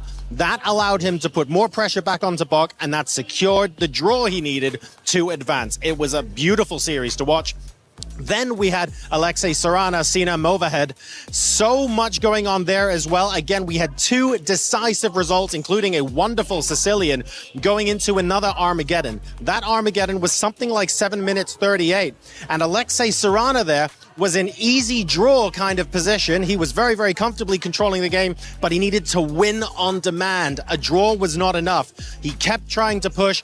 Ultimately, he couldn't quite get there, and Movahed ended up moving forward in the bracket. Very exciting matches today on the Bree stream. Back to you.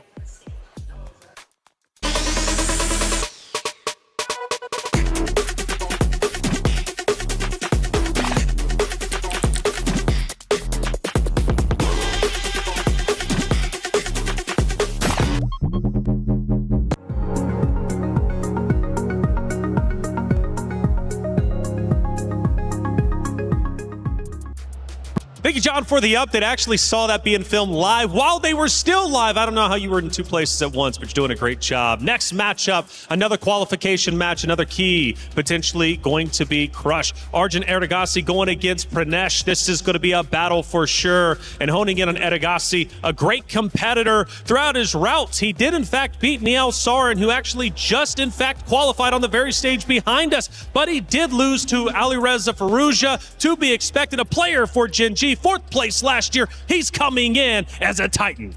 He is incredible. We saw him last year at EWC, where he did unfortunately also lose to Alireza, but that was in the semifinals. So there is no way he can go home now, because he has to make it as far as that spot.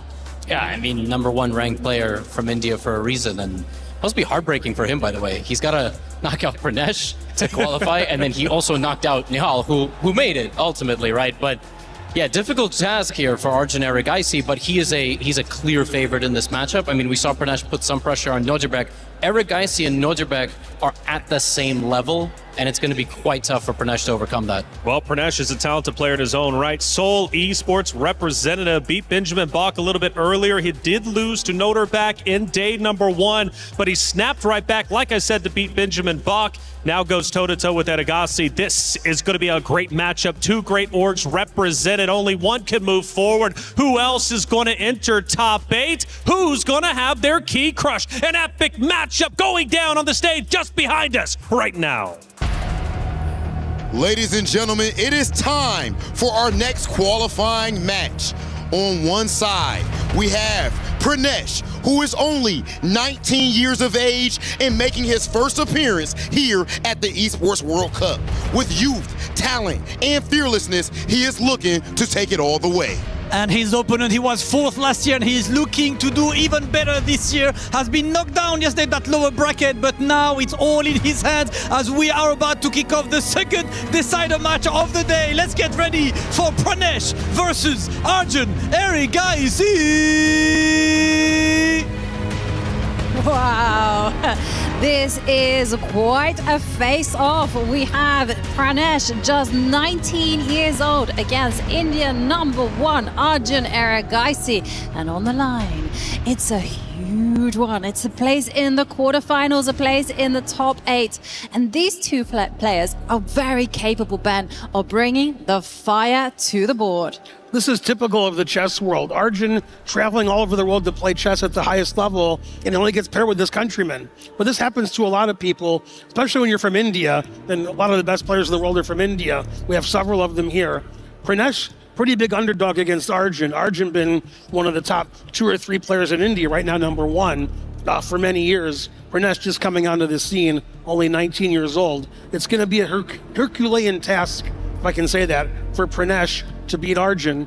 And if Arjun wins, then both of our predictions were right from yesterday. We had Arjun and Nihal as our dark horses, but as our second choice. And it looks like they're both going to be trying to play tomorrow. We saw Nihal already come through, even though Arjun beat Nihal previously yesterday. Now Arjun has to try to do the same that Nihal did earlier. He's playing Pranesh. I think pretty good pairing for Arjun. Arjun has to be pretty confident. And Arjun has one of the best heart rates in the tournament. He's a cool customer.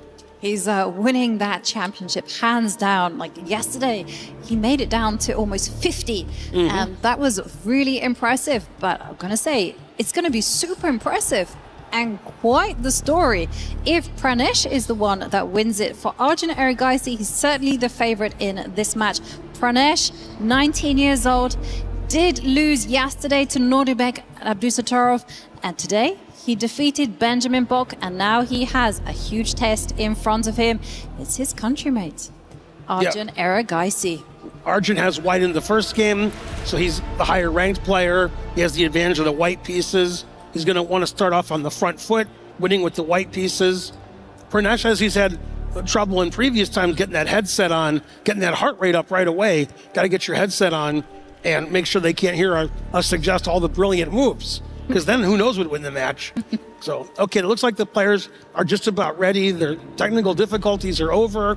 The players are about to start the game. Arjun has white. He's about to make the first move.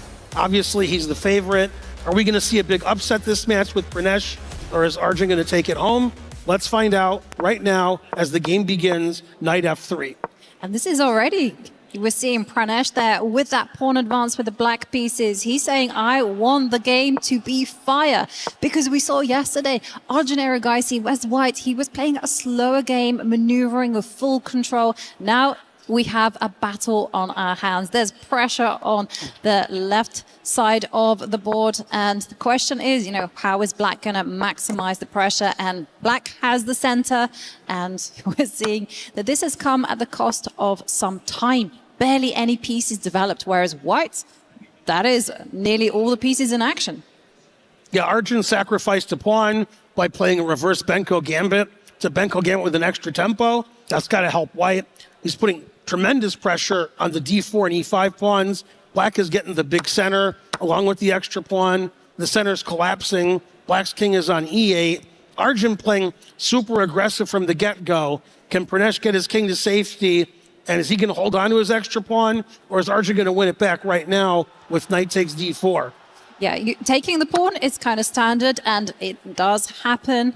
And for Pranesh, now he has to find a way to get his king to safety as soon as possible. So the bishop, I'm expecting to step in front of his king and skedaddle out of the dangerous E-line. Yeah, Black had a nice center about 3 or 4 moves ago, completely obliterated. White won the pawn back. Now White's C pawn is a little bit weak. Black is ready to complete development by castling, moving out the bishop from c8, and then hopefully Pranesh hopes to equalize the position and get a playable game with Black. If Pranesh can somehow draw the game with Black, then he'll have the advantage of the match, having White the next game.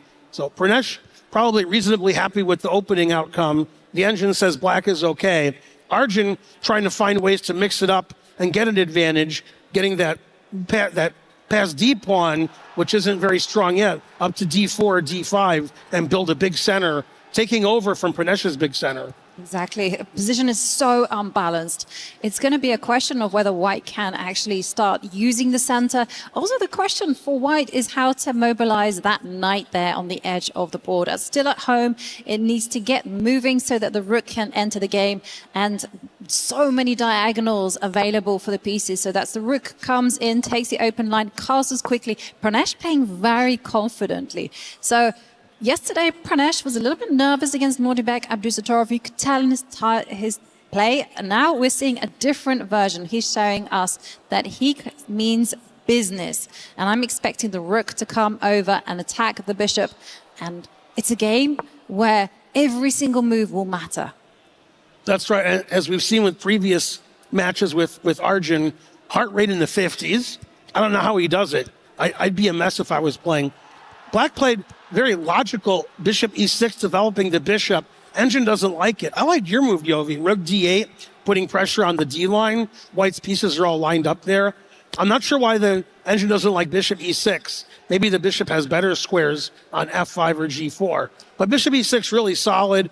Black's ready to move the rooks into the center, put pressure on White's backward d pawn, and looks like Black is already at least okay. That's not the rook I thought he was going to move to d8. I thought he'd move the other rook to d8, but that shows you what I know. That's why I'm commentating and not playing. Bishop e5 attacking the queen. Queen goes to b6. Both players have a lot of time. And, oh, this is crazy. Oh, this is the first time I've seen it this whole tournament. The heart rate was under 50. It got back up to 50. I saw it say 49. Wow. So Arjun's pretty calm. Yeah, is Arjun asleep? Yeah, that's right. Well, his posture and his thinking indicates no, because this position, you can't sleep on this one. You have to wake up. It's so sharp because first up, there is an attack against the pawn, and that's why he's advanced that pawn forward. I was a little bit nervous about doing this, primarily because I felt this bishop in the middle of the board could be vulnerable, and it is. Knight comes out, attacks that bishop, exclam. And I gotta say, in this type of position, bishops are going to be better than the knights. That's right. Yeah, knight g4 is an excellent move. Looks like Arjun played d4 a bit too early. Now bishop has no retreat square, and you can't play bishop f4 because you're hanging your d4 pawn. So far, advantage Pranesh. He's really playing well. He's castled. He has all his pieces out. He's putting pressure on white center, and looks like d4 might have been a little too early. Arjun doesn't care. His heart rate is 48-50. He's cool, calm, and collected, although Pranesh looks like he's taking a nap. So he's also very cool, calm, and collected. Knight b3. White wants to have compensation for the two bishops by having those knight center pawns, although that c pawn looks pretty weak on c4, Yovi. Yeah, and I can tell you, it's already, you can take it, right? You can take it, but it wasn't chosen, and instead the bishop attacked the rook. Rook attacks in turn the queen. The queen has to step back, and there's like take happening. Queen drops back, and a rook is going to capture. So suddenly, I'm going to say Black still has the advantage because the bishop pair there are such a magnificent force, and the position is going to be open. There's going to be a lot of trades now. The b pawn's weak. The other b pawn's weak. The c and d pawns are weak. There's going to be a lot of captures. And I think that's going to lead to equality once all the pawns are captured. So, very reasonable position for both. Lots of tactics now. Lots of captures are going to happen. Arjun's trying to find a way for an advantage instead of trading all the pawns off. Arjun really doesn't want to draw since he's playing a low-rated player and he has the white pieces. Yes, he wants to put the pressure right on the get-go. Drawing with the white pieces against an opponent that he is the favorite against is not going to be a great result. So this is why he keeps that tension on the board. But there's some risk here, because if it all backfires, that rook out there in the wilderness has gone on a big walkabout, whereas the bishops, the black bishops, they're beautifully primed.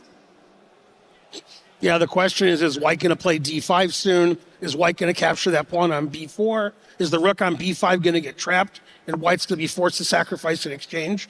Okay, so he did play d5. Seems like an obvious move. Of course, the engine doesn't like it. Engine never likes our human moves. But I probably would have played d5 immediately if I was playing a blitz game. My d-pawn's weak. d5 advances my pawn. It's very safe now. My knight has the d4 square. It's just too logical. And you know, you highlighted the storyline. Is my rook going to get trapped? And the answer for Pranesh is yes. Arjun's rook is going to get trapped because bishop back to d7, attacking the rook is incoming. There's also queen takes pawn in the air. Oh dear. Arjun took a risk and it might not pay off. Bishop c3 was an excellent move, as Yovi pointed out. c4 pawn's now attacked. The rook is trapped on b5. The pawn on d5 is pinned to the queen. Black has the two bishops. This is looking ominous already for Arjun. Already has the worst position. I think he just overlooked bishop c3, and that's why the engine didn't like d5. Now Arjun goes all in, plays c5, making the game really murky, hoping his opponent can't figure out the complications. And in fact, the engine says Black only has one really strong move here, bishop to d7, attacking the rook. And we're going to see that pin take effect again. If he plays c6, we can just take it with the bishop. So is Black going to play bishop to d7? or make some other move like taking the pawn. He did play bishop d7, and the engine already likes Pranesh's position a lot more, and Pranesh has more time on the clock. Do we have an upset in the making, Yovi? It looks that way. And I got to say, the Indian school of chess is all about calculation. They're not afraid of making those ugly moves because there is concrete reasoning behind it. The bishop goes back, attacks the rook, and it asks the question, what are you going to do? And here he would have worked out, and look at him. He is working it out right now. What is going to happen after pawn takes pawn? Where is the rook going to go to? And we're seeing Arjun attack the queen. I'm still going to say that this is you had to be precise there because you didn't want to allow this pawn to start advancing. And now here, Pranesh can relax. He can take. And here, this is the way you save the rook. But you've saved the rook at the cost of a lot of material. Now the d pawn is falling for white. Yeah, everything's pinned in this game. There's been a lot of pins for both sides. The bishop on c3 is pinned. Black is up a pawn. Black looks like he's threatening the rook, but the bishop is pinned to the queen. We could see an interesting trade, Yovi, if Black takes the 2 rooks for the queen, which in fact he could do now if he wants. He could take on b4 and then take on c6. Then White has the move queen e4, forking the 2 pieces. So maybe that doesn't work out for Black. That's what Pranesh is calculating. He advances his rook to e8, putting it on the open file, attacking the queen. Both queens are under pressure, but in the meantime, Pranesh has the extra pawn. Yes, and I could tell you, I had a quick glance at the heart rate. Arjun is not 50 anymore. Wow. That's the highest I've ever seen this 90, tournament. which for most of us is pretty calm. But for Arjun, he senses the pressure as the queen is driven backwards. And Ben, your idea is still there. You can take the rook. You can also say, hey, what is that queen doing next to its king? That maybe you have some other moves instead. Yeah, I think Black could play queen f3 unless I'm blundering something, keep the pieces on the board. Makes a lot of sense. Why go back when you can go forward? And there's also maybe some other possibilities with some tactics, because the rook maybe drop back with the queen, doubling on the D line and just getting ready to meet rook takes bishop with the rook coming down. That would be also really lovely. However, Pranesh, he's thinking many tempting options, and sometimes it goes for your choice. Very natural. This has been a funny game because Black had the big center with e5 and d4. That got decimated. Then White had the big center with c4 and d5, and that got decimated. Now there's no center pawns, and Black is just a queenside pawn up with a technical endgame, which likely should be winning, but with so little time on the clock, it's not easy to have perfect technique. Arjun's going to defend, hope to get the draw, and go on to game 2. But it's a true result game. Either Pranesh wins or it's a draw. Black has to save his queenside pawns. And number 2, he has to get loof for his king with something like g6 or h6. Arjun's going to try to double rooks on the 7th rank with rook on c1 to c7 and get counterplay against the f7 pawn. The question is, does Black have enough power to win? He stopped rook c7 by making his bishop pretty meek on d8. That's not really where you want your bishop. But he's defending against rook c7. I don't like that move so much. I don't think the bishop's very good there. Yeah, I didn't feel like this was the right direction to put the bishop because, after all, the rook could go all the way to the edge.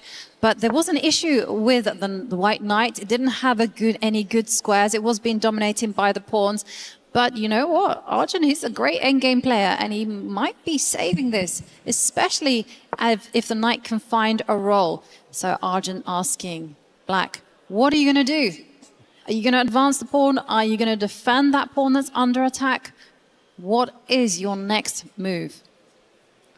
Yeah, I was thinking Black could play bishop b6, which he did play. White's going to try to get the knight to g5, put pressure on f7 and h7. Of course, the engine doesn't like anything. It says all the moves are wrong. I'm the engine. I know best. Doesn't like f6 either. Now it says White's okay. That one, I'm on board with the engine. Normally, I disagree vociferously. But here I'm thinking it weakens that 7th line. And White can suddenly dream about just posting up 2 rooks on that row, and it's going to be deadly. Also, this knight is coming into the golden square. It's f5. Every knight belongs on that square. And here, it's going to come with power. And I've got to tell you, that pawn is weak next to the king. It's funny, two of my rules are coming into effect. Never play f6. Yes. One of my most famous rules. The other one is it's not knight f5, it's knife f5. So here comes the knight to f5. That's one of my emotes on my stream is knife f5. It's a picture of a knife going to f5 square. And I actually got that from Greek Grandmaster Vasilios Katronius before you were born. He said it's not knight f5, it's knife f5. So, but actually it wasn't around when you were born. It was 1984. So that was a long time ago. But Vasilios, I haven't seen him in a long time, but he's right. Knight f5 is almost always a good move. Arjun has really exciting rook on b7, putting pressure all over black's position. White has enough compensation with the activity to compensate for the pawn minus, since the queenside pawns aren't dangerous now, and white's king is safer than black's. Wow. And here comes knife f5. Knife f5, and it will thrive. And we've seen attacking the pawn there. And the big question is, if black boots that knight away, where is the white knight going to go? Is it going to go to the edge of the board? Is it going to go all the way close to the king? Well, we're going to have those questions answered as, did you see that? That was quick. Yeah, those guys play fast. They're here for a reason. I thought he was going to play one of the rooks to e7, the rook on e6. But then you could take the bishop and take the pawn, and white would be just fine. Black is still trying to play for an advantage. We're going to get into a drawn ending here if Arjun takes on e2 and takes the queen side, because the rook and the a pawn don't win against white rook. So white can bail out to a draw here by playing rook takes e2, rook takes b6, rook takes b5, give away the a pawn, put the white rook behind. Okay, but instead plays a much more aggressive move, a move I would never think of, giving the f2 pawn away with check. This is too complicated. All the pieces are hanging now. f2's hanging, b6 is hanging, f6 is hanging, e8 is hanging. It's much too complicated. Arjun's in his element. Of course, the engine doesn't care. It says equal.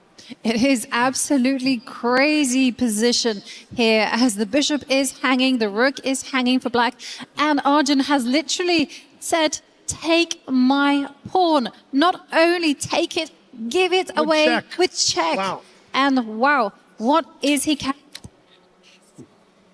All three results are possible now. White could get an attack against the black king. It's amazing. But yeah, let me highlight all these pieces that are attacked right now. We got the rook on e8 attacked by the knight.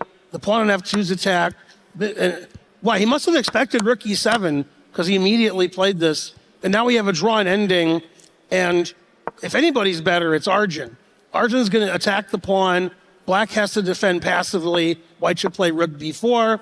The question is, yeah, now he has to lose the pawn.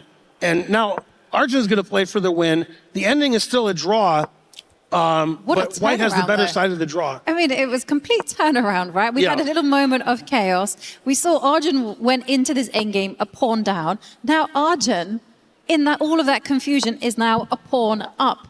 Now this is technically a drawn position, but only Arjun is the one who's going to win this. That's right. And that's why I tell my students, don't pay too much attention to the engine evaluation in some end games. It'll say 0-0-0, but every grandmaster in the world takes white here. White has an extra pawn.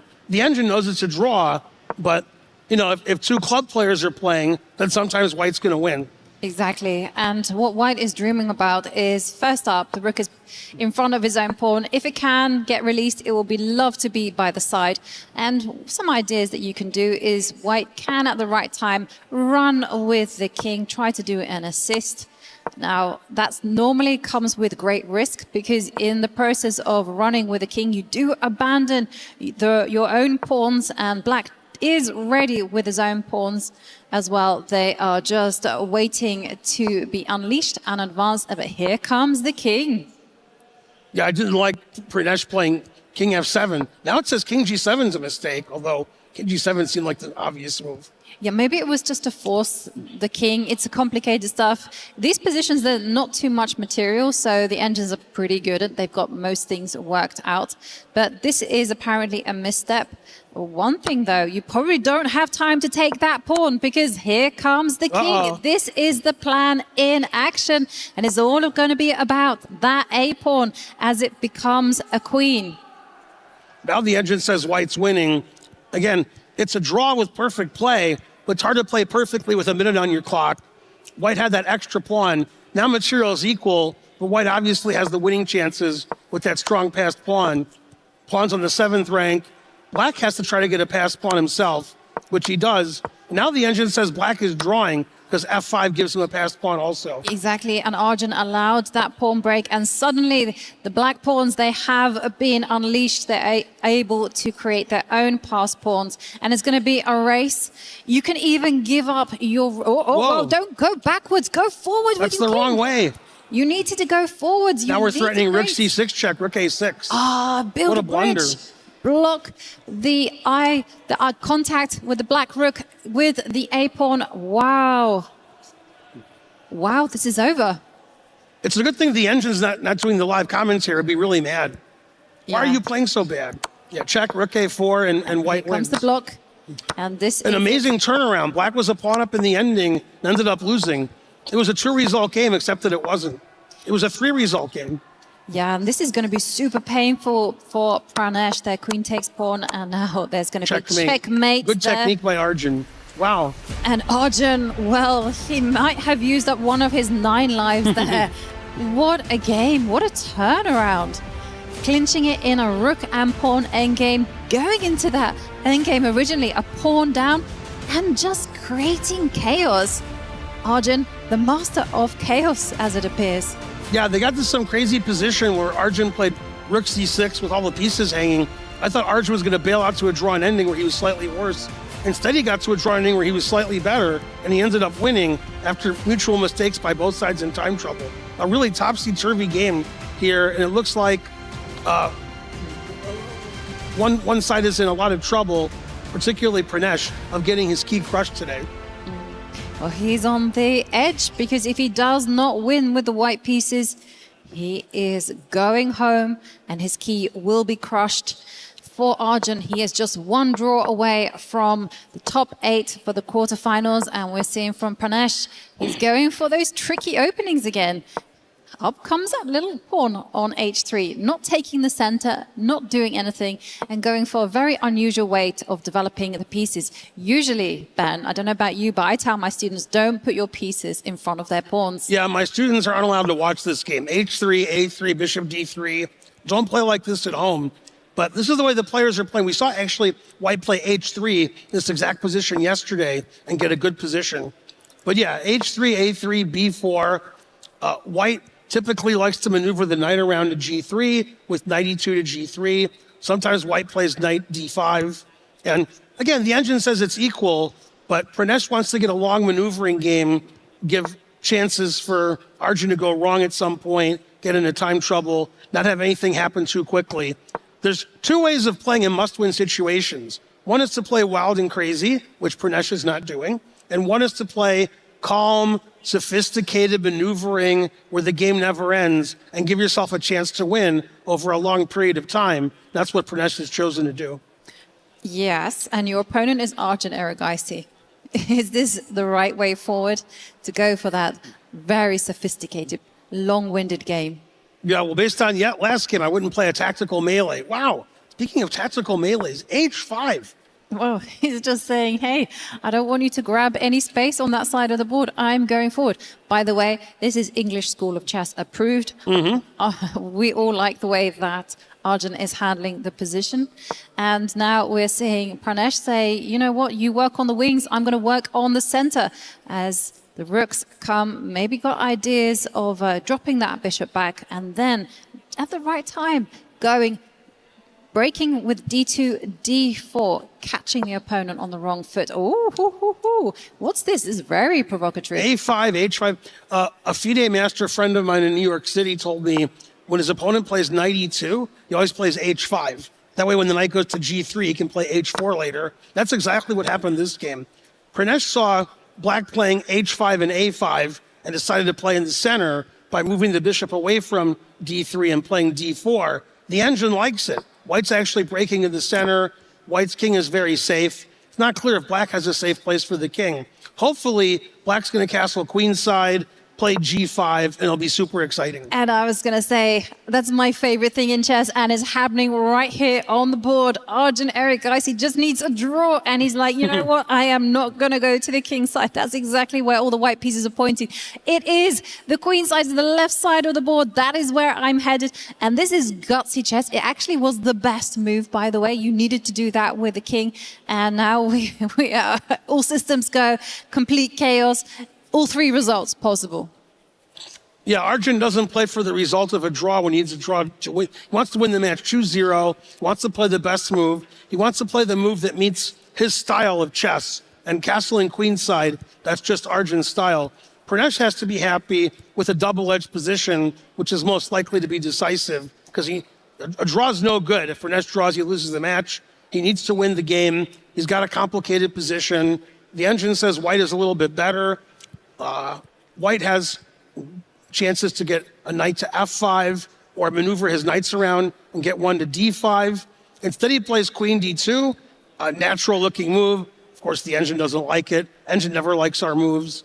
And now it thinks that Arjun is doing quite reasonably well. Yeah, the engine is a mystery because it said if you went a little bit to the left with the queen, you would have been slightly better. But because you've gone into the middle, that's it. You are worse because of this move, the knight jumps. And I did see Arjun's heart rate almost make it to 3 figures. Is now back to 83, and we're seeing Pranesh. He is in a spot of bother because that knight is nicely centralized. And the big thing is, because it's opposite side castling, the king's opposite sides of the board, it's going to be all about cracking open a line for, I call them the big guys, the queen and the rooks, to start infiltrating. Well, if I was white, I would have defended my c-pawn, but that's why I'm not white. I'm here doing commentary.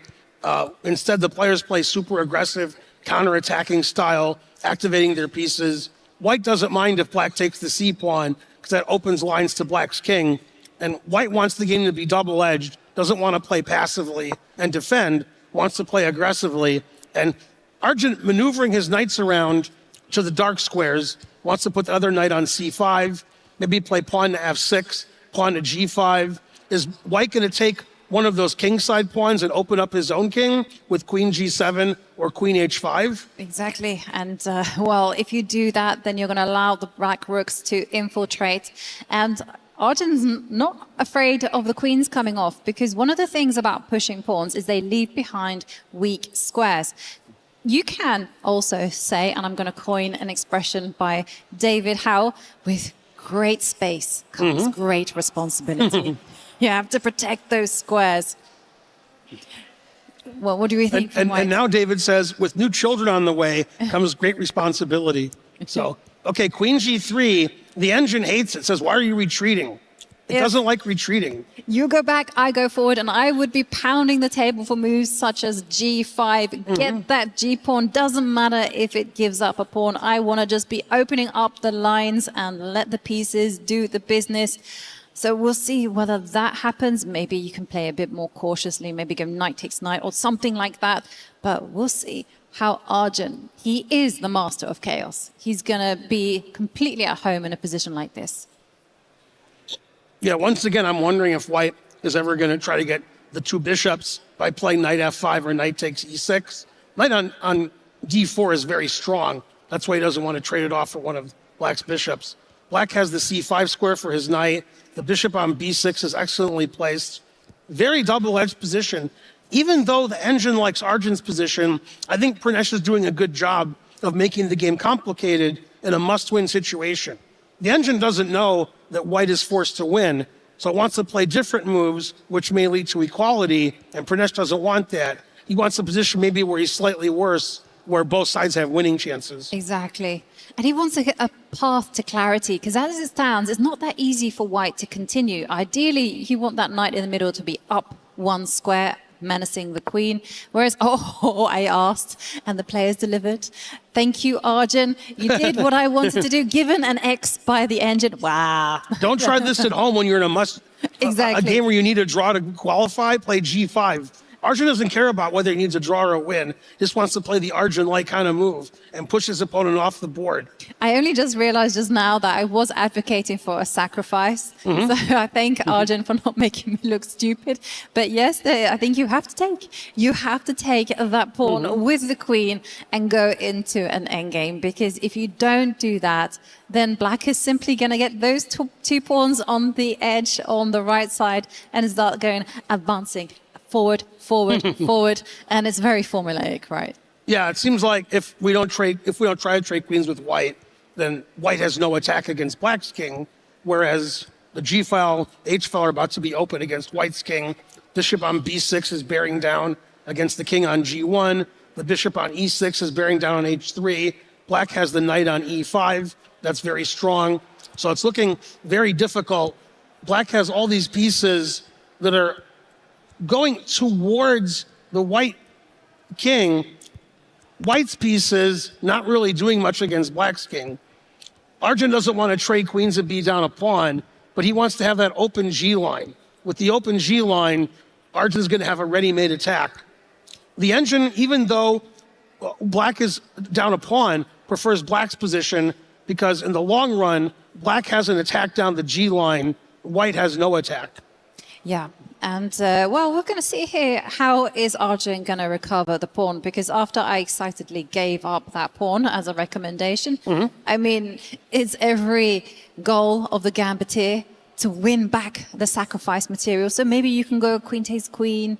You can maybe get out of harm's way. You can actually go F6, block the trade, and then just start using the G line. Actually, that's more Arjun, right? Arjun is not going to be Arjun's more like F6, rook G8 than trade queens and take on C4. So he's trying to figure out whether he should win his pawn back or they should just sacrifice the pawn, maybe even the H pawn. Yeah. Now that might be more suicidal, taking on H5. The queen might easily get trapped there with rook H8. We'll see whether... And he did play an Arjun style, as you suggested. Exactly. I mean, he is all lion. I am part chicken. But we've seen the queen drop back. And now it's going to be Operation G-line. First up, you can just go immediately on the attack. You can just line up your rook against the white king. You can do something that you advocated for. You can grab that pawn, go on the steal. But here... rook comes in and, okay, come on, this is like the most natural move, and the engine is being ruthless. As per usual. The engines are mean. Now, is white going to play one of my favorite knife F5s? Or are we going to keep that knight on D4? He took the bishop on E6. Engine doesn't say it's great because that knight on D4 was really strong. And now king F1, avoiding the open G line and the diagonal, the bishop on B6, was attacking the white king on G1.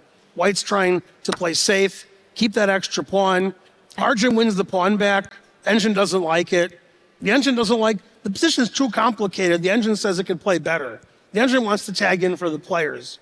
We don't know why these moves aren't good. They look very natural to us. They do, and this is actually engine approved. Centralize the bishop, because they say when you are on the attack, you should be getting rid of the defenders. You should just make sure your opposing king is as vulnerable as possible, and this is a great step forward. And now the knight is going to be a little bit shaky out there, because the bishop that is hiding away almost in the corner can actually start to boot that knight away. And suddenly white has a potential. Oh, you going greedy, Arjun, but can you do that? Knight's on the edge.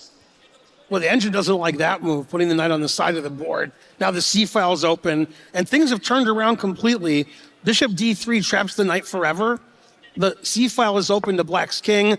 White's king is very safe on F1. Of course, bishop D3, which I liked, which the player played, the engine doesn't like it, even though it traps the knight on A3. White must have had a stronger move. Yeah. Still, Arjun's position is very difficult. So the engine was advocating for something super complicated. It's very unnatural. Drop the queen back, and again, just pile on the pressure against that bishop.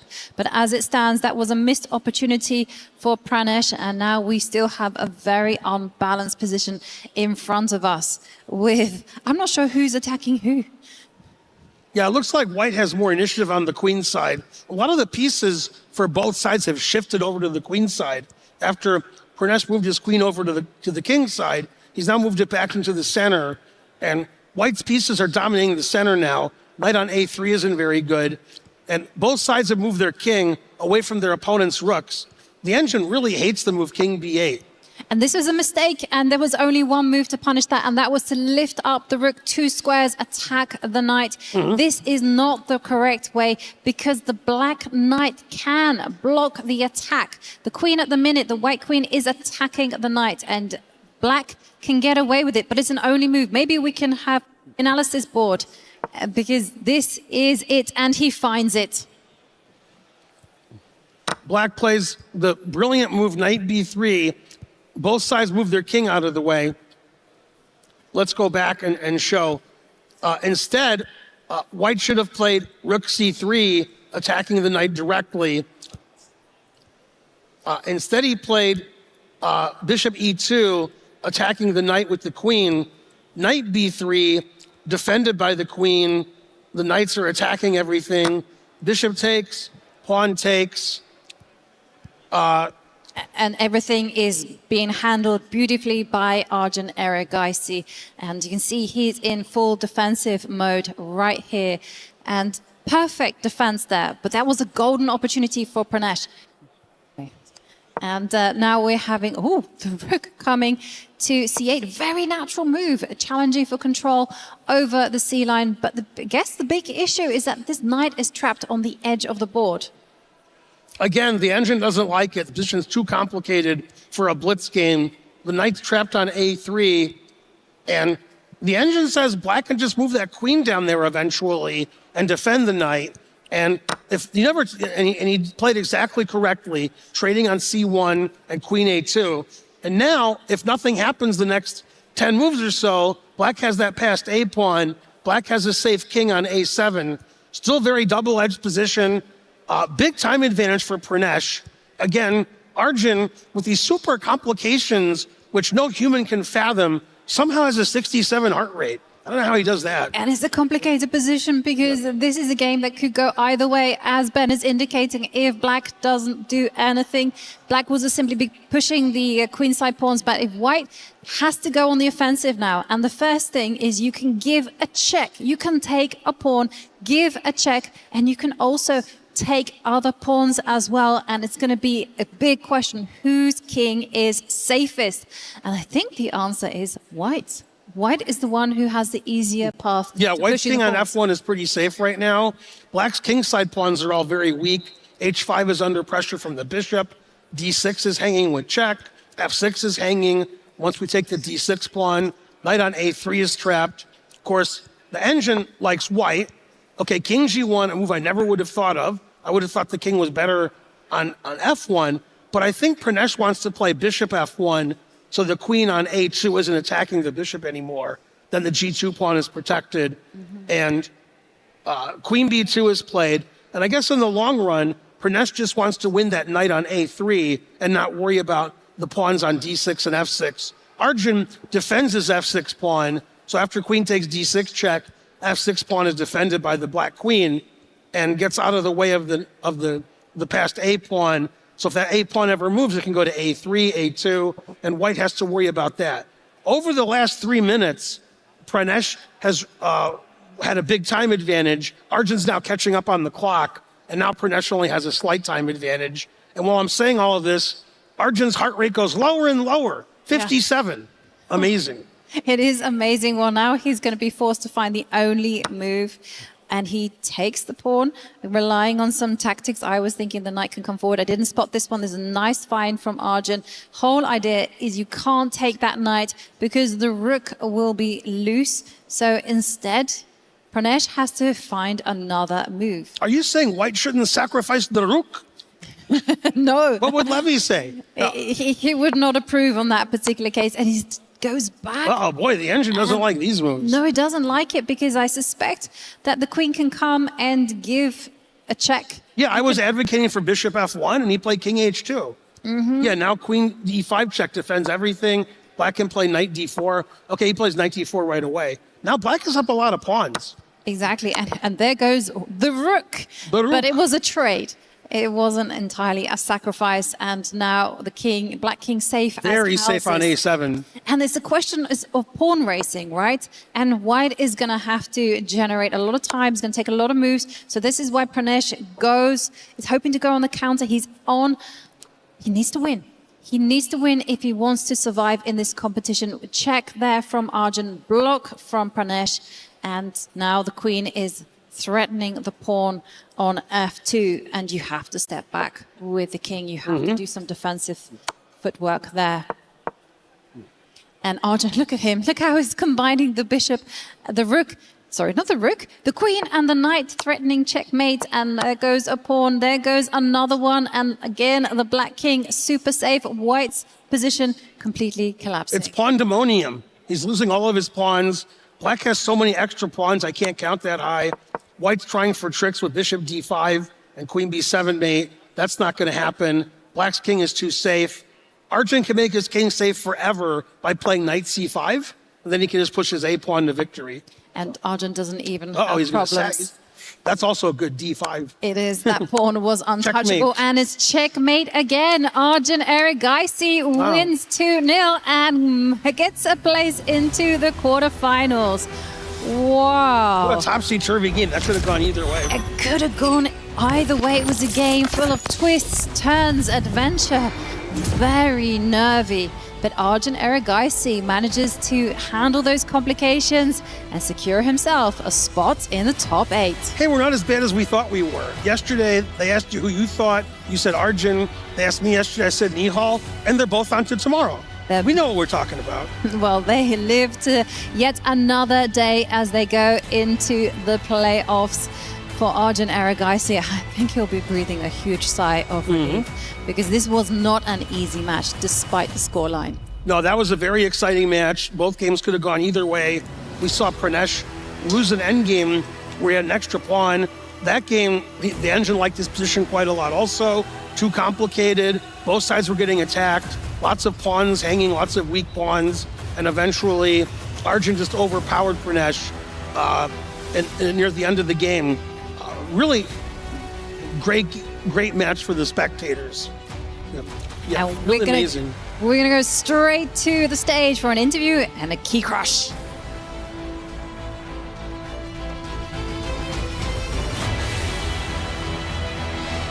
Okay, ladies and gentlemen, please, as Pranesh hands over his key, round of applause one more time for Pranesh.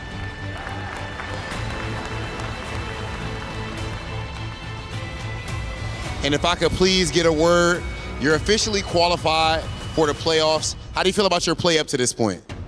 I think yesterday it was very good. Even though I lost one match, I was pretty happy with how I played. But today, even though I won, I wasn't so satisfied. I think I should have played better. But okay, I'm happy that I got the job done. Last year, you finished in 4th place, an amazing finish. Of course, this year, you're looking to take it even further. How confident are you in your chances to beat your placement from last year and maybe lift this trophy? Yeah, it's never going to be easy with such strong players like Alireza, Magnus and everyone, but I'll just focus on giving my best and that's all. Okay, and last thing that I have to ask about, they show the heart rates up there. Your heart rate is only like 50 something while you're having these matches. How are you so calm in such a high pressure match? Yeah, this is something that comes to me pretty naturally since like 4 years ago was the first time when I played under heart rate and yeah, it was like 80s or something and recently I started exercising more so it's understandable it got even lower. Okay, ladies and gentlemen, please put your hands together for Arjun. Arjun, you can go ahead and crush your opponent's key.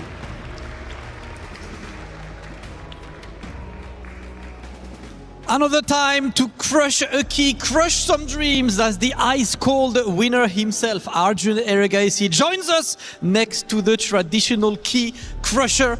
Key is being set, Arjun. Congratulations again. Looking forward to see you on the playoffs tomorrow. Remember, only 8 can remain to 1. He just punched his ticket. It is time to give him the quick briefing before we go and destroy that key. We've had pretty good pops. All you have to do is to go for this until you hear it explode. This is the end of the way for Pranesh, but Arjun validates his ticket. Let's hear it. Nice, clean and efficient. Congratulations once again to Arjun. You can just stand next to me, brother. Congratulations to Arjun. You will be back tomorrow, but once again, please everyone can have a big round of applause for Arjun Erigaisi. Scrolling is cringe. Chess is fun. Get all the dopamine of looking at your screen and none of the guilt when you're improving your mind with chess. Want to improve at your own pace? Take a few seconds to complete a puzzle and learn something new. Don't be cringe. Play chess. There's something for everyone at chess.com. Learn, play, and have fun.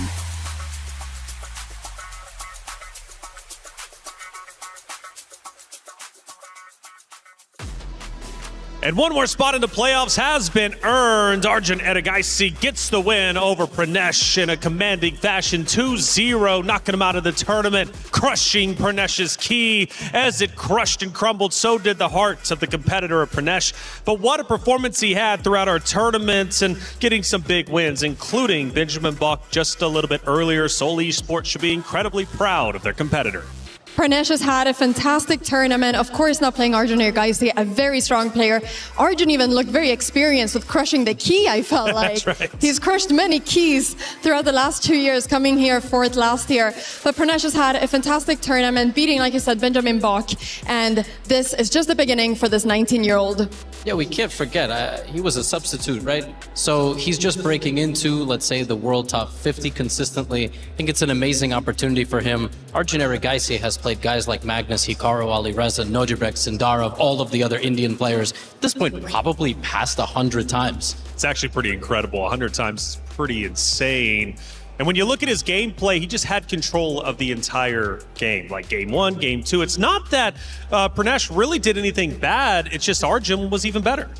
Exactly. Arjun just is always so precise. He always kind of knows what ideas to have. And also, as we can see, he stays calm.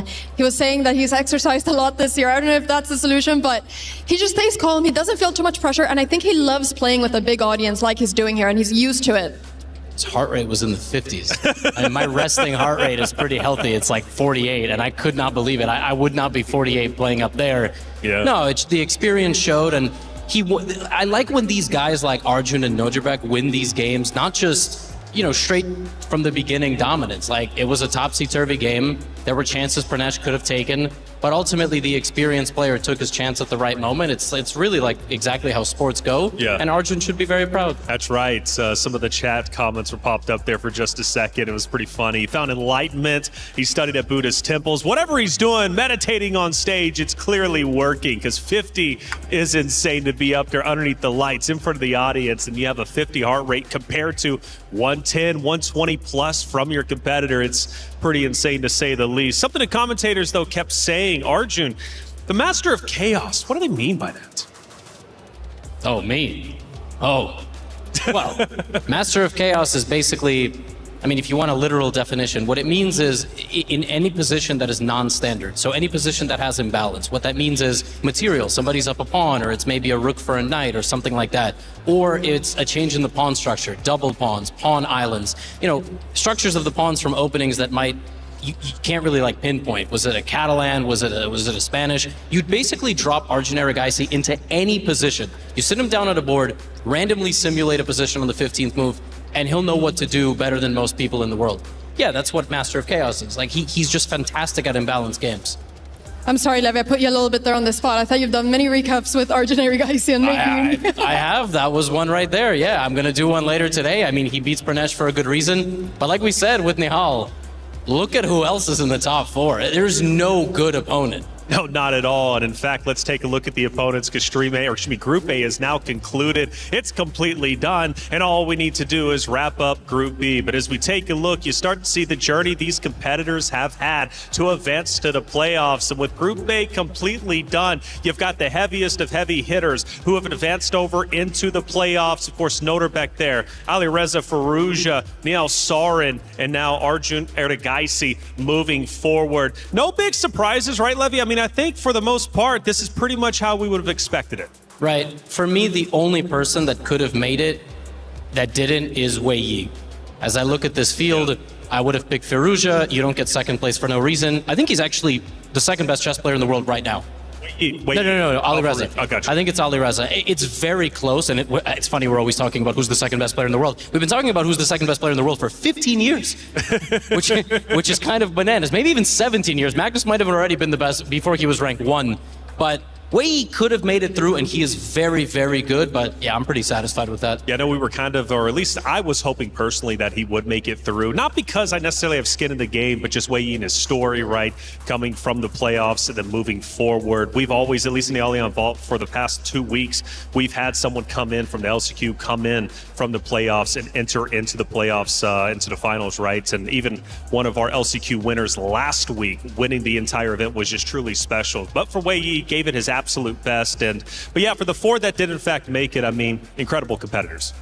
Nihal Sarin, I think, also should get so much credit. I mean, he's been playing so well. That first game against Duda was completely crazy with the time scramble. It looked as if Duda maybe could get a flag over there and win that game, but then Sarin pulled through, and now Sarin is through to the next round. So many strong players, but this is just getting started. There's still keys to be crushed. Still keys to be crushed, and I believe, 2 more, in fact, because we need to move 2 more players forward to the playoffs. Only 2 more spots remaining, and then we have our draw at the end of the day to figure out what playoffs is going to look like. Nobody wants to play number 2 of Firouzja. Nobody wants to play Magnus, but somebody's going to have to do it either which way, and they had to do it coming out of the LCQs, coming out of the play-ins as well, which we've lost all of them. Wei Yi was kind of the last hope, right? The last chance, the last dance didn't end up working out for him. It is what it is, though. But playoffs going to be incredibly exciting starting tomorrow. But for now, we still need to finish up Group B. And coming up next is going to be a great matchup. Hans Niemann going against Senna Move Ahead. But as far as the club championship update goes, we've got a lot of great organizations at least being represented. And we need an update via Trav. Here's our club championship update powered by Aramco. We're over here in the Lenovo Legion Gauntlet, and it's Rainbow Six Siege this week. I'm joined by Chris, and from what I'm hearing, there's some teams that should have some club championship implications in Siege this week. Yeah, absolutely. I think, one of the big stories for us was teams who haven't managed to make it that we really did expect to. Team Falcons and G2 not making it through group stages was a big disappointment, especially for the side of Team Falcons. I mean, look, for them, a massive week. Big participation across all the stages, but Siege is not going to be one of those stages that they managed to pick up some points on. So that was a big disappointment. But we've got a huge game in the general terms for not just Siege, but for CC as well. FaZe against Liquid. They call it the E-Classico over here. So, I mean, look, it's going to be really interesting to see how that one goes. But right now, we've got our defending champions on here of Team Secret. They're another squad who could go on and pick themselves up something in the top 24. That's what a lot of these teams will kind of be looking towards now as they're starting to whittle it down in the final 2 weeks. For some of them, it's not necessarily about winning that club championship trophy. It's about participating in that top 24 and getting some good prize money. Yeah, absolutely. Well, a joint effort across chess and Rainbow Six Siege from Team Liquid this week. We'll see if they can get it across the line.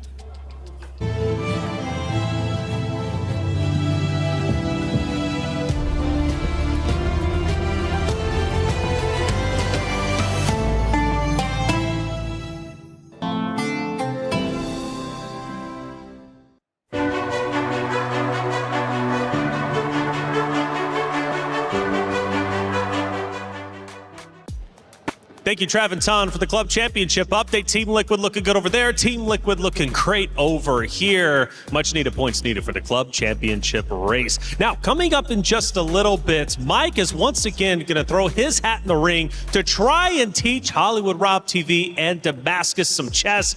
It went okay the first time. Will it go well the second time? But before we get to that, you need to check out Level Up Season 2. A lot of people are haunted by their past. I'm inspired by it. They're not just playing for themselves, they're really playing for their entire family. They have defeated their demons! They have crushed the curse!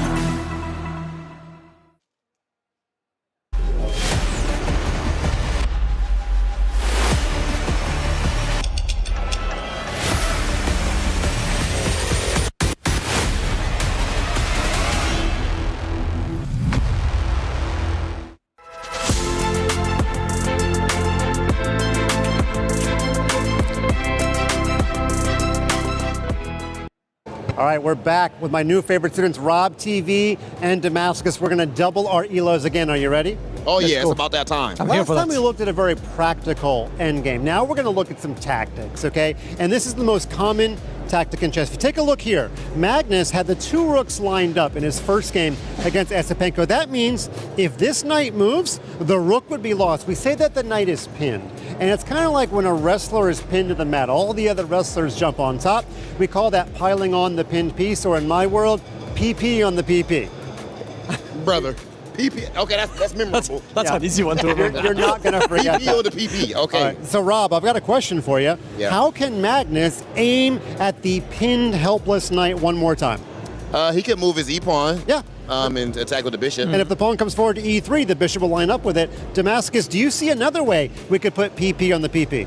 Maybe with the knight. Probably with the knight to d2. Right, and could the knight go somewhere else? The e4? Yeah. Was it knight to d2? Or even or e5. Yeah, e5, very good. Yeah. Now, both of these moves, knight to d2, and also, if I go back, knight to e5, they both do the job, right? They both put PP on the PP, but do you think Magnus Carlsen flips a coin when he makes his moves? Not a chance. Not at all, because what you try to do in chess is when you're thinking about what move that you want to play, try to mentally see if your move is stoppable. And if you try your best for your opponent to stop your idea, but your opponent can't stop your idea, what have you actually found, Rob? A great move. You've actually found the great move, right? You're not trying to find moves that are good for you, you're trying to find the truth in the position. And here, if he had played the move knight to d2, he's got 2 attackers, but black has this brilliant defense, rook back to c6. Now the knight on c4 can actually move because the rook on c6 is defended by the bishop. That would get black out of the pin. So, of course, Magnus does not flip coins in chess. He believes in good moves. He plays knight to e5, which also attacks the knight, but it takes away the defense, rook to c6. That way his move is not stoppable. And black has a free move. Black can do nothing. Eventually, Magnus moved the pawn from e2 to e3 to attack the knight a third time. He won material, and he won the game. So, the first thing we learned, let's take it to you, Damascus, when you've got a pin, what do you want to do to the pinned piece? You put pressure on the pin piece. Very good. PP on the PP, let's PP go. on the PP. I will never forget that. Yes, nobody at home's ever going to forget that either, okay? That's my catchphrase, and I gave it to the world. Hopefully, you've got it memorized. We also learned, Rob, that when you are thinking about your move, what should you try to do? I should think about ways my opponent can counter it. Yep. And if they can't, then it must be a good move. There you go. That kind of thinking will get you very, very far in chess, okay? So we put some PP on the PP. Let's get back and do some more service to the English language later on, okay? Back to you guys. Doom scrolling is cringe. Chess is fun. Get all the dopamine of looking at your screen and none of the guilt when you're improving your mind with chess. Want to improve at your own pace? Take a few seconds to complete a puzzle and learn something new. Don't be cringe. Play chess. There's something for everyone at chess.com. Learn, play, and have fun.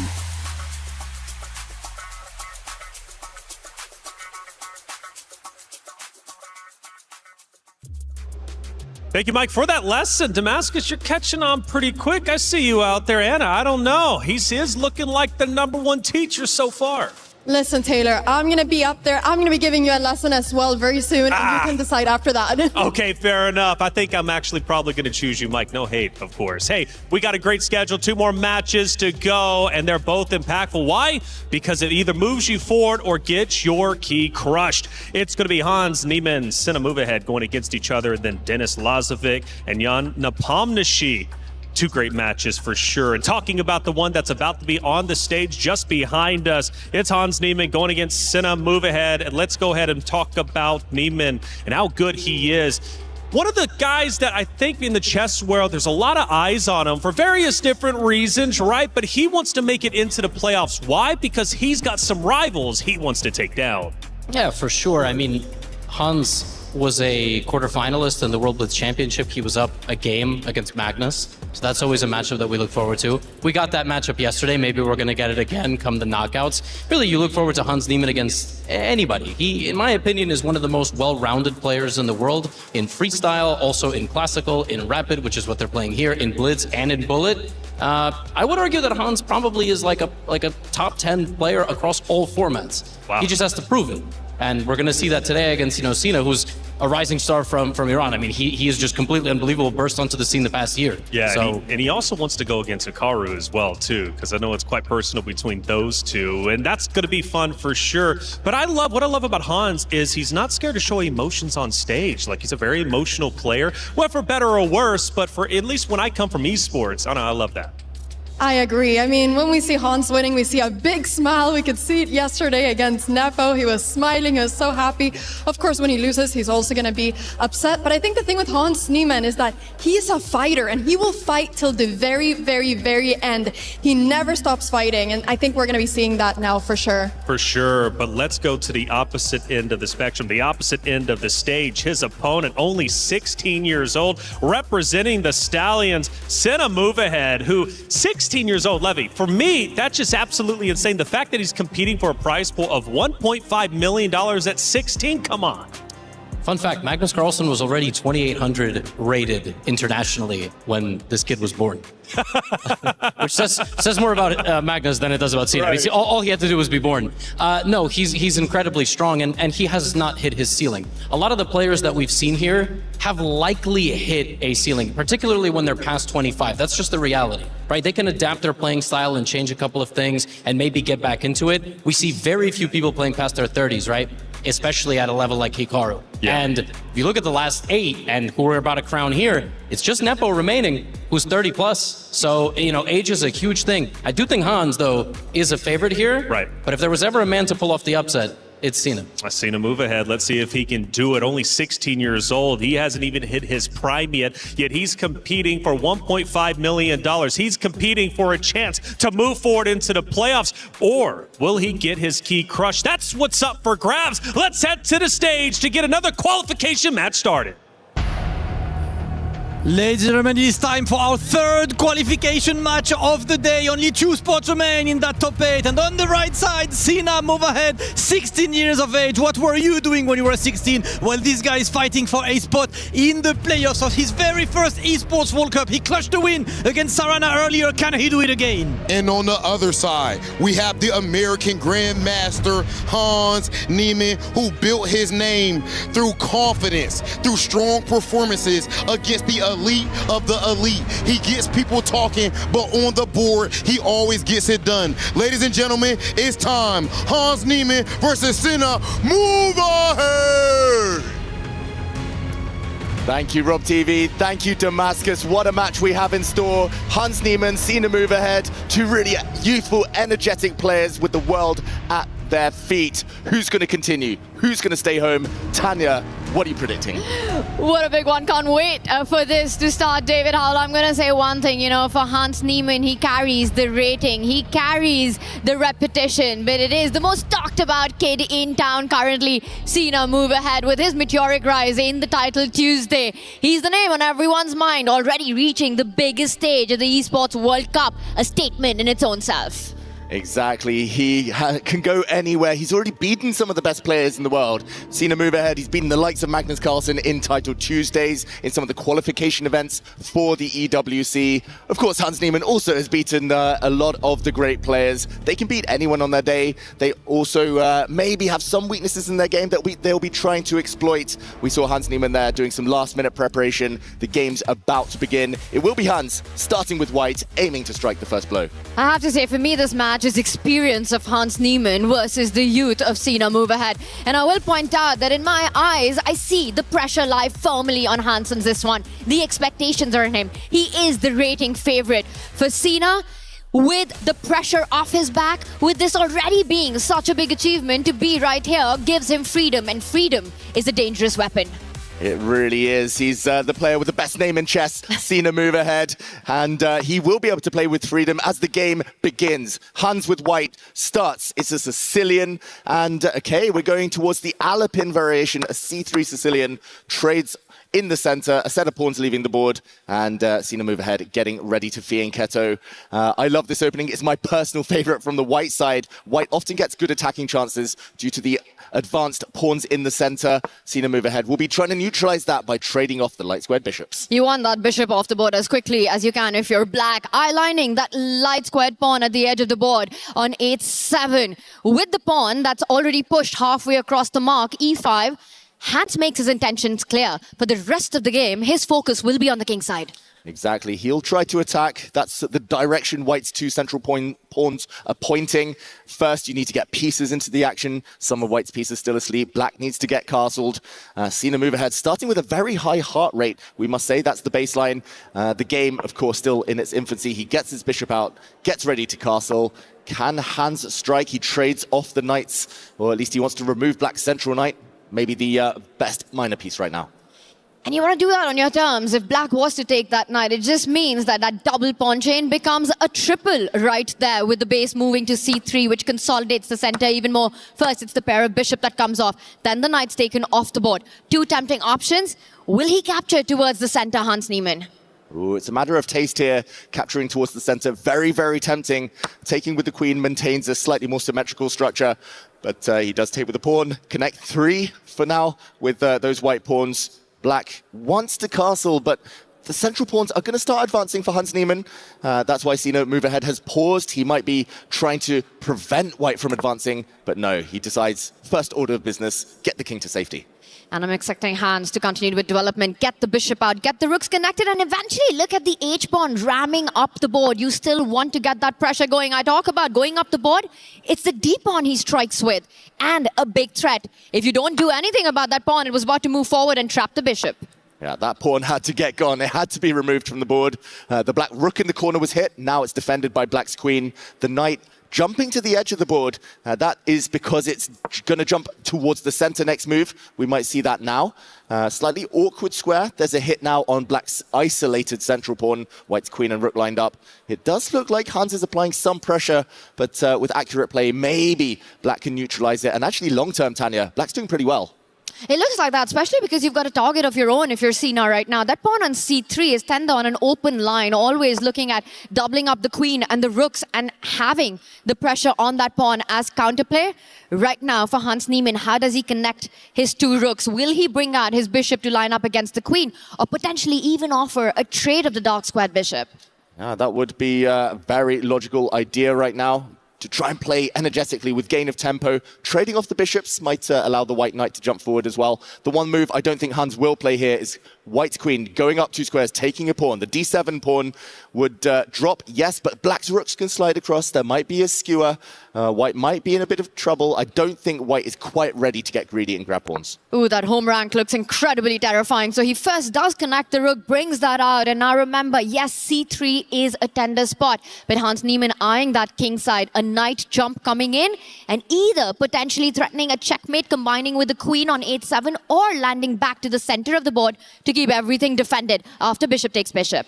Big moment, the bishop tension now. Who is going to capture first? Who's going to blink first? As Tanya mentions, as Black here taking the bishops off, now pushing your pawn forward would actually be a huge mistake. This is one trap Cena move ahead needs to avoid. Knight takes pawn now. There's X-ray vision, and the rook and deflected would drop the rook in the corner. That is why here, Cena move ahead has seen 2 moves ahead, and he's moved his rook across, making sure that the black rook does not get captured. It now defends its bishop. He wants the trade to happen on his own terms. You know, you've got a name like Cena move ahead. You know, chess is in your DNA. That's where you belong. This is the stage that you belong in. He does bring the rook to that central line, David, making sure that things remain defended on that f7 spot right now. For Hans Niemann, how does he continue the pressure? Will he fall back with the bishop, or will he go into defense of the c3 pawn? Yeah, big questions, and it's always so tempting to keep going forward. It feels like Black's last move was defensive, therefore Hans wants to play on the front foot, wants to keep the threats going, but hard to find exactly how to continue. It might be a timeout situation, just defend White's hanging pawns. They are isolated. That does, however, give Black's knight time to reach the center, or at least stand on a nice outpost on c5. Hans weighing up his options. Both players are playing very quickly at this early stage. And big questions lie ahead, so it makes a lot of sense to keep time on the clock. I also want to point out that right now, Hans has the option to go for trades by capturing the central d pawn. But once the dust settles, the pawns come off, the queen comes off, the bishops come off. There is an e5 weakness that you need to take care of, and very nicely set up by c9 in that last move, with the rook coming to that central file. So tactics, really good awareness there. Hans, meanwhile, retreats with the bishop. He keeps maximum tension. He's saying, take my pawn, I'm coming for yours. Exactly, a very good move there from Hans, and it had to take a bit of self-restraint, it feels like. His bishop only just came out last move to drop back with the bishop, essentially having gifted black a free move there. He's showing zero pride there at all. He doesn't want to play defensively.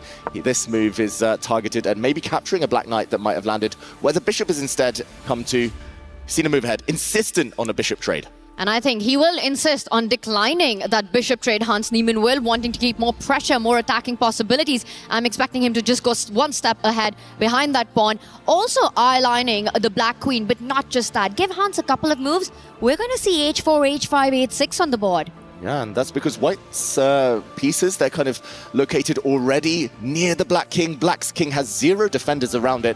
You could argue maybe the Black Rooks, but they're pretty passive right now. Black's Knight is so far offside. That's the trigger, right? That's the signal that it should be the King that Hans Niemann is going for, and he definitely has it in its sights. First, he needs to defend his pawn, Sina move ahead. He needs to hold on to the D pawn, which is under fire.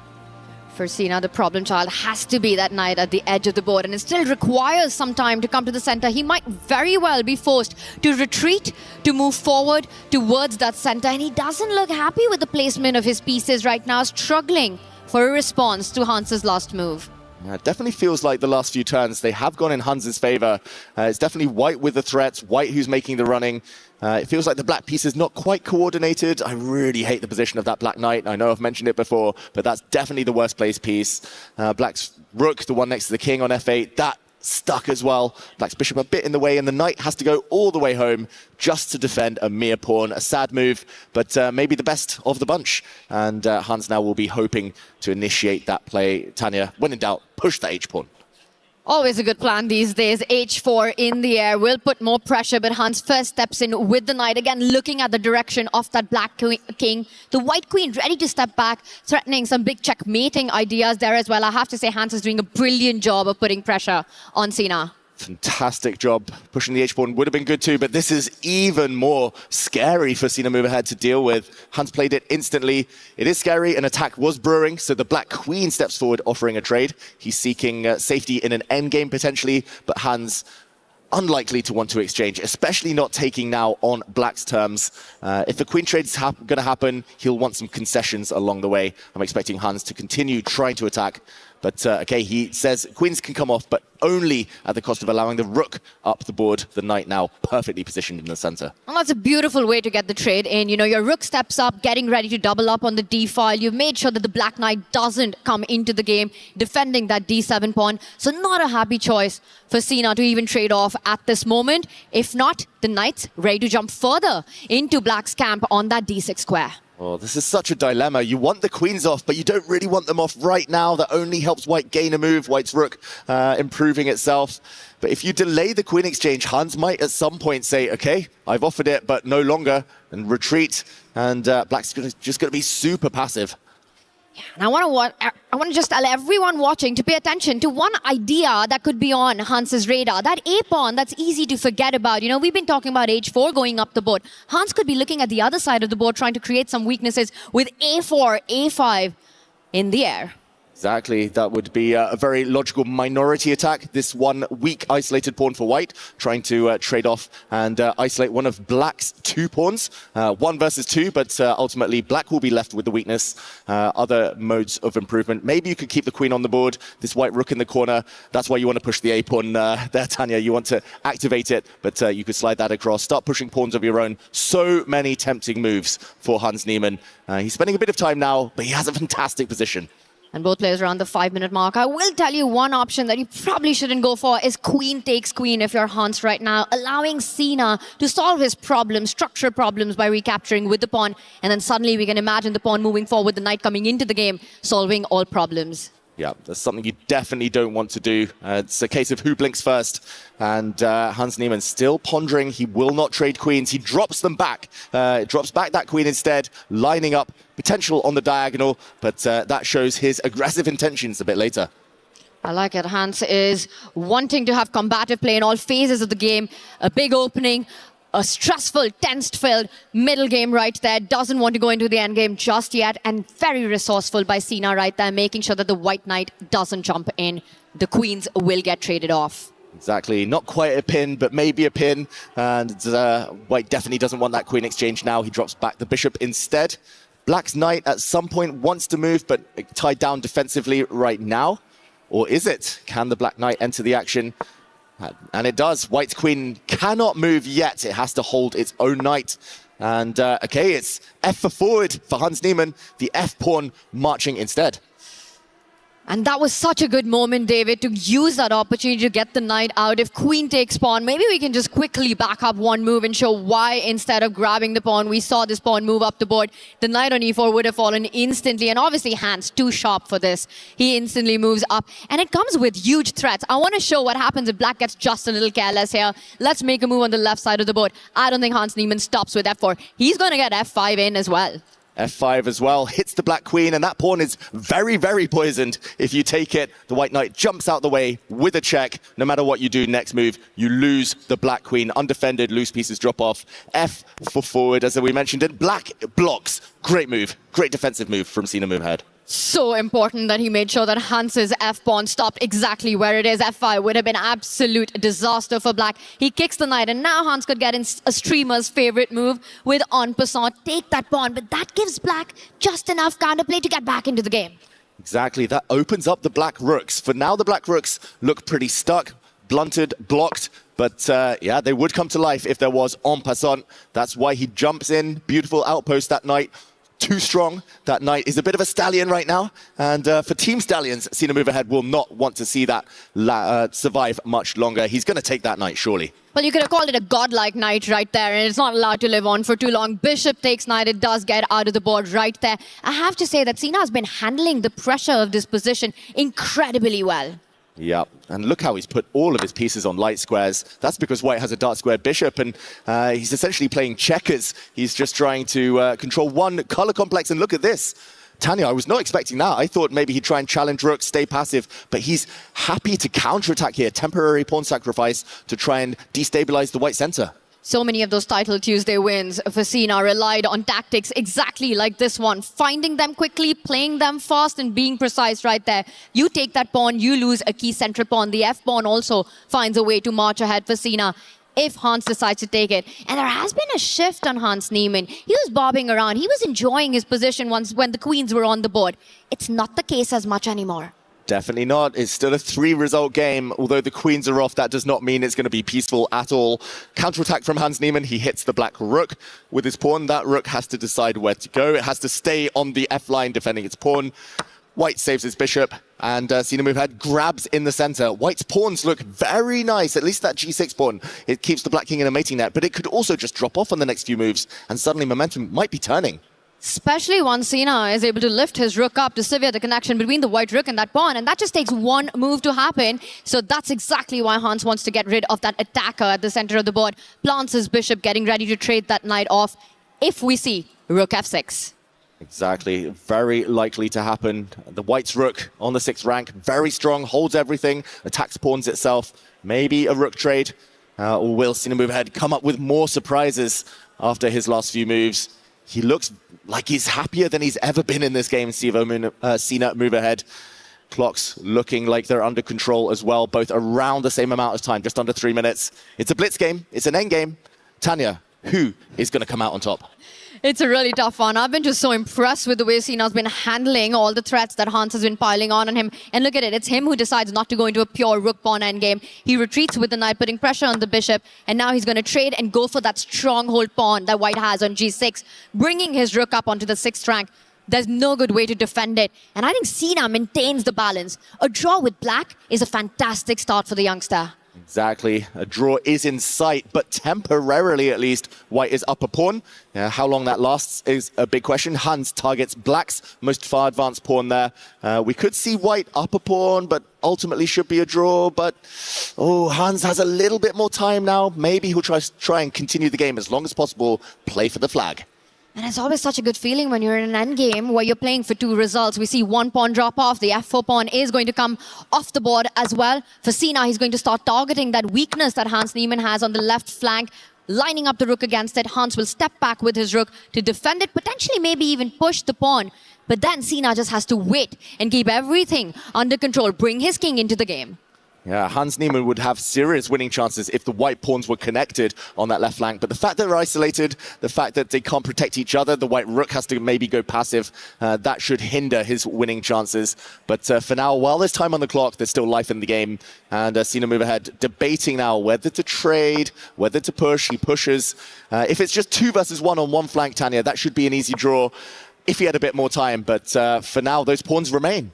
But that is such an ugly rook that Hans has taken on the edge of the board. It could very well have been on the F line, making sure that Cena's king did not advance towards the center. Slightly surprised. Now compare all of Cena's pieces. The king at the center, the rook beautifully placed. Hans, extremely passive.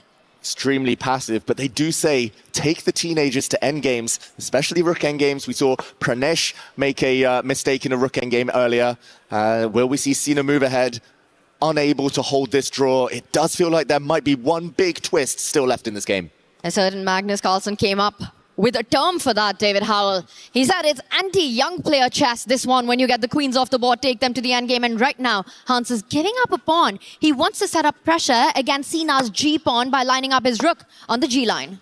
Exactly. Now he's asking Black to go passive. Black can defend that G-pawn, but only by putting his rook on a really ugly square. He's ticking down on time. Hans has done a really good job of keeping an extra 30 seconds in the bank over his opponent.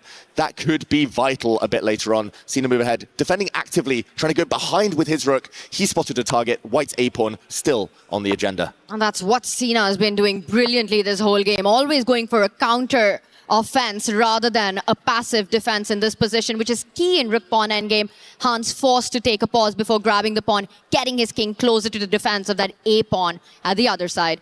The B pawn moves forward. This is the moment Hans captures once again an extra pawn for white. Exactly, an extra pawn should still be a draw because White's king is so passive, can never really move away from its own pawns lest they fall off the board. But he's got his eye on the clock, Hans Niemann. Cena move ahead needs to realize his biggest danger is not White's G-pawn, it's the clock.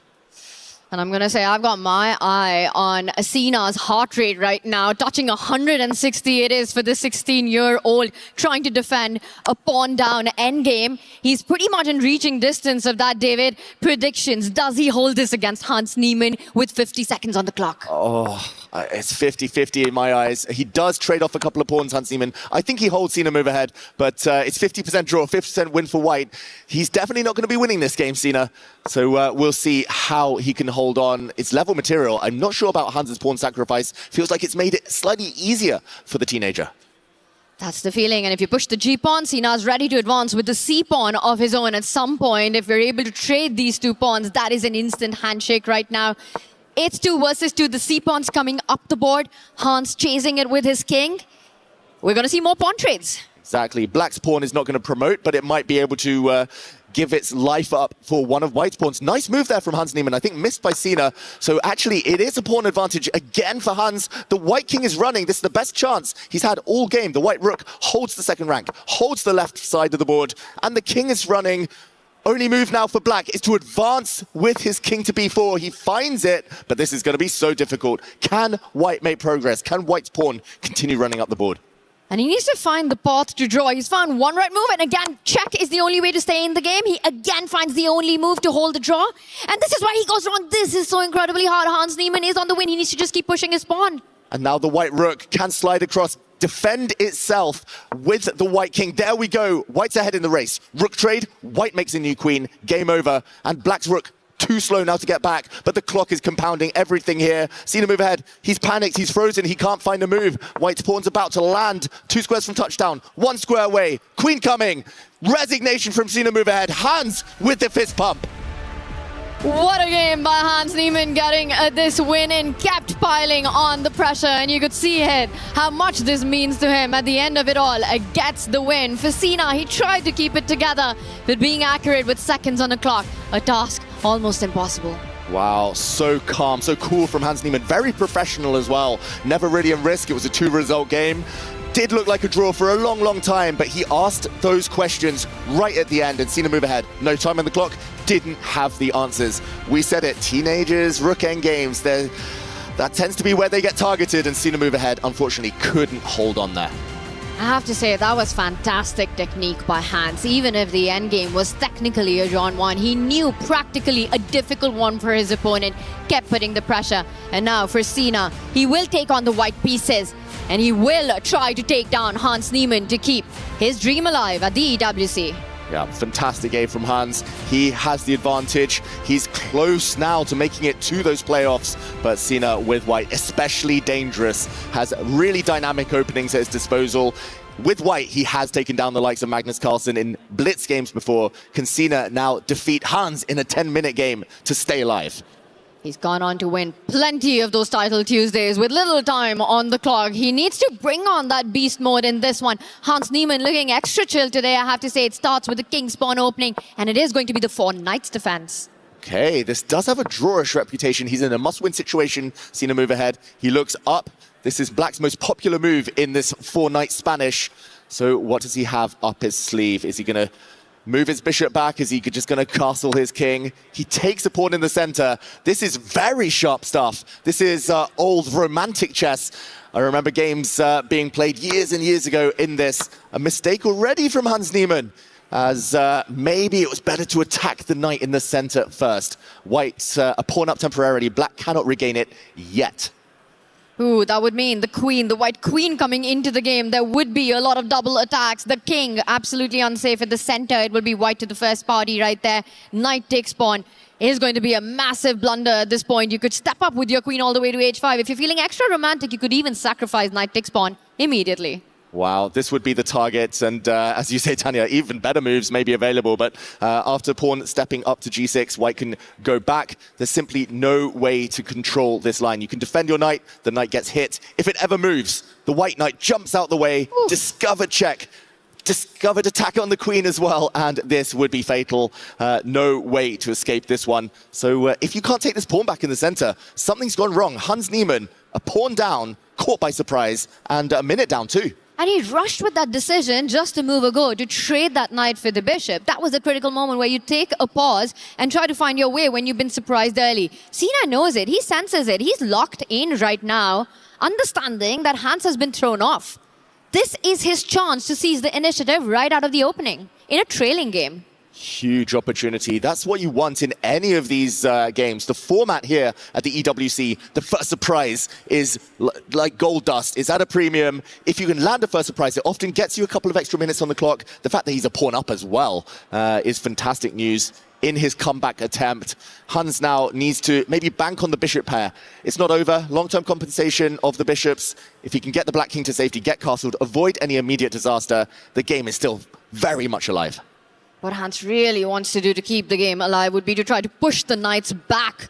They're far too advanced into Hans's camp. Push that c-pawn forward, push the d-pawn forward. But the problem is that he's down a pawn. And unless he plays with momentum, with tempo, finds his initiative with the bishop pair that he has soon enough, it's just going to be an extra pawn for Cena, and you can see him get excited about his chances. Yeah, his heart rate was at 170 in the previous game. It's still around the 150 mark, Cena. He's still very excited about his chances. He knows he's going to be a pawn up now, guaranteed after Hans's last move. Black is ready to castle, but white can play very modestly here. Just defend the central pawn, keep things nice and steady. The hard work's been done with this opening surprise. Just 6 moves in, Hans in big trouble. Hans has to be kicking himself right now. He just unnecessarily went into this line of just grabbing that bishop instead of lining up his queen against the knight, which would have kept everything under control. And you can see it on him that he knows that this is not how he should have gone. In a game, he needed only a draw. Yeah, it feels like a brain fart. He knows this opening. Surely he studied it before, but he just got the order mixed up, Hans Niemann, and finds himself in a bit of trouble. Move ahead here, just needs to defend his central pawn. We've all been there. Opening move orders, they're so tricky. How much memorization is needed, as you need to play quickly as well. Hans just getting the balance slightly wrong, but game still on. He's going to get castled. Niemann here, and Cena move ahead. Slightly surprised he drops back his knight without it getting attacked, but that's the move he's chosen. I'll tell you the one idea that Hans has to achieve counterplay as quickly as possible is to strike with d5, and he does it. He needs open diagonals for his bishop. He needs piece activity to compensate for that pawn deficit that he currently has, and Cena needs to make a decision. Does he trade? Does he push his pawn to consolidate the center? Yeah, this is decision time for the teenager. This is actually quite a typical scenario, Tanya, where, especially in E4, E5 openings, Black ends up gambiting a pawn, here maybe by accident, but getting the bishop pair, opening the center. The light squared bishop for Black might be sleeping right now, but it becomes a very strong piece later in the game. So whether he does trade off, whether he does just defend his pawn, Cena move ahead. There we go. I think a good decision, maybe keeping things slightly more closed with this pawn push, opening up his own bishop in the meantime. He's making it less easy for Hans to get those open diagonals, those open lines. And Hans has to be energetic about his play. Speaking of open lines, might be time to get the rook to that central file, just forcing Cena's hand for a trade at the center of the board, doubling down, tripling down on an attack on that E4 pawn right now, if you're Hans Niemann. But it has to be said that trailing the match, this is a dream outcome from an opening for Cena. Exactly. He couldn't have hoped for more. 9 moves in, pawn up. He's up a minute and a half as well. In a comeback attempt, must-win situation, this is pretty much the maximum from any opening. Hans, meanwhile, yeah, he's going to be looking for counterplay. In a way, it's kind of the burden's off. He can't just play boringly for a draw here, so you don't have to worry about the mind games. You just have to look for good moves and counterplay. As I like your move, just shuffle the black rook into the center. Maybe some of the black bishops can come out. But yeah, Hans feeling the heat. I think still flustered by those kind of surprises he faced early on. The candidate moves, the options going on in Hans's head as his eyes dart across the screen, looking for ways to create counterplay right now. Does he keep the tension on the board? Does he first trade before bringing the rook onto that central line? Is the rook move that he goes for a shake of his head that gives away exactly how uncomfortable he's feeling on the inside? Exactly. It felt like he was chewing that gum slightly faster than before, Hans, but he does find a good move. White's knight in the center is undefended, so potentially some tactics, but Cena move ahead. What has he spotted? Is he just going to retreat his knight, defend his knight, trade off in the center? Still multiple options here. He definitely doesn't want to open things up too quickly, but yeah, he still has that extra pawn to cling on to. And it's moments like these that experience really counts, David. You know, for Cena at 16, this is the biggest stage of his young career. He needs to keep control of his nerves. He has to make sure that he plays the position and not think about the outcome. And one can't understate how difficult that is at this point. Exactly. Definitely the biggest game of his life, the biggest match of his career, as getting into the playoffs would be historic for him. Nobody would want to face him if he gets it to that next stage. Everyone fears the kids these days, but yeah, still, he needs to win this game to take it to Armageddon. That's going to be difficult too, as he does trade off in the center. Hans likely to take back. He could also move his dark squared bishop out the way to attack White's knight in the center, but it's going to be a pawn down. At least things have opened for Black's pieces. You want to capture that pawn with your knight. Slightly surprising that Hans takes a pause here. I'm just wondering if he's looking at some bishop jumps with an X-ring vision on that E-file, hitting that white knight right now. Hans trying to complicate matters. Is it going to be knight takes pawn? Or maybe a bishop move? Yeah, maybe he's double checking as well that he can get away by with taking that pawn in the center. Black does have some vulnerable pawns on f7. I'm not sure the tactics work, but he's definitely double checking things right now. Otherwise, he would have taken back this pawn instantly, as the knight could take. It does. I think he was just checking that knight takes pawn wouldn't work here. If Black's king were to take, this would be a deadly double attack. Black's king would be forced out into the center, where it might get mated, but Black would be able to flick in knight takes knight, hitting the white queen, and when the dust settles, Black has an extra piece. So that is impossible for White. Hans had to take some time calculating. He was correct, and now White can still try moves like bringing the queen out, but they aren't as powerful as before. Black's bishop is going to defend that weakness. And the knight at the center of the board. That's a beautiful move you're highlighting right there. Once the bishop comes out, it just feels like Hans will finally finish development and start looking for that coordination. For now, it is Cena who gets the bishop out first. And we see bishop arriving at the center of the board. For Hans, rook coming on to that central line. For Cena, it's now key to try to get as many pieces off the board as quickly as possible. The problem is that light squared bishop that Hans has is going to remain unchallenged for the rest of the game. Yeah, it's going to be hard to trade it off. It's going to be hard to eliminate it. The one dream here for Cena move ahead would be to trade off one of the bishops for his own knight, or maybe his dark square bishop. A dark square bishop exchange would be fantastic, but the knight is jumping. No trades yet. It's hitting an undefended pawn, threatening a fork as well. The c2 pawn vulnerable, that has to be defended by a rook. You just can't allow the knight to land there with a fork on that moment. And I believe once you defend that pawn, Hans Niemann will not stop. He will start kicking Sina's pieces backwards with the f-pawn moving ahead, targeting that central knight as well. You have to play with momentum again. For Hans, that will be key. We see the move on the board, and Hans does hit that knight. Only one good square.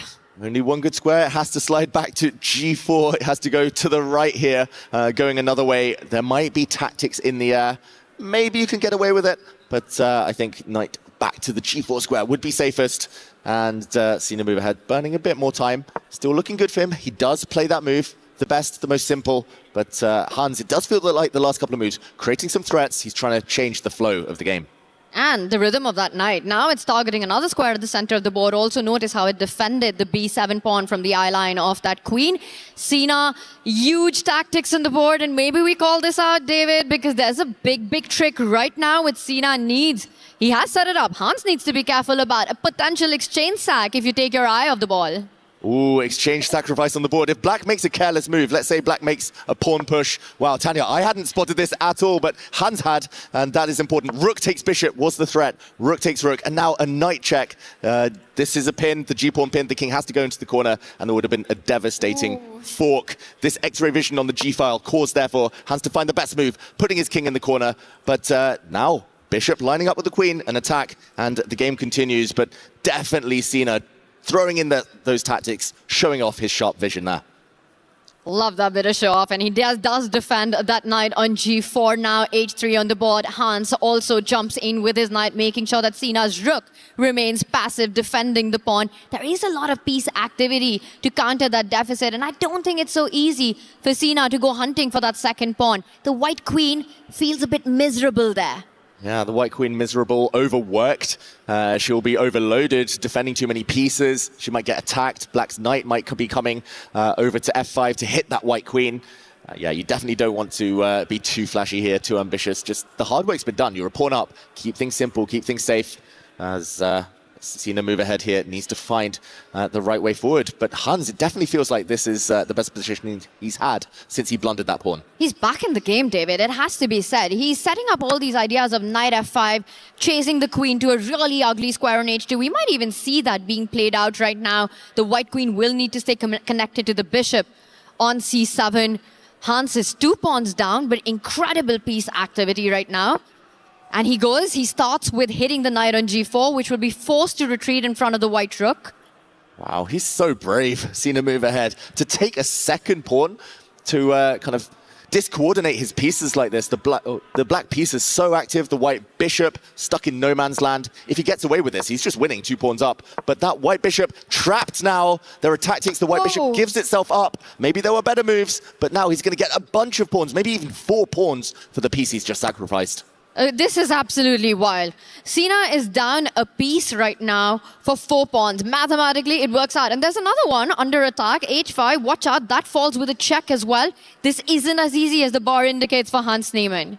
Wow, I'm surprised that the eval bar says black is so much better. It looks scary. The black king's so open, minimal shelter. But black's bishops, if they can cling on to that h-pawn, they might come to life later. Black still has so much activity. White's attacking with a mere queen alone. That's not enough.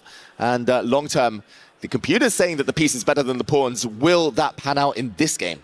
It's 4 extra pawns for a piece, and that just feels like a pawn too many. And the next few moves extremely critical for Hans. Will he fall back with the bishop to defend that h5 pawn? Instead, he offers a queen trade, dropping a 5th pawn. Picked up with a check. Wow, Hans really doesn't care about pawns. Doesn't value those pawns as highly as most people. The white knights now are coming. The queen trade, I think he was just gambling on Sina, maybe getting a bit careless there. Of course, the queen trade was never going to happen. White's playing for the attack, and the queen has to go home. That's to prevent any knight checks. There were knight forks in the air if the queen had gone to the wrong square. But everything's defended for white. 5 pawns. It's an army, a horde of pawns here. I just don't understand how Hans is going to keep this under control right now. He's only got 1 apiece for those pawns. White's knight ready to jump on the board. But first, Hans Niemann, you must retreat with your own knight in this position. He trades, falls back. The white knight about to hit the black queen. Watch out, there are checks on the G-line. Rook lifts for potential attacks. Wow, it's white with the attack, white with the material advantage. Hans also down on time. The rooks are coming. The rooks are arriving now. All of White's pieces so actively placed. David, it really looks like Sina's making a strong case for a comeback in this match right now. It's the extra pawns that we've got, but also the attack against the black Lone King. No pawn wall in front of it, and one by one, we're going to see Sina's pawns march up the board. The queen falls back, keeping connected to the king. Beautiful knight on f5. Beautiful knight on f5. That's the perfect square when attacking for any knight. And now the white rook rides up the board as well. I loved his h4 pawn push. Pushing the white pawn meant that the black knight could not leap forward, make any attacking movements there. And black is stuck. Black is pretty much boxed in. The king in the corner, the pieces around it, just lacking pawns here. And you know what Sina's just hinted at? He wants to double up on the D line and then infiltrate with that rook to the 7th rank. Stopped for now by Hans Niemann. Sina just consolidates all his pawns. Hans can do nothing with his pieces. Look at the restrictions that are there on the squares. Every square, every jump controlled by Sina. Exactly, and his last move, so calm and collected. He gets his king off the diagonal. This is the ultimate definition of control in chess. Minimal counterplay allowed. There we go, Tanya, your idea. Lined up the rooks, the black knight jumps, still no threats. The white queen slides, threatening that black knight, threatening some checks on the diagonal. He's getting ready for that final assault. Sina move ahead. The black queen's coming in. Is that a bluff? Hans Niemann, this bar goes sky high. Totally winning position for white, but where is the knockout blow? And can Sina find it wherever it does exist? One feels it has to be on the right side of the board. It looks like Sina spotted an idea that he really likes. He's got about 2.5 minutes on the clock. Can he deliver the knockout move right here, right now? He finds it, the best move on the board. Sina move ahead. That's a family fork hitting the black queen, hitting the rooks. The bishop can take the knight, but the white queen will replace it. Black only has one real check here with the queen. The white king is very safe behind its wall of pawns, and this is winning. Black's knight is going to be hanging when the dust settles. If the black bishop ever moves away, he's winning material, even more material than before. Leans back, almost a celebration from Sina. He's going to give a check. He's got to be careful not to take the black knight yet. The rooks have to stay connected, but he's totally winning now. Wow. But Sina still needs to put the finishing touches. Very nicely pointed out. With the D1 rook hanging, instead he defends it. He moves forward. Now the black knight under attack. Hans still hanging on in this game as he puts further pressure on that white centralized rook. Is Sina going to go for more? Will he try to checkmate Black's king? Tactics everywhere, David, in this one. Oh, all you need is one check on the H file. That line in front of the black king, it's open. You can check with the queen, but the black rook blocks. You need to check with your rook somehow. You need to somehow topple those defenses. Not easy, though. His rook is attacked. The black queen is still quite nicely poised, defending and hinting at some checks. He's looking a bit nervous now, Sina. His heart rate up at 170 almost. This is the big moment. Will he be able to convert? If not, disaster. And that disaster could mean going on the defense. If you move your rook, Hans is ready to line up the black rook against the white queen on the F line and threaten his own ideas. We might see a rook F8 hitting that white queen, dislodging it. And white's king isn't all that safe. Hans slowly getting back in the game. Wow, this is the critical thing about playing these experienced grandmasters like Hans Niemann. You've got to beat them 100 times. You've got to knock them down so many times. They do not fall easy. The black queen is sneaking in now. Hans with some big, big threats of his own. Exclamation mark. The winning advantage is gone, Tanya. White's still better, but momentum on black's side. And the clock advantage almost gone too. This is suddenly such a random position. Anything could happen. It really could, but only one result is what Sina needs. A draw means Hans takes the match. He does put his king to the center of the board, struggling to find a better move, and Hans can simply check that king and ask for ideas. The king needs to stay connected to that F1. Hans giving a rook. Why did he do that? What has Hans done? That was so unnecessary. He's miscalculated. The white king is running. There's no more checks. He gave up a rook for nothing. There's a checkmate in one being threatened on the F2 square, but it's going to be Sina first to the black king. Right now, queen F2 is the only threat you need to take care of. The white king starts running away, and Sina is up in exchange. Wow, and look at that celebration already before the game's even ended from Sina move ahead. King of the hill, king in the center, marching to victory. He's so much material ahead. As long as he doesn't allow a sudden perpetual or a sudden checkmate and doesn't get his king trapped, he's about to win this game. But the clocks will still play such a big role. That's almost guaranteed here. He gives a check. What is coming next? It's the kind of position where every move is a high-cost, high-responsibility move. You could be walking into a checkmate. He gives a couple of checks. But for now, Hans's king is absolutely safe, and repeating, giving checks is not enough. Cena has to keep the game going. Hans is ready with his own ideas. Queen takes pawn coming in next. Wow. This is not over, David. It's far from over. There might be one big final twist here. We've seen some shocks and a big mistake from Cena move ahead. Advantage gone again. He's walked into a double attack. His king has to step across, but now the black rook is coming. White is about to lose some material, and a bang, a table smash from Cena move ahead. He's lost his queen. It's a flag fest now. Hans Niemann, queen and knight versus rooks, is winning. And it's all about the clock now. What a turnaround. This has been 14 seconds for Cena, 17 for Hans. He continues to bring on the speed. Hans does as he's back right into the game. And the draw is enough. Can he continue checking with the black queen? The king moves. Queen off the board now. It's knight versus pawns. Hans should have this in the bag, but time, the clock. We've got to watch that clock. 5 seconds for Cena move ahead. Oh my god, there's no time. The pawns are racing up the board. Cena's trying, but he doesn't have enough time or enough pawns left anymore. Hans needs only a draw. The knight's coming towards it, and Hans is about to win. And Hans cannot lose. There we go. It's a draw. Insufficient material. Look at that celebration. Hans Niemann moves on, gets to the playoffs. Cena move ahead. So close. But wow, what a chaotic finish we just saw. What an absolute roller coaster. What a match this was. Up and down. Absolute entertainment, just as Hans Niemann always does. Gives us the drama on the board for Cena, 16 years old. What a stage this has been for him. What a match, almost making that comeback. But today, right now, belongs to Hans, who makes it to the playoffs. Yeah, incredible defense from Hans Niemann. That was fantastic to see. That's the resilience you need at this top level to make it to the likes of the playoffs here. Hans, that was, yeah, almost hopeless it looked like, but kept finding those resources. We saw a glimpse into the future with Cena move ahead there. Inspired play for most of that game from him, but finishing off these top elite Grandmasters is so difficult. He'll be back stronger than ever before, but for now, the man of the moment, Hans Niemann.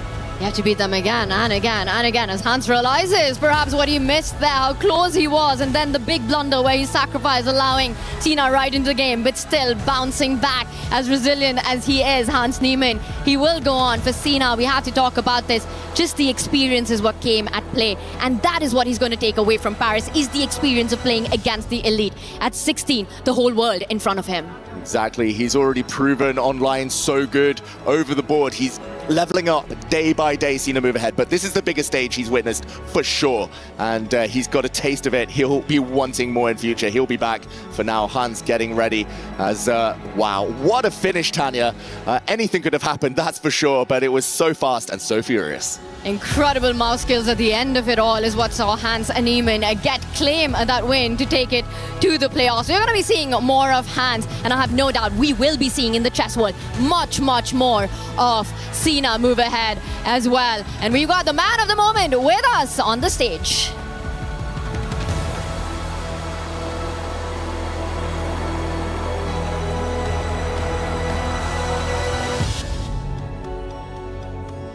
What a match, what an ending, and it is time, unfortunately, for Cena move ahead to give his key up to the winner. Cena, could you please proceed to the exchange of the keys as Hans Niemann can get that key in victory, and as Cena leaves the stage, can I please get a round of applause for Cena move ahead? Right, Hans, a couple of quick words with you. That was kind of a crazy ending. We've seen it. Run us through the end of this match. Yeah, in the opening, I actually thought that he might go for this, and I just mixed up the move order and I found myself down a pawn, but everything was going fine, and then he sacked the piece. I shouldn't have given up the h5 pawn, and at the end, I mean, rook takes f2 was so stupid. After that, I thought it was over, but I mean, when you have low time, anything can happen, and I was fortunate that he collapsed in the end, but he put up a great fight, and it was a great match. Love to see it. Hans, it's on your first EWC. You made it to the playoffs. That's top 8. What's the objective for tomorrow? To win. Simply put, to win the world of a champion, Hans Niemann. You can work towards the key crusher with Rob. Please give it up for Hans Niemann. I love Hans' answer right there. He said, to win? Yeah, pretty much. Congrats, bro. Phenomenal performance. Stuff was looking a little hairy right there at the end, but as a true champion, he was able to clutch it out, and now he will be crushing Cena's key You can go ahead right here, Hans, and press this this lever. Go ahead, my guy. The key master letting him know exactly how it goes down, covering his ear a bit too. Cena move ahead, phenomenal player, young beast, but here at the EWC, nothing is given, ladies and gentlemen. Oh my goodness. Jeez, that power was absolutely different. Ladies and gentlemen, officially, Hans Niemann has moved on in the bracket to the playoff stage. Congratulations once again, and we will see if he is able to move on to take it all.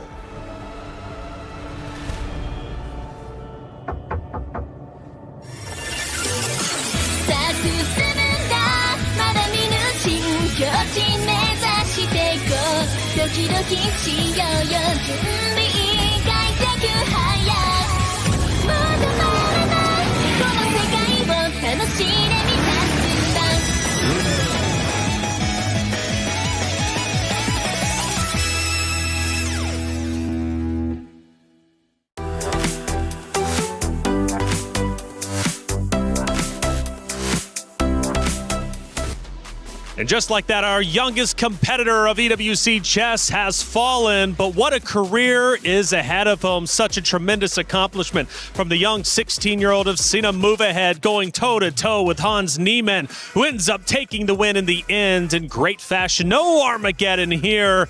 Cena Move Ahead's key has officially been crushed. Wow, that must be such a heartbreaking loss for Cena over here. I mean, the first game, that Rook endgame, was indeed a draw, but it's tough. It's tough to hold, especially with so little time. Yeah, it got very technical in the first game, nervy in the second game. I've never seen so many swings. We had 5 pawns for a knight. We had a rook sack that was completely errant, but then he got the job done. And I think, did I see Hans enjoy the key crushing a little more than most players there? Anybody pick up on that? I mean, it makes sense. Hans is a very emotional guy, in both good and bad, but you know what, for Hans, just such a good accomplishment. That was his celebration, I do believe, after game 1. Game 2, because time left.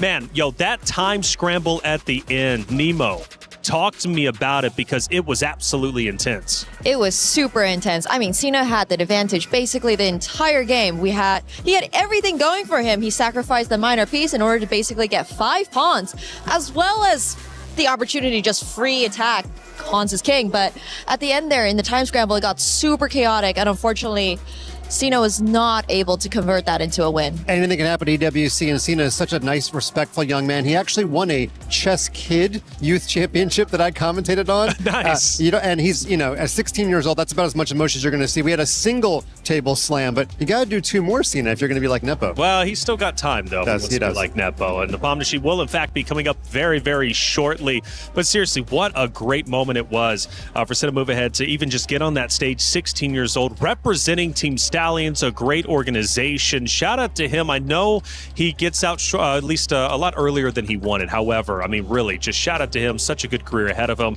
But for Hans Niemann, great job overall. Let's go back to game 1, because there was a big moment that you wanted to break down. Yeah, this is getting really in the weeds, so we won't start drawing too many arrows and then slashing around there. But basically, he had rook in 1 versus rook in 2. What he attempted to do after giving a check here with his rook on g1, he was worried that if he kept checking, the king might be able to walk down the board and avoid the check. So he moved his rook back to b1 here, but he should have given check on h1. And he was hoping that after his rook goes to b2, he'd be able to collect the pawn or trade rooks. But this is called a co-linear move. The rook does not take the black rook, but instead moves along the same line. Look at the white rook. It supports the pawn moving up the board, and that's where rooks like to be, behind passed pawns. So there's a little more I'd love to explain, but that's enough for now. That was very hard to see with little time on your clock. For sure. And I mean, it is not a good tournament to be a table at here. I would not want to be a table, I love that the table bang is just the most impactful thing here, quite literally, it seems. But the emotions are there, and they're real. Actually was watching, I don't think this was caught on camera, but just for your guys' information, like Hans Niemann, after getting that win, kind of reveling in the fact that he did in fact move forward to playoffs. I could see, like, he didn't just go straight over to the trophy. He didn't go straight for the interview, looking around and kind of taking it all in. Yeah, he actually didn't get up. He was busy going through the analysis mode, and and he was hitting keys really fast there. And he started actually smiling and laughing, realizing all the different swings that happen in the game. So when you play a game that's that intense with so much going on, he wanted to find the truth in the position. And I have a feeling he's going to be going back and looking at that game even more, but he had to get up. The producer's like, we got to do the key crush. That's right. Yeah, key crush, and it was a loud one for sure. Man, Move Ahead was holding on tight even with his key. But what's at stake now? I mean, Hans Niemann, he moves forward into playoffs. He's got two rivals that he's looking to take down, Magnus Carlsen, Hikaru. That's what might await him, and especially when it comes to our pool draw, who knows who he's going to get. I mean, I don't know how much we can reveal about the draw, but on the off chance that perhaps the players are able to pick their players, I don't know if Hikaru or Magnus is going to pick Hans. Who knows, right? They could, in fact, do so. We'll talk about that in just a little bit. We still have one more match to get through to figure out who our next entry into the playoffs is going to be. But for all of you at home, you might not be here, or maybe you are in the venue. You've got a chance to get involved in the Esports World Cup at a deeper level. Look at EWC Play. He thinks he can come in here and play my game. He knows nothing. Let's go! Tyler 1, you're done. This is my ladder. You can't climb it. It's better than being hard stuck at Masters. You're going too far now. Your eyes buggy. Your elbows ashy. That airline? That's an L airline. Somebody better hold me. Okay, yeah. Do something then. Raw energy. Blow the house down.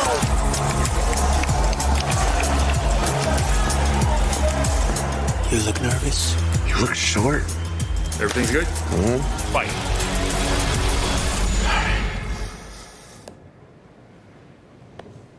Okay.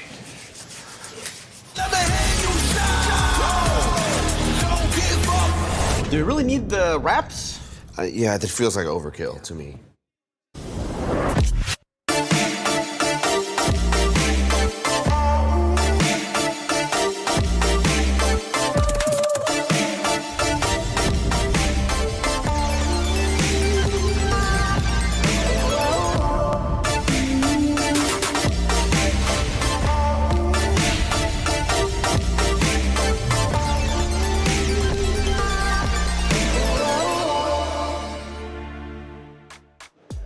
One more match to go, one more key to be crushed. Who's it going to be? Two great competitors go toe-to-toe to determine the last spot into the playoffs. Denis Lazovic from AGAL on the opposite side. Jan Nepomniachtchi about to go at it, and it's going to be a lot of fun for Denis Lazovic. We've been talking about him since day number one. Why? Because he is the sole representative of AGAL. I mean, AGAL has a really good chance here to score some more points, but Denis, age only 19, literally born in the era of speed chess. He's currently rested. He's had time to observe Jan Nepomniachtchi.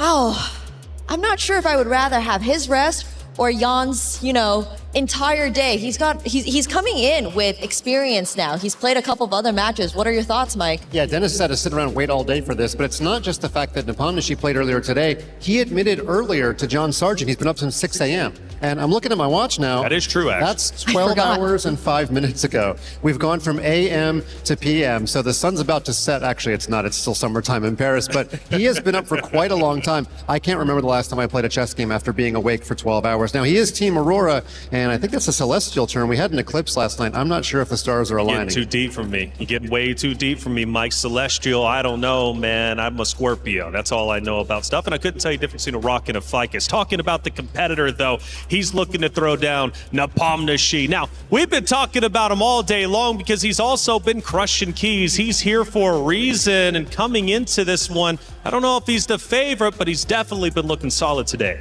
I mean, Denis definitely had a good run earlier this year, but Jan, for sure, survived, beat Esipenko earlier today, however you want to describe it. Unfortunately, yesterday he did have a slightly rough day with that desk slam, but... Yeah, today he turned it around. He put that desk slam behind us. He's letting other people slam desks today. He's rubbed off a little bit there on the youngsters, but he won in game one as white and had a pretty uneventful draw as black against Esipenko, which is what you want. I've got some good news, though. If he is to advance, last year he also made the playoffs, but he lost to Arjun Erigaisi who he cannot face as his first round opponent since they've both been coming out of the losers bracket. We'll get more later on in the show about exactly how the players choose each other. So now he might get, Magnus or Hikaru, who may not be actually that much better from 2025. True. Aurora Gaming, AGAL, both great organizations, especially when it comes to the club championship race. But if you look on the other side, man, again, for Denis Lazovic to be only 19 years old, but showing great maturity on the board. He's also performed extremely well at the Speechless Championships earlier this year in London, which is how, now he is here in the Alliance Vault at EWC. He qualified in third, beating out Hikaru in a very, very tense 26-point total match, right? Yeah, he went 13.5 to 12.5, and I can tell you that a lot of players a couple of years ago were like, who is this Denis kid that's doing so well online? Then he started coming to in-person events and doing really well in the in-person events and really cemented his place. I can also say, I've seen him mature as a young man. His English has gotten better. He's become more open in interviews. So if he does win, we're going to see him, really give part of himself here during the interview phase. Well, he's hoping at least it's going to be a winner's interview, not a loser exit interview, right? But either way, only one can move forward, and only one key can truly be protected at this stage in time. We need to know who our top 8 is going to be because so much is at stake.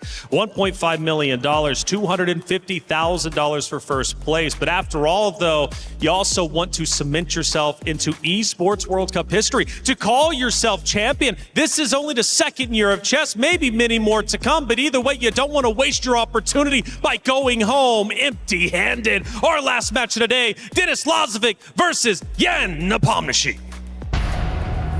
Ladies and gentlemen, it is time for our final match of the day. Jan Nepomniachtchi is one of the most accomplished players of his generation, and this will be an ultimate test.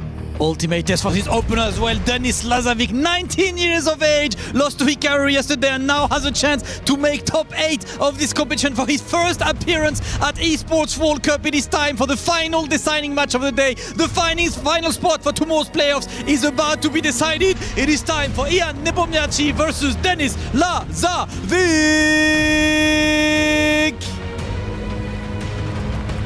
And it's a battle of generations between 19-year-old Denis Lazovic and Jan Nepomniachtchi. Both players experienced in the online world. Well, it comes down to this, a decider, the final decider of the day. And boy, Ben, are we ready for the action? Boy, the match predictions are mean. It's at 87% Jan. Wow. Yeah, I think Jan's a slight favorite, but if this was a classical match, then okay, 87% I agree with. But the chess clock is the great equalizer. Lazovic, very famous online for his blitz skills. That'll get the match closer to equal. I think either side could win this match. I think slight preference to Jan, but Lazovic is a beast in blitz chess. So we'll just have to see what happens. He is a beast in blitz chess. We will remember early on in the year in the online speed chess championship where Denis he took down Hikaru Nakamura in that battle for third place. Can he do the same against Jan Nepomniachtchi when his club depends on it? So much at stake for our players. For Denis, do you think he'll be feeling the pressure that little bit more? Because his club, AGAL, really need him to get to that next stage. Yeah, his club's one of the best, if not the best, and Lazovic's going to have to see if he can outdo Nepo. If he loses the match, he can bang the table 4 times, so just to outdo him by 1. But yeah, it's going to be a tough match. It's going to be really exciting games, and this will be one of our closest matches today. And the players have started. And Denis playing with the white pieces, just opening up with the queen's pawn. And it's an opening called a Catalan, something that Jan Nepomniachtchi certainly knows very well. He faced it himself on the receiving end back in a World Championship match. And we have very classical chess where white temporarily gives up a pawn, but says, hey, you know that bishop next to my king? That is going to be a monster. Yeah, rook d1 a little bit unusual. Now, Jan's thinking for the first time in the game. Normally, white just recaptures on c4.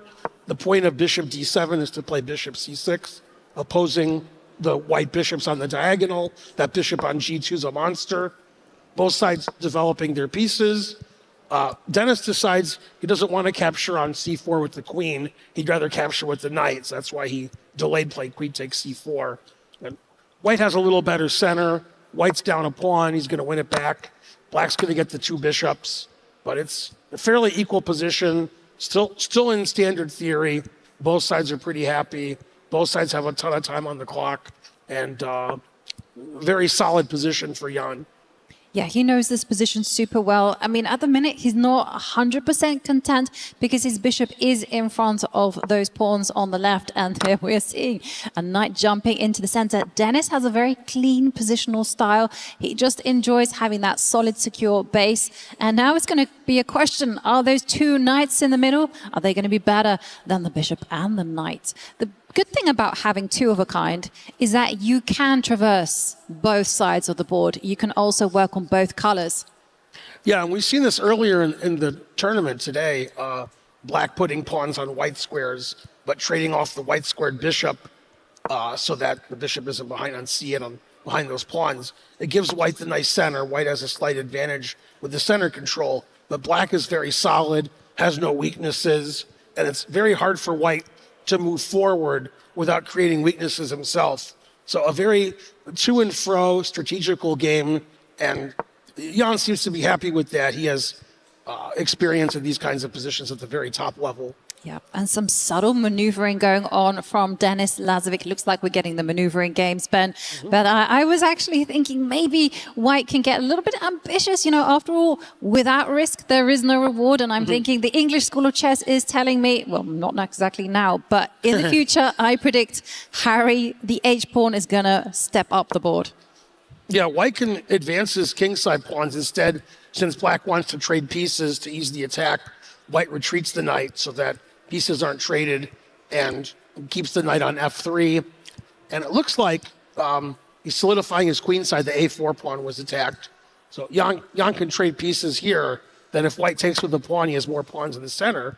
Or will he take with a piece? This is an interesting decision. I don't know which move is better. Taking with the pawn is more interesting, and that's what he did. Now he move his pawns up the board. Maybe he can move the f pawn to f4, and we'll have a really exciting position with white advancing pawns everywhere and black being very solid, if not passive. Yeah, and I gotta say that everything is looking really nice for Denis. Ha ha ha. There's your Harry. There is my Harry, and indeed I can now be super satisfied with his position. I gotta say, I love the fact that white has so much space, and black does feel rather cramped and not easy to come up with anything active other than doubling on the D line, but that kind of feels a bit like, Yeah, cramped and passive isn't really Jan's style. Likes to play active, calculating, complicated chess. Puts the bishop on b4. Nice square for the bishop. Doesn't really hit anything, but it can't be driven away. And black is just going to wait and hope that white overextends the position. So Denis has to be cool, calm, and collected and not go too quickly. Not play something crazy like g4, g5, or maybe he should play that. You know, I love your idea. I just wanted to refine it for one move. I thought, just lift the queen up to the third line. If you get a queen to the third line, this is kind of like the Goldilocks point. And instead, you know, he is working that H-pawn, but he's got maybe ideas of stepping up with the queen. And then your idea, crack open a line against the black king. And these two rooks, they can work to the left, they can work in the center, they also can work to the right. Yeah, white is the one controlling the action so far. White can push the pawns either now or prepare it a little bit, as you said, with queen e3, attacking the king side some more, and black basically just has to wait. Black's very solid, isn't really worried about much right now. The problem is if black attacks the center quickly with c5, that'll trap the bishop on b4 off sides. So that's why black is never playing c5 and giving white that passed pawn with d5. Instead, black is just waiting, knowing that it'll weaken white's position if white pushes one of the center pawns. And the question is white going to play for g4, g5? And can he do it now, or does he have to wait a few moves? Exactly. And I love the way that Denis is handling this. He's not rushing anything. He's just simply saying, I'm going to double up first. I'm going to make you wait. I'm going to keep you second guessing. Queen goes back, and we have Jan preparing perhaps a c5 push in order to start eyeballing the a pawn, that lonesome pawn there on the left. And look at this. Denis is like, no. You're not going to get that. If you break out, I will counter that by locking in the center. So all Jan can do is wait. And that's why we see the bishop retreat. That's right. Yeah, Jan played queen e8, eyeballing the a4 pawn, trying to play c5. Dennis saw through that with queen c2, doubled the rooks on the d file. The question is White going to play on the king side with f4, g4? Is White going to play in the center with e5 or d5? Or is Dennis happy to just wait and try to slowly improve his position, which seems like that's what Jan's doing. Just chill, be solid, wait for Dennis to overextend, and then Black's bishop will eventually be strong if the center opens up. So it's a cat and mouse game. The engine says White's slightly better, with White having the better center, more space, but it's very hard for White to proceed and do anything active.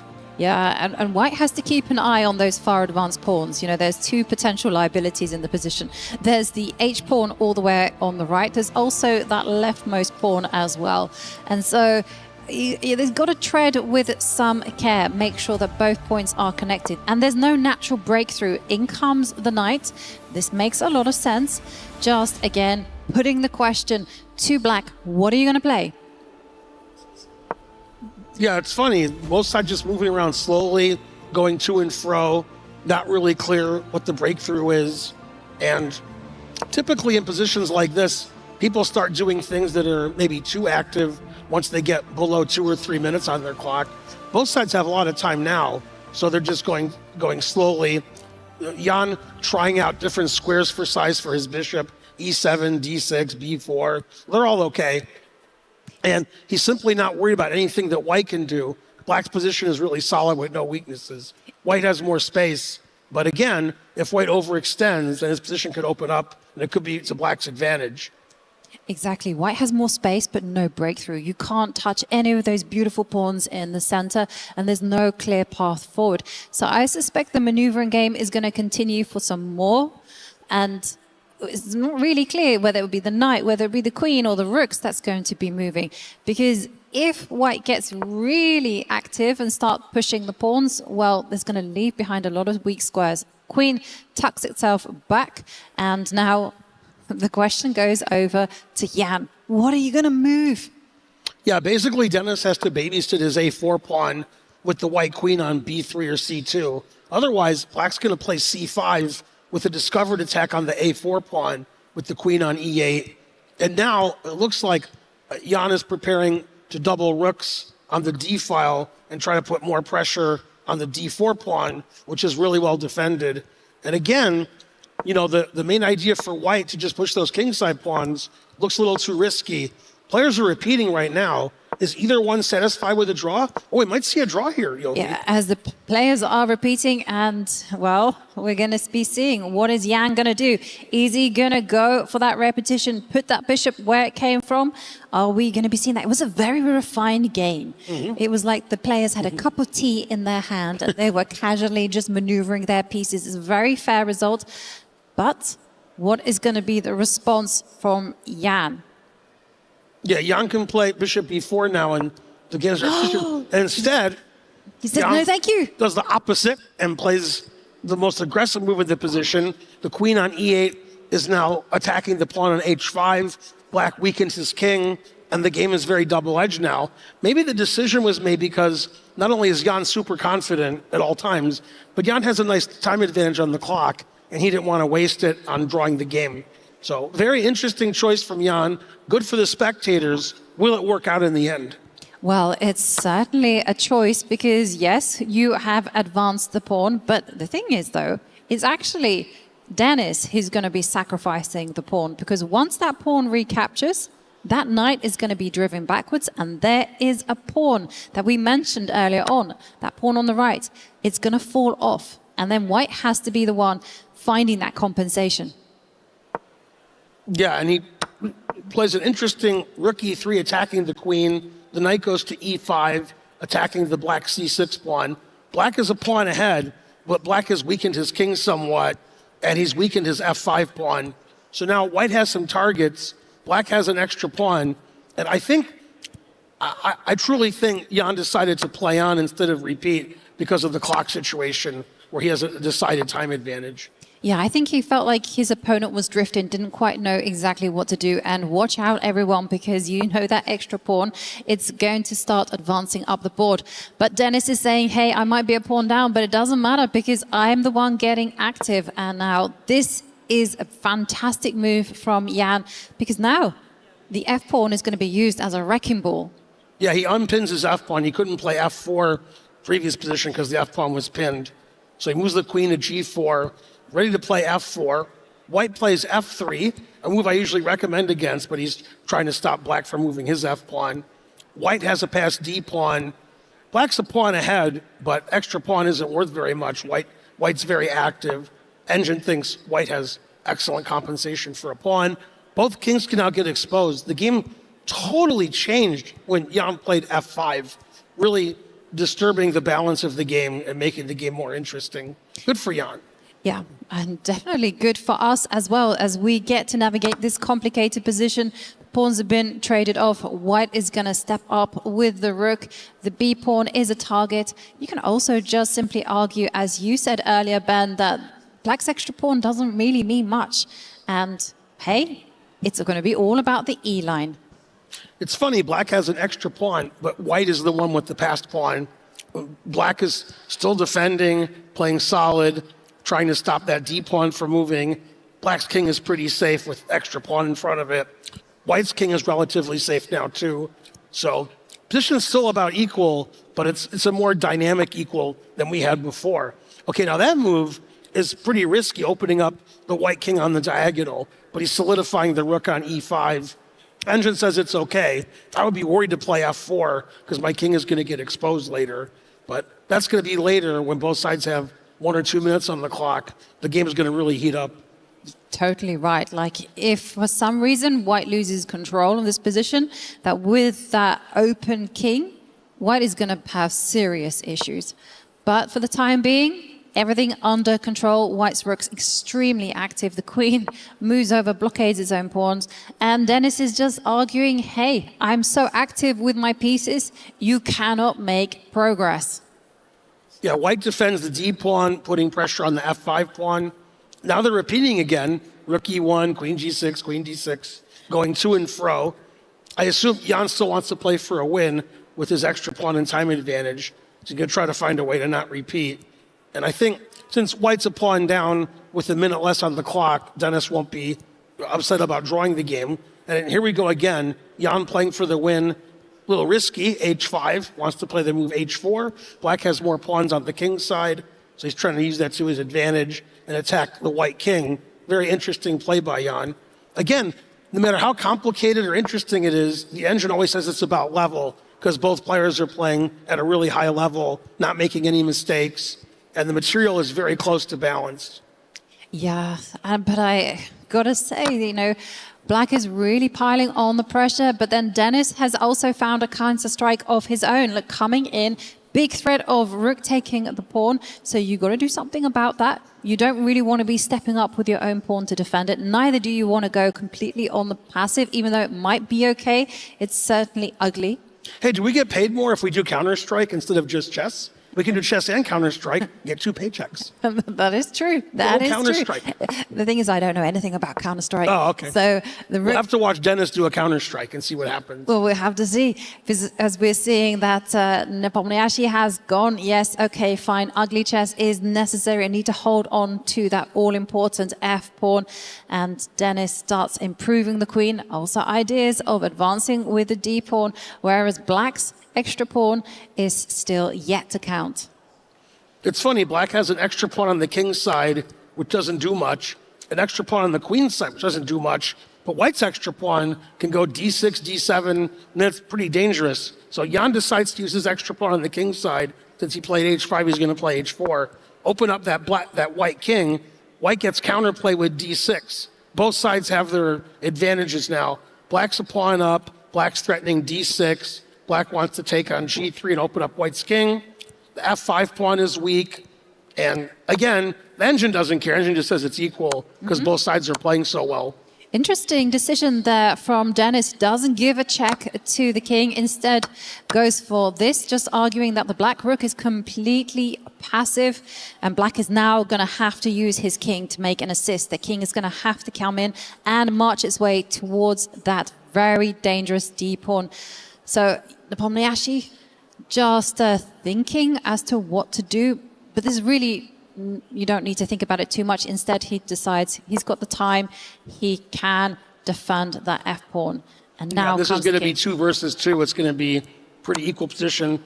Like, yeah, that's funny. You can't play king g5 and hang mate in 1. You couldn't go up the board with a king, because that would have been checkmate with a side check from the black rook. So another check, and the black rook is going to get forced. And the first game finishes in a draw. Well played game. About equal the whole way. It was. Yeah. Very well played, with Dennis, going for a very classical position, getting that nice central advantage. And you see Jan Nepomniachtchi being incredibly patient there, just waiting until the time is right. They could have agreed a draw earlier on. Jan said, no, let's play. Yeah, Jan really played for the win there with black. Never really got a winning position, but he was the one pressing for some of the game. Well, now it all turns on this game. Jan Nepomniachtchi will have the white pieces. We'll see what he makes of it. Will he open up with the e-pawn, king's pawn? Will he do something different? Yeah, Jan was able to play anything: e4, d4, c4, knight f3. It's funny, when I was a kid up and coming in chess, people just played one opening. And nowadays, when you play a grandmaster, super grandmaster, they can play any opening with white or black, and they just know it perfectly. So Jan can play anything on move 1. Depends what kind of game he's looking for. I keep looking every game this tournament for a Sicilian, but I haven't seen one yet, because I want to see some exciting Sicilians. But it seems like the players aren't playing the Sicilian as much as they used to. They're playing more double king pawn, and black is pretty good at equalizing with those. So I think a lot of players are playing knight f3 or c4 on move 1 to avoid double king pawn. We'll see if Jan is of the same mindset when they start game 2. And no, they play double king pawn, as I alluded to. And we have an Italian game. We do. An Italian game is really popular now. It's a very complex opening, and it's based on a whole lot of maneuvers. Ben, I tell you, the players are like, Ben and Jovi are in charge. Let's give them a classical game. So that little h-pawn moves forward just to prevent a bishop coming out. So no complications whatsoever from Dennis. He does not want to get into that. And now the knight is going to maneuver. And this position is so flexible because so many plans here for white. You could have expanded on the left side of the board, but instead white is going for maneuvering the knight and just saying, I do not want to be trading off the light squared bishops. And everything will hinge on white preparing for that central break and doing it at the time when black is not ready. Yeah, this is an interesting position because sometimes white plays for d4, sometimes black plays for d5, and sometimes both sides just maneuver their knights around and try to improve the position of their knights. Black played d5 first, which weakens the e-pawn. That's why black played rook e8. Now black takes with the bishop, so the rook on e8 is defending the e5 pawn. So black has a lot of space, but black's e-pawn is constantly under attack. And sometimes white tries to play knight f5, which was stopped by queen d7. White has 2 knights, so the knight went to h4. White's going to play knight f5. White's going to sacrifice everything on g7 and h6, and the crowd's going to go crazy. Yay, go white. Well, we'll see whether that happens. Will a knight appear on f5, or will Dennis just say, no, I want none of that, and drop back with the bishop? Now, generally, if black advances, breaks out in the center and gets away with it, then they stand perfectly well. But it says no knight. He allows it. Yeah, he's not listening to us. He's remaneuvering his bishop to f8, it looks like, to defend the king side, stopping all my crazy sacrifices. Yeah, that's a bit of a dampener, isn't it, when they stop those sacrifices and stop the fun appearing. But now we have a new set of ideas on the board as we see the left side of the board start to open up. Yeah, a4, giving black something to think about. Black leaves the a file, doubles the queen and rook on the d file, trying to put pressure on the half-open d file. But typically when you're white in these positions, you'd like to try to play queen f3, but the bishop on d5, which is unusually placed, is stopping white from aggressively placing the queen, white can't sacrifice on the king side. So that's why white played a4, and now Jan's having a think. Do I play on the king side? If I do, how do I do it? Or do I keep playing on the queen side with something like b4, a5, or take on b5, open up the a file? And it's not easy to put more pressure on black's e pawn on e5. That's white's half open file. So it's not easy to figure out what to do. Typically, when you're watching a classical game, the players think 5-10 minutes a move. We don't have time for that. You got to play by the seat of your pants, figure out something quick, and hopefully it works. But they whiz through these moves as I speak, and look, we've got plenty of time on the clock. I'm looking at the heart rates. Dennis relatively calm at 119, now up to 120, 131 for Jan. And, well, there is no opening of the A line, and instead the bishop finally develops. Us conservatives would not have approved, right? Not very aggressive bishop to d2. Exactly. Well, maybe got ideas of expanding even more on the left side of the board, picking up the B pawn, moving it 2 squares one fine day. We'll see whether that is chosen. But something that black could do is something that you mentioned earlier. You know, just go, hey, you want to work your magic on the left side. I'm going to get there first and start advancing. It'll be interesting if black plays b4. That would change the character of the game quite a bit. And then the a4 pawn wouldn't be doing as much.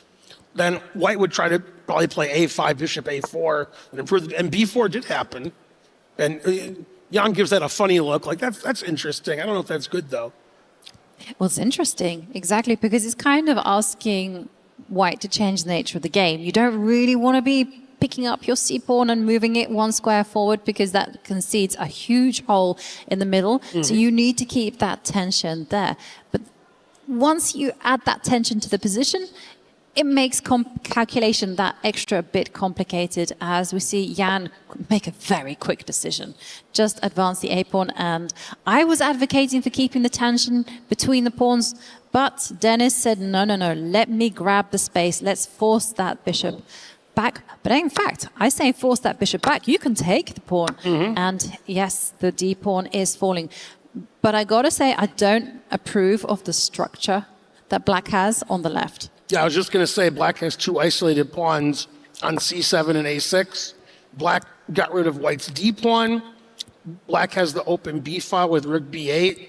But those 2 isolated pawns might give white the advantage later. But trading pieces isn't bad, especially trading off the white squared bishops. This sort of gets rid of white's attack with the knife on f5. And so that engine still says it's about equal. Those trades were fair. Looks like Jan gave the seal of approval. He went, that's okay. And now black wants to trade queens because the knight on f5 is so strong. White doesn't want to trade queens. And eventually, over the next 10, 15 moves, Jan is hoping he can put pressure on the isolated a6 and c7 pawns. Yeah, that's an in-game approach, right? But we're in the middle game now, and so white needs to start just positioning the pieces. That's why the rook comes and takes the open line. Rooks belong on open lines. And again, decision time for Dennis. What is he going to do? Is he going to accept the trade? Is he going to plant a rook on the other half open line? Well, those are the questions that need to be answered as his clock starts to trickle down.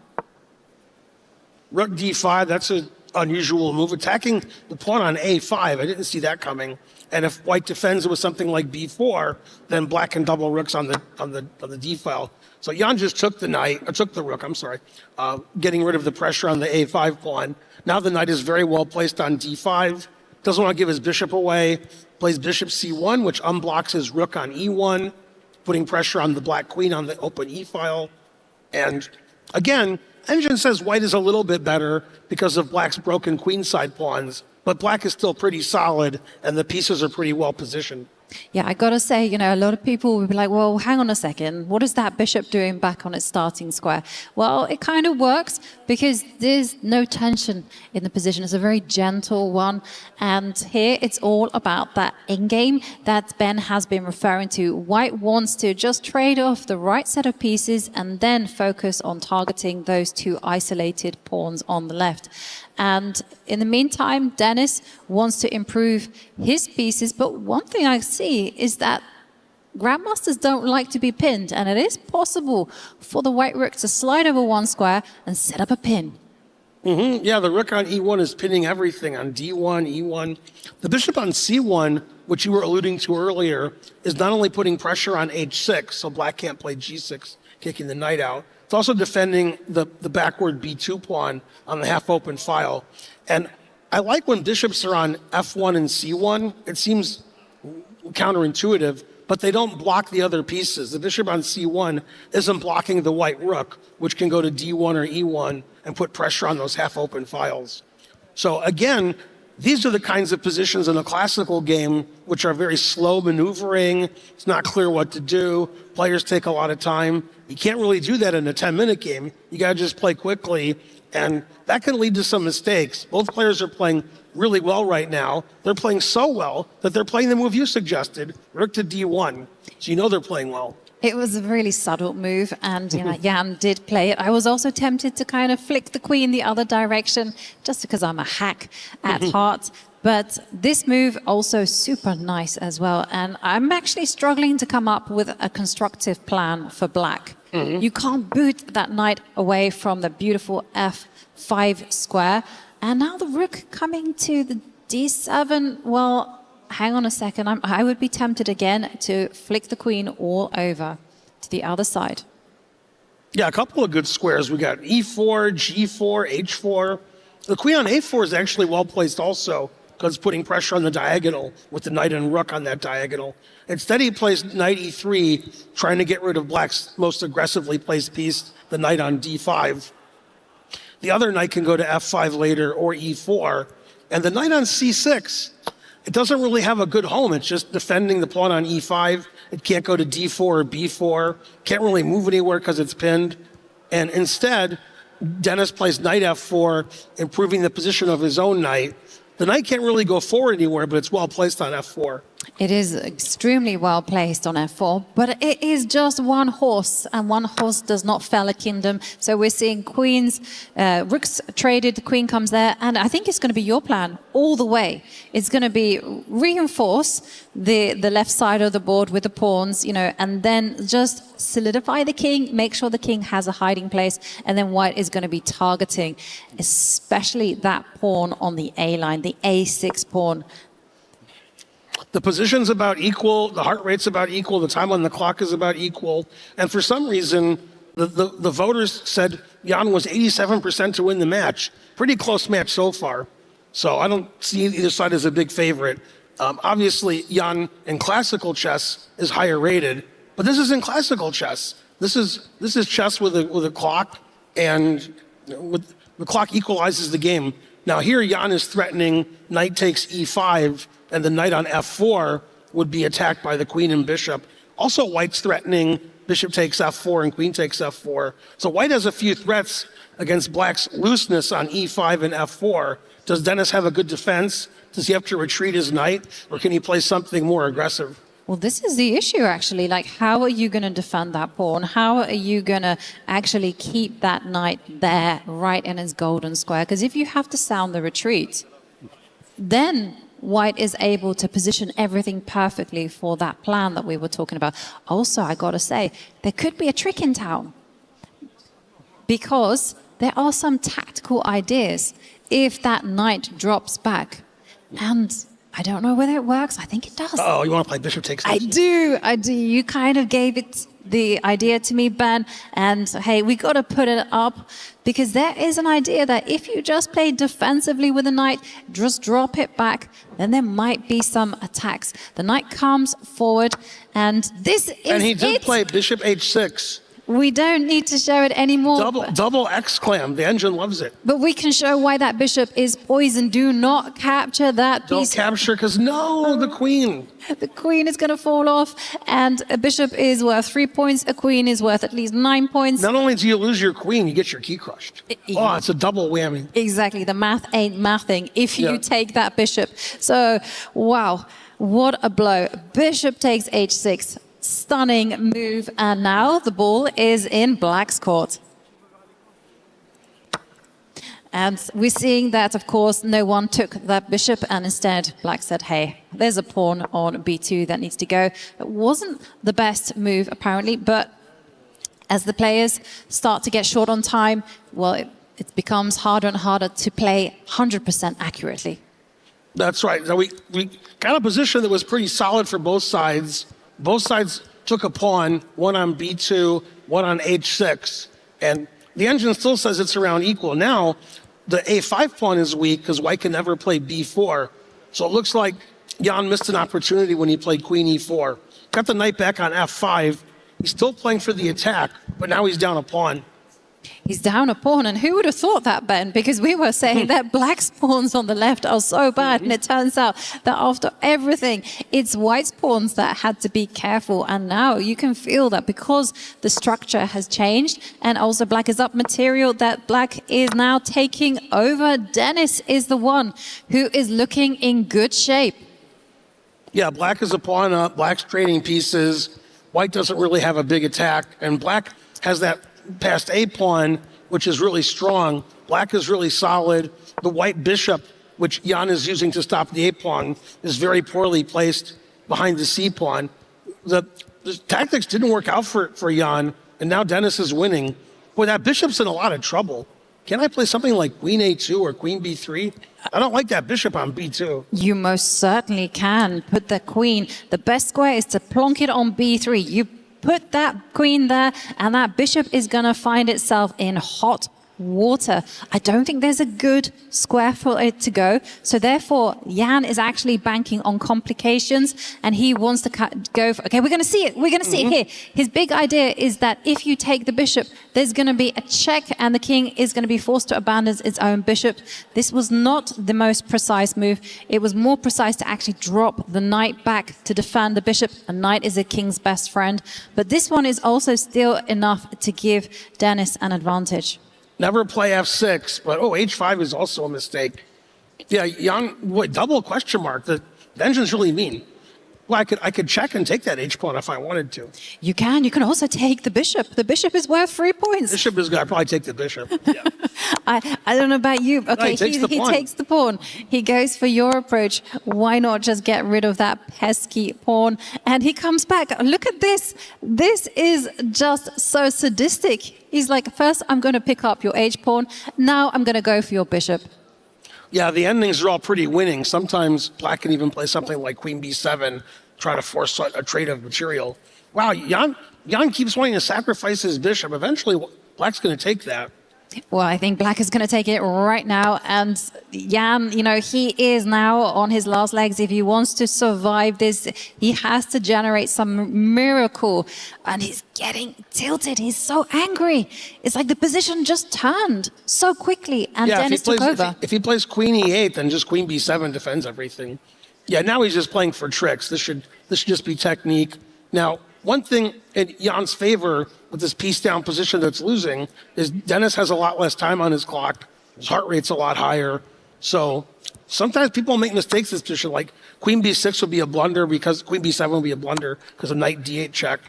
But yeah, this seems like White just doesn't have enough checks. It's a check, and the king can just step up the board. It will be absolutely safe. It can also go back here. There's going to be just a few spite checks, but in the end, a piece is a piece as Jan moves his queen, attacks that bishop. And how are you going to help that bishop get to escape? Or maybe you're just going to say, no, I don't need to because I'm up enough material. Yeah, Black is up so much material, he can easily give up the bishop and still win the game with his 3 or 4 extra pawns. And Black can start attacking also. Dennis decides the e-pawn is very strong. Let's promote the e-pawn. Yes, but everyone watch the clock because Dennis now is down to 50 seconds. And with the queen and knight hovering around the black king, it's still pretty shaky. There's still some danger to watch out for. And what is queen to e8? You need to keep an eye on that pawn. The king comes forward, checks. And for Dennis, it's just about holding his nerve and doing it within 47 seconds. That's a good move, queen e5. That stops queen h5 check, prepares e2, e1, tries to trade queens. White doesn't have any pawns left. White has no attack. Jan knows that it's almost over. It is over.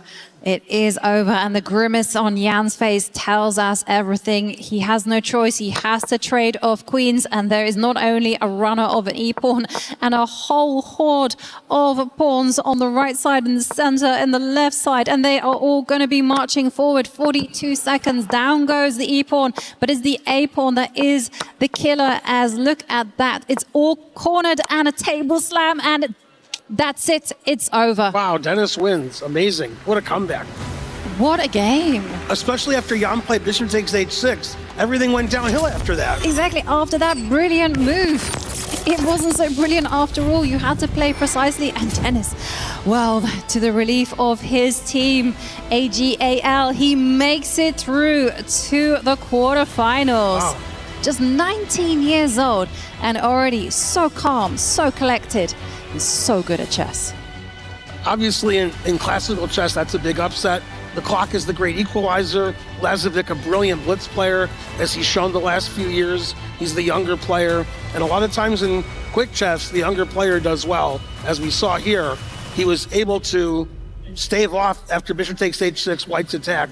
Jan still can't believe it. He just won't get up. He can't believe what's happening. And soon he's going to get his key crushed. Yeah, it's so sad. The heartbreak is real because there's so much on the line. You know, you really want to be doing well, but in the end, it just all turned for him. And this gentleman, Dennis, is the one who makes it through to the top 8. That was an amazing final match. And I thought Jan had it. When he took on h6, I thought the attack was going to crush through, but Dennis defended brilliantly. Now he's going to get to crush Jan's key. And let's go to the stage and see that key crush in just right now.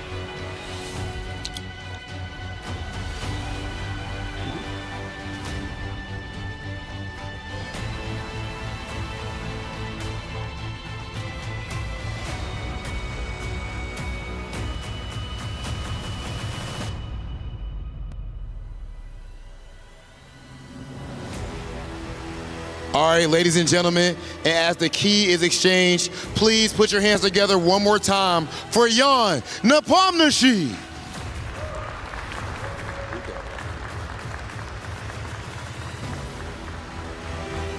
Okay, and Dennis, if I could get a word with you, brother. Officially, congratulations, you've qualified for the playoffs. How do you feel about your level of play up to this point? I think today I played quite well. In general, better than yesterday, but first game wasn't great. I played quite passively and spent lots of time. And the second game, you know, I think, yeah, in general, played better than yesterday. That's what. That's why I won. Okay, and speaking of why you're winning, you are the youngest player that we have left here at only 19 years old. Do you think that your youth is an advantage? Well, I think, you know, other players, they're not too old, so experience also very important. I think I'm still not confident enough, but hard to say, you know, other players are not like 50 years old, so everyone more or less quite young. Okay, ladies and gentlemen, Dennis Lazovic, please go ahead and crush your opponent's key. Oh, no, Dennis. No, not yet, not quite yet. Hold on, my brother, 1 second. Okay, yeah, I think it might actually be stuck in there. We're actually sending them down to the key crusher.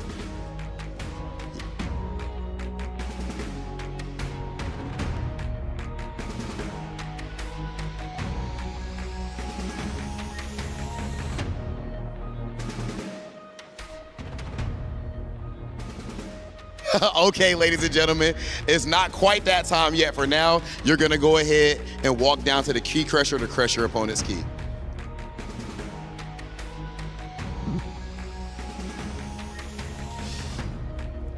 One last key to crush for today, as Denis Lazovic has to validate his ticket to tomorrow's playoffs. He's eager to put his key within the final trophy, but only the champion can do so, and he has a couple matches to win still to get to that level. But right now, an incredible show leads Denis Lazovic right here to the key crusher. It is time to crush more hopes, crush more dreams, and validate your ticket to that top 8.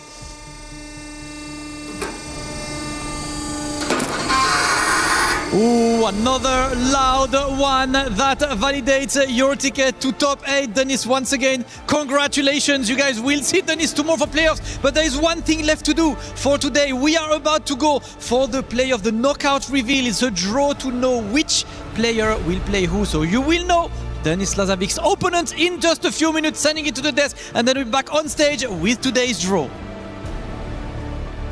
Human body was built to move.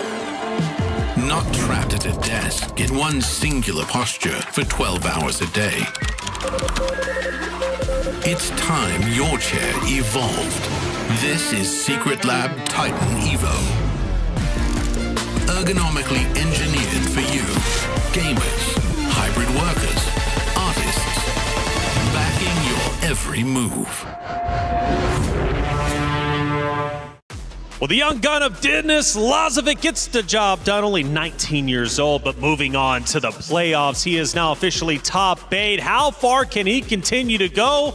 Well, it's up for him to decide. Jan Nepomniachtchi, however, put up a tremendous fight, but just could not recover, and he goes down. He stayed on the stage. He couldn't believe it, but his key has officially been crushed. He is now out of the competition. Team AGAL must be salivating. #1 in the club standings, and now they're guaranteed more points. I think Denis was a great pick by them. They're guaranteed at least 200 more points, maybe as much as 1,000. He really played well in that second game. Nima, what were your thoughts on that match? I mean, I think match 1, game 1 in the match was not exactly fireworks, not exactly, you know, what we had seen previously in the day, but game 2 was crazy. I mean, we saw a double exclamation mark coming through by Nepo with that bishop takes h6, which we'll cover in a little bit.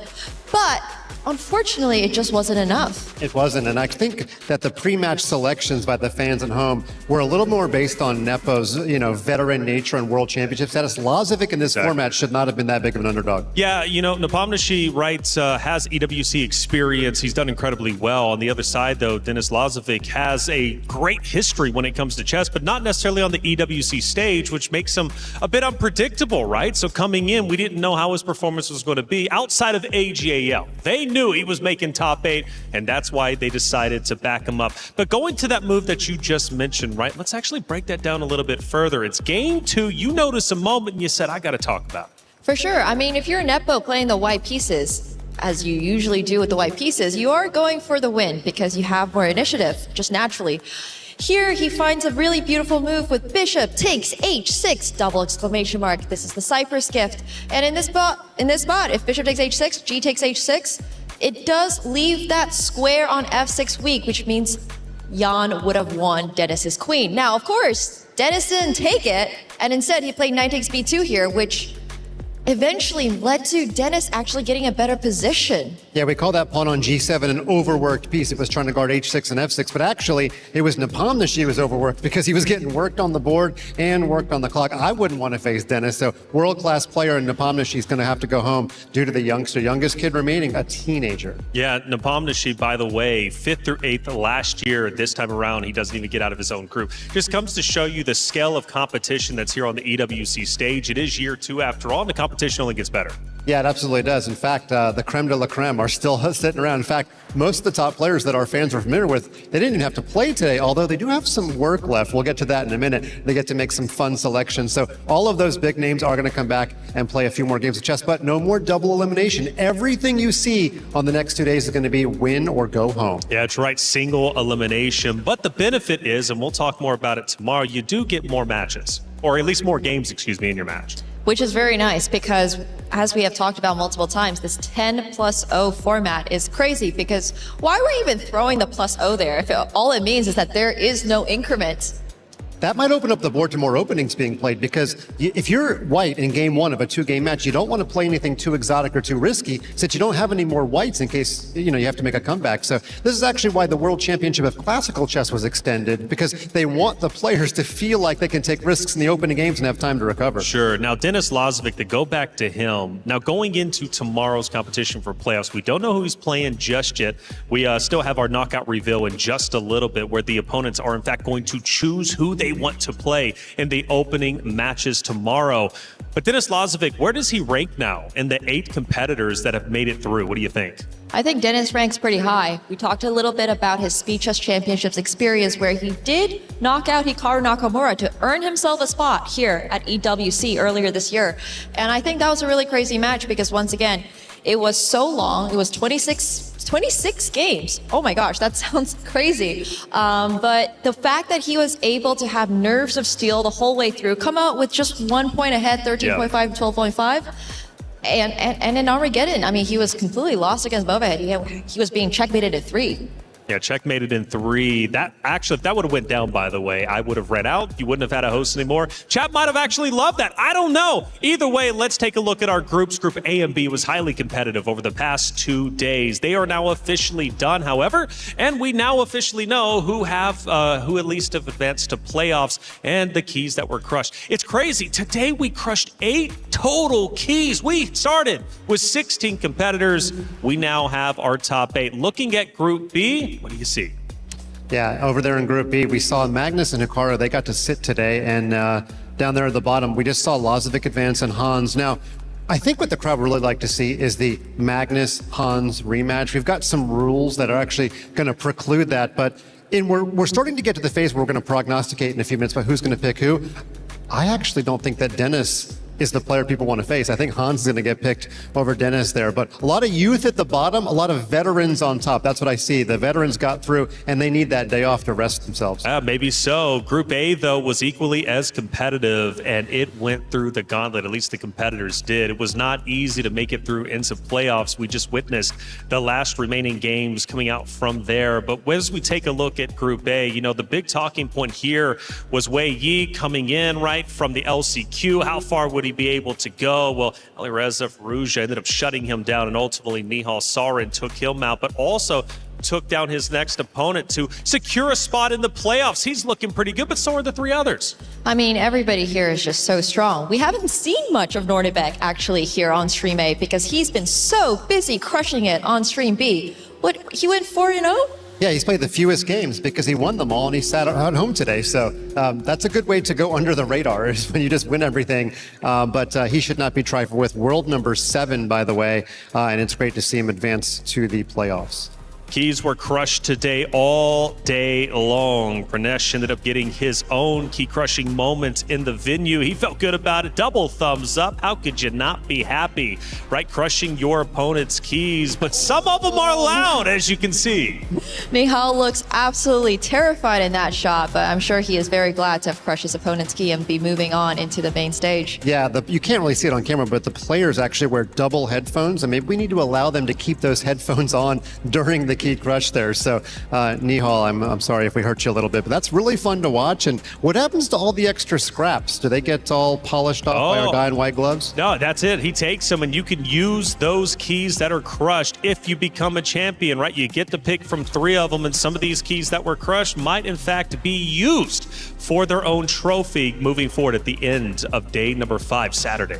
What I personally really liked about this ending match was that Denis did not immediately take Jan's key over to the crusher, but instead placed it into the championship trophy. Never seen that before. It's been 6 weeks. I know you get to take 3 keys if you're the eventual champion to make into your trophy. I'd like to see a gold chain, though, because then you could wear it next year. I mean, imagine that. The ultimate, I don't know if that disrespect, but to bring a gold chain of your fallen foes from the previous year, that's pretty cool. It's actually next level disrespect, but you know what? We might have to check that out. Maybe somebody else is going to come up with it. Who knows? All I know is behind me, the competitors are in fact getting set up, and our knockout reveal is about to go down, and it's going to be a lot of fun. They get to pick who they would like to play, and I say they, well really it's only 2 of them. But either way, before we get to that, did you guys know Level Up Season 2 is now out? If you didn't, check it out. A lot of people are haunted by their past. I'm inspired by it. They're not just playing for themselves, they're really playing for their entire family. They have defeated their demons. They have crushed the curse.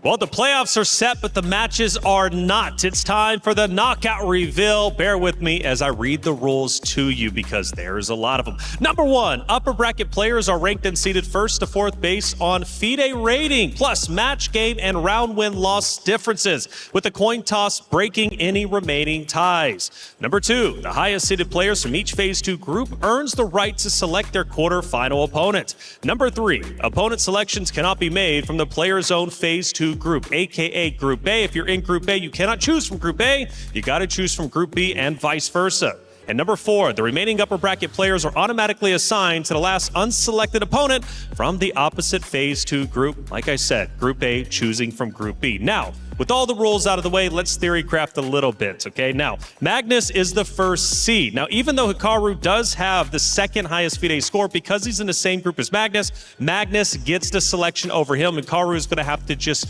basically be happy with whoever Magnus didn't pick. And Magnus has got two opponents he can choose from, Nihal Sarin or Arjun Edagasi. Who do you think he's going with? That's right, he can't pick Hans. They're from the same group. There is a negative 5% chance he's going to pick Arjun. He's going to pick Nihal. And he actually played Nihal last year in the opening round of the playoffs, which was the round of 8. He won, I think, 2.5 to 0.5. And there's just no way he's going to pick somebody with the strength of Arjun. Not that Nihal's not very strong, but I think Magnus lines up well with Nihal. He's not going to let his clock get down to the 10-second time scramble that Nihal could potentially beat him in. In Hyper Bullet, he would not pick Nihal. But in 10-minute chess, he's going to pick Nihal. Sorry to ruin the surprise. That's what's going to happen. We don't know for sure, but you said negative 5%, so I've got to go with the big brain for you. But on the other side, you got Noterbeck, who gets the first seeded pick, at least for his respective group. Alireza Farouja is going to have to just, again, settle for whoever Noterbeck does not pick. Now, for Noterbeck, he's got Hans Niemann or he's got Lazovic on the opposite side. I think both are going to be quite tough. You know, this is it's the four youngest possibly in like terms of ranking. That's kind of interesting. In terms of, you know, skill level, they're all really close, right? Obviously nowadays Noterbeck is ranked number 7, Alireza is ranked 10. Not that Noterbeck can pick Alireza anyways, but probably seeing the performance from here in the Alliance Vault, I would go for Hans, perhaps. Yeah, I think Noterbeck might view this as an opportunity to really, really prove that he is world number 7. He's incredibly strong. So. Okay. Well, and by the way, whoever they pick might be picking their opponent that might take them down and crush their key. That's what's at risk. But either way, we theory crafted enough. I read out the rules, and now it's time to head to the stage for the knockout reveal. Okay, ladies and gentlemen, it is officially time for the EWC knockout reveal. We have our finals, but it is time to see how that bracket is going to play out. Absolutely, we've got players with the luxury to pick their opponents, and all we have to know is who would you pick to make sure you win the first round tomorrow. Okay, well, ladies and gentlemen, you guys already know the rules. They explained it over there on the desk. Let's get to the action. Please come to the stage, the man himself, Magnus Carlsen. He gets the luxury of a choice. He can pick his first opponent for tomorrow, as he's got 2 keys to choose from. No hesitation. Key shown immediately to the camera, which means you and I, Rob, are not sure yet which key it is, but you know that the players must be worried about this one. Can we get the results and the players to face off, Rob? Okay, so was that Nihal? Let me make sure. Yes, indeed it was. So Nihal, please meet me right here in front of Magnus for our face-off. Magnus, first question, well actually only question, why pick Nihal? I mean, I think they're both very, very good players, but stylistically, I think, you know, Arjun is very difficult for anybody, and yeah, I thought out of 2 very, very good players, this was the more sensible choice. Okay, Nihal, how do you feel about going up against Magnus here and being picked? Not very happy, but But yeah, I'll just try to play my best and give as good a fight as I can, and yeah, just see what happens.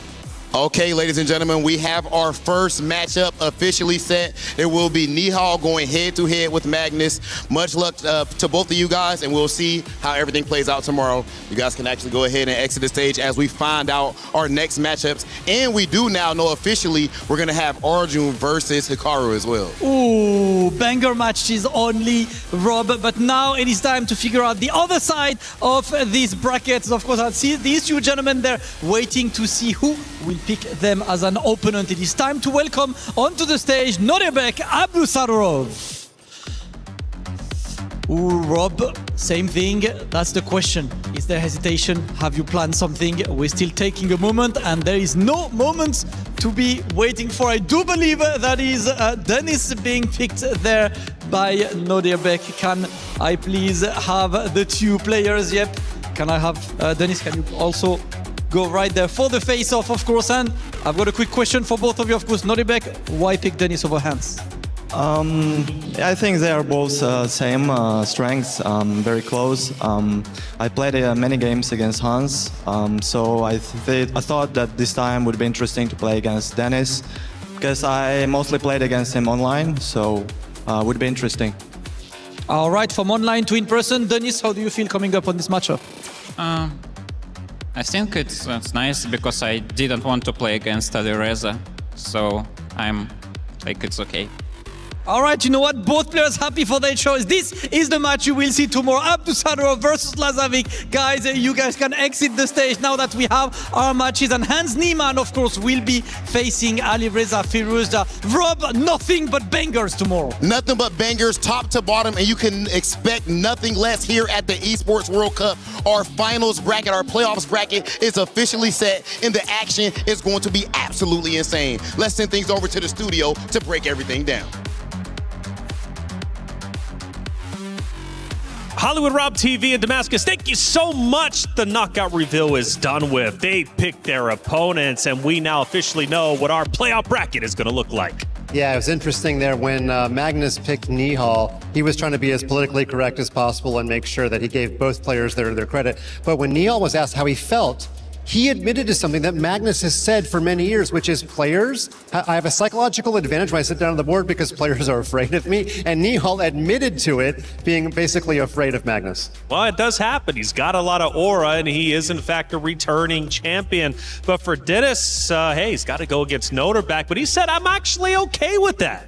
I mean, your options were to go against Nordebek or Alireza. You know, neither of them are particularly great. Nordebek obviously coming off of a 4-game straight win streak, which is crazy. And Alireza is obviously Alireza. So all things considered, you know, I was wrong in my prediction. I did think Nordebek might pick Hans. They do have that past history together. So he's right. Maybe he's tired of playing against Hans and maybe he wants somebody new. Well, maybe so, but that is going to be a fun matchup, Hans versus Alireza.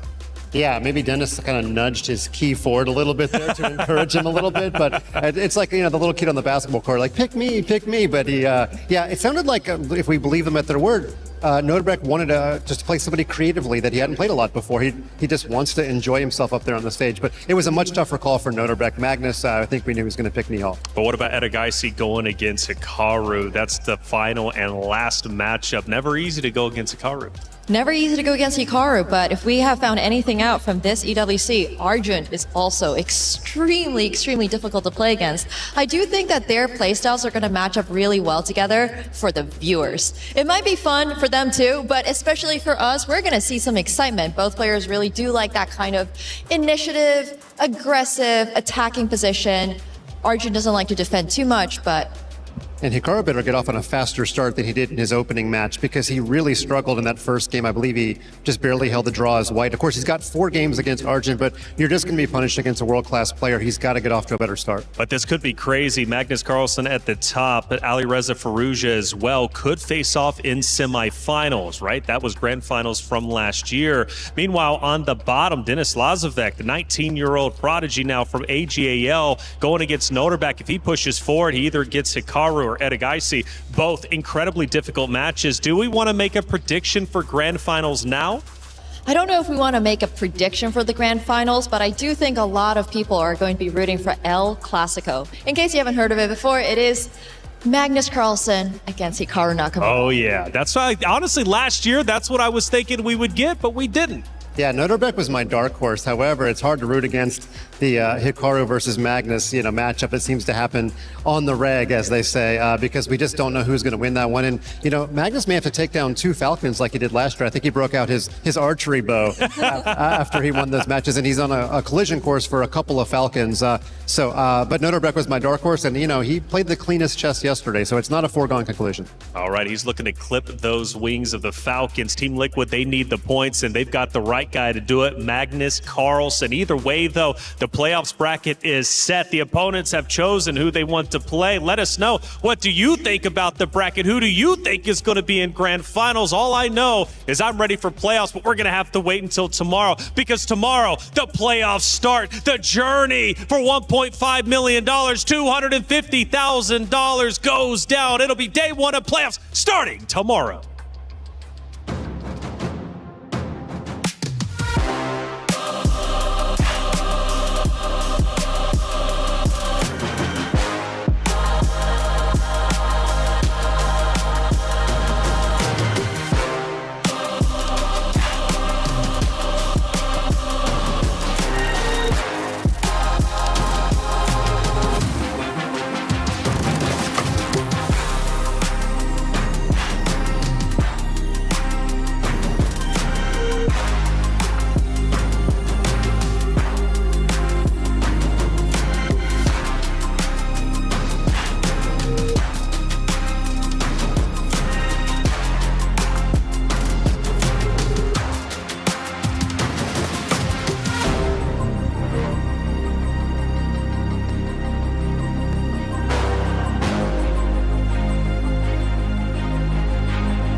We booked Esports World Cup.